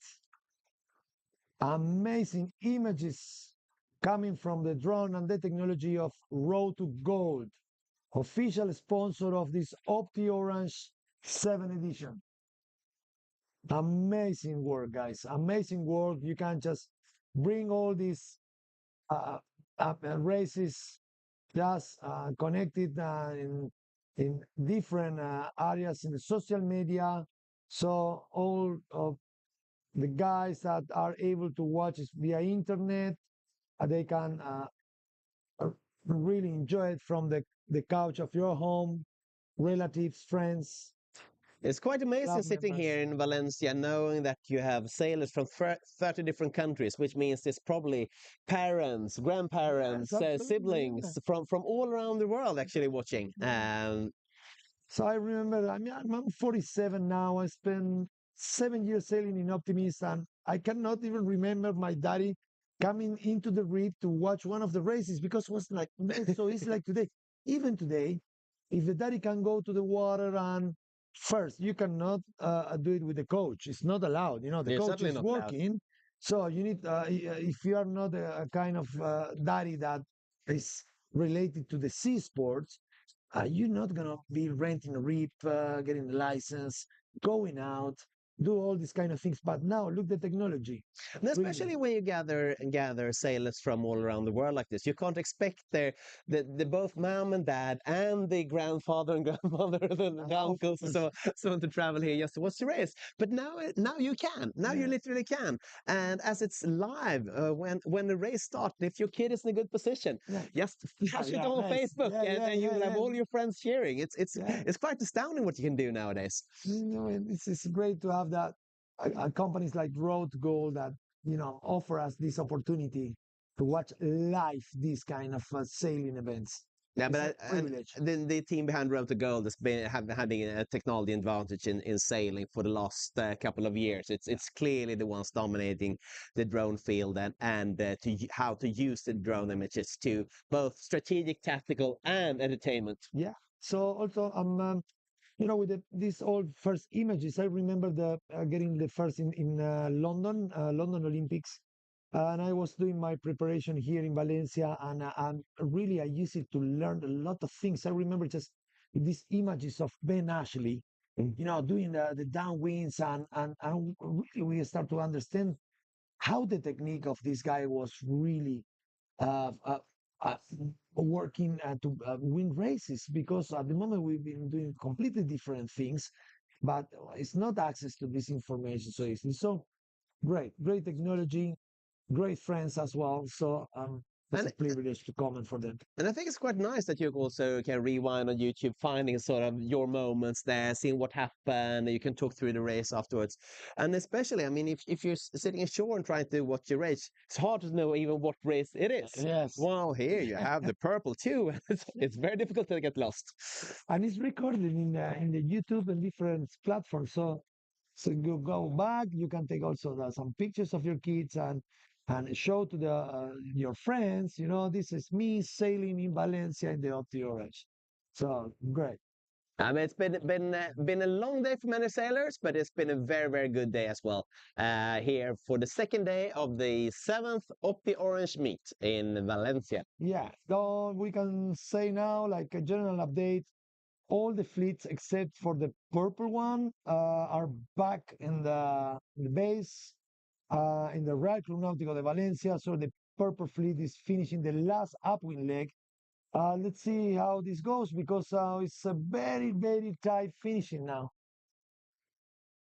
So we have Spain 3-4 to Let's 5. say Elena Lopez from El Masnou.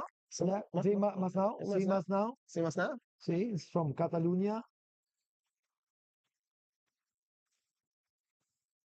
And was between also the fight Hong Kong and I think it was a GBR in the middle, another Spanish. And look at that. So it's tricky now. It's getting soft. So she's getting inside of the boat to keep the balance.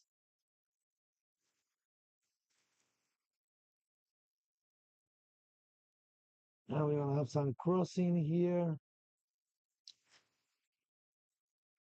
She's doing well, speeding there. You can't see other boats around. Or maybe she got some distance at the end after the mark rounding. To the left. Not right now. What? Tron moving. What's the lowest flying back? And change to. I don't know.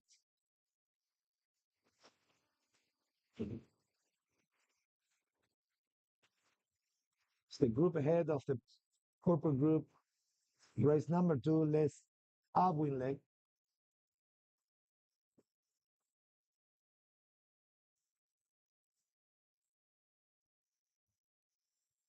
But looks like the breeze is building up at the end. It's been happening all day next to the windward mark. Probably 3 more knots than what is the starline area. Is Peru to the fight. Working with the body, super hard, nice technique. One of the happy boys.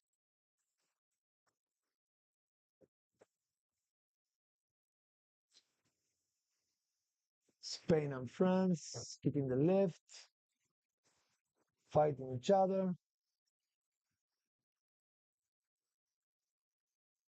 So with some body pump.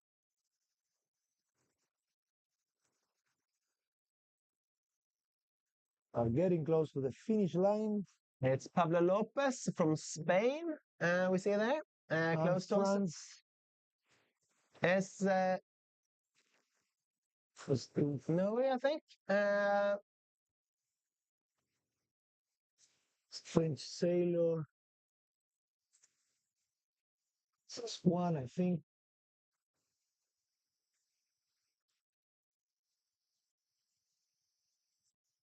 And this is the left 2 boats.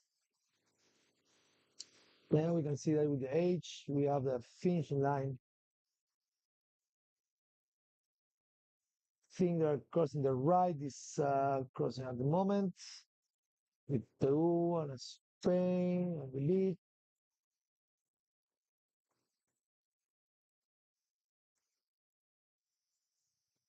It's going to be tight here. Now you see the 2 blue flags there. Wow, it's going to be super tight, especially between these 3 first boats. I think it looks it's a right shift. It's Peru leading at the moment.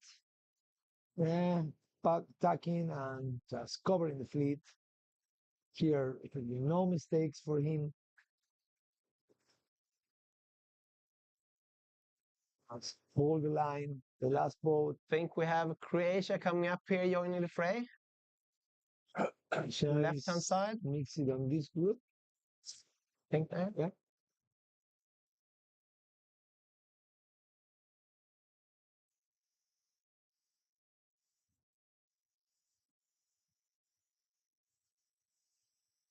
I think US recovering his position after that hard mark rounding.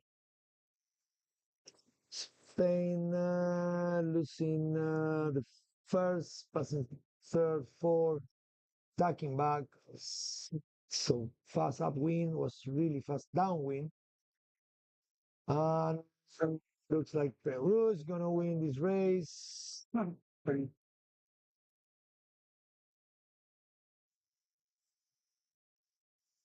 That's good. It's a bullet for Peru. Oh, nice one. Peru. And then US. And WS on WS. second and third. No. That Hong Kong. maybe not. Hong Kong is no. Spain, maybe. It's US and Spain. US and Spain. Yeah. We have France, we have Hong Kong. Yeah. And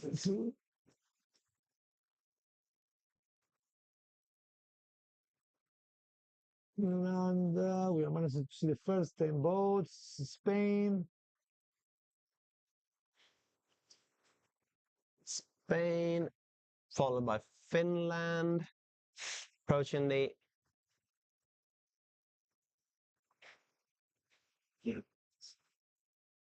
Portugal recovering. Zebra here is Croatia second, but is squeezing the first 10 boats. If goes in front of Portugal, I think it's gonna make it. Yes, it's gonna make it. Nice one. Very good, Nice one, Casper. Congrats. That was very nice. Nice sailing, super hard, never give up. Trying to stay there in the first 10 boats is super hard in this fleet. Very good. Spain closing the first 12 boats. Now it's the second pack coming with GBR. GBR was losing some positions. I think it was third in the first upwind mark. I think the downwind was not really well.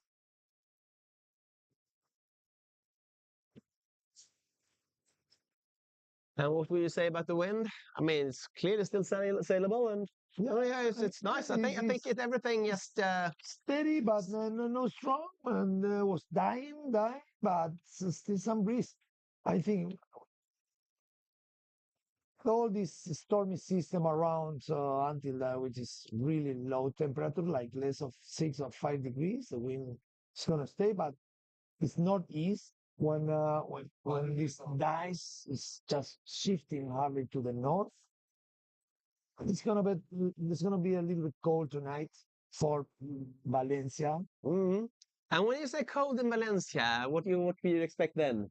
I mean, if I'm living here and I think I switch on the heater 3 times maybe this winter. So tonight maybe it's one of the nights that you need to start a heater. But it's quite nice to see the Scandinavians walking around in t-shirts and the Spaniards having their polos and winter jackets and so on. That's nice finish by the US. For France, it's first 22 boats. Good. So the committee race boat also is here. So it's crazy because probably the rest of the fleets are already taking the hot shower in the club. And there will be no food left for these guys when they come to shore. What it is, you know. It's but I think they've had a very, very good day out there. Anyway, and it's not everyone has the chance to go to Valencia in the middle of the winter. I mean, 2 races is not bad. No.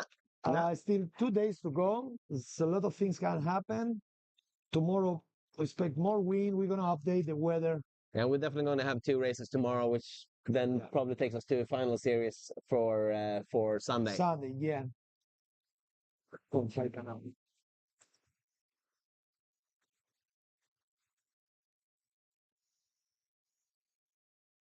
All the kids closing here.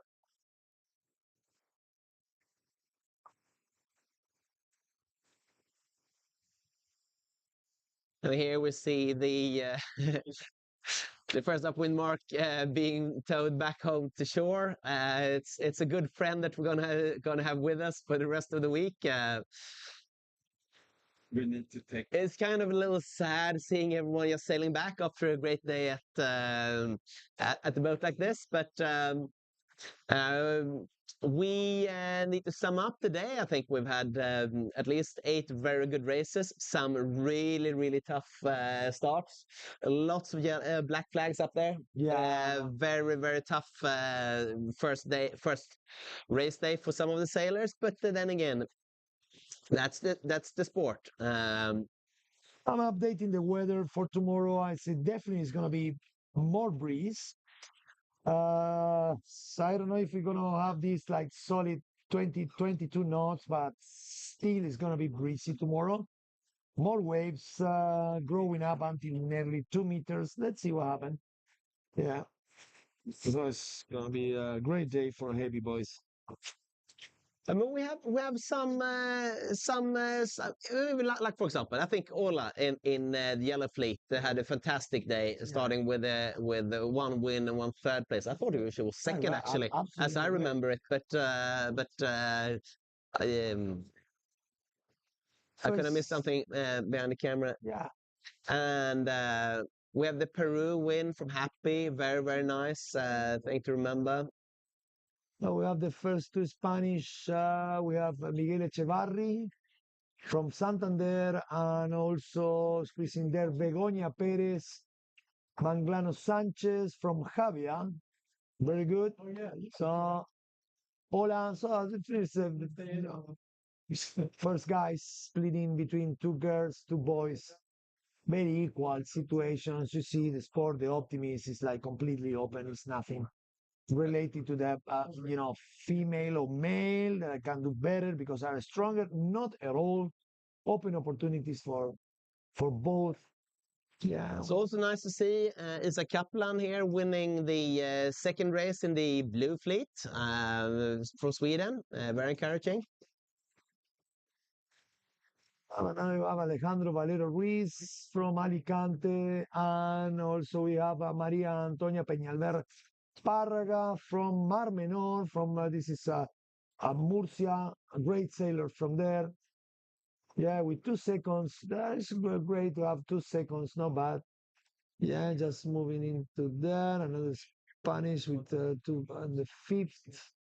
Alejandro Valero Ruiz from Alicante as well. 2 seconds. First guy from Netherlands. For US there, Coconut Grove Sailing Club. Nah, man, with this, I think we're rounding off the very first day. And thanks for sharing with us all your great knowledge on sailing here on the sea, and especially here coming from seeing this being you being Argentinian, but having this as your home court nowadays. Yeah, I mean, it's my headquarters because, I mean, it's strange. Like many others Argentinians, we became from Italians or Spanish immigrants. So in my case, I'm living in Spain. I was born in Argentina. I'm living in Spain with Spanish past name, but with Italian citizenship. Oh, So it's like I have the blood, which is it's a boiler, man. you are Mr. OptiOrange yourself, where we gather sailors from 29 countries in one great regatta. So I'm not avoiding taxes. It's just my nature, my nationalities, and what I am. So I'm happy with that. But Valencia is a beautiful place for living, and actually I was very attracted here because it's a great sailing sport. I love the sport like you are, and it's my favorite because I can practice this sport all year, no exception, no days. It's really, really exceptional. It's the day that you can say, oh, today we cannot go for sailing. for properly sailing. So yeah, that's made me really happy because I can cycling from my place 10 minutes and reach the club, meet my friends. And, and I've been wanting to ask you all day, is it really true that you eat 7 oranges a day? Yeah, and remember, I am Argentinian. We eat a cow per year, a full cow per year.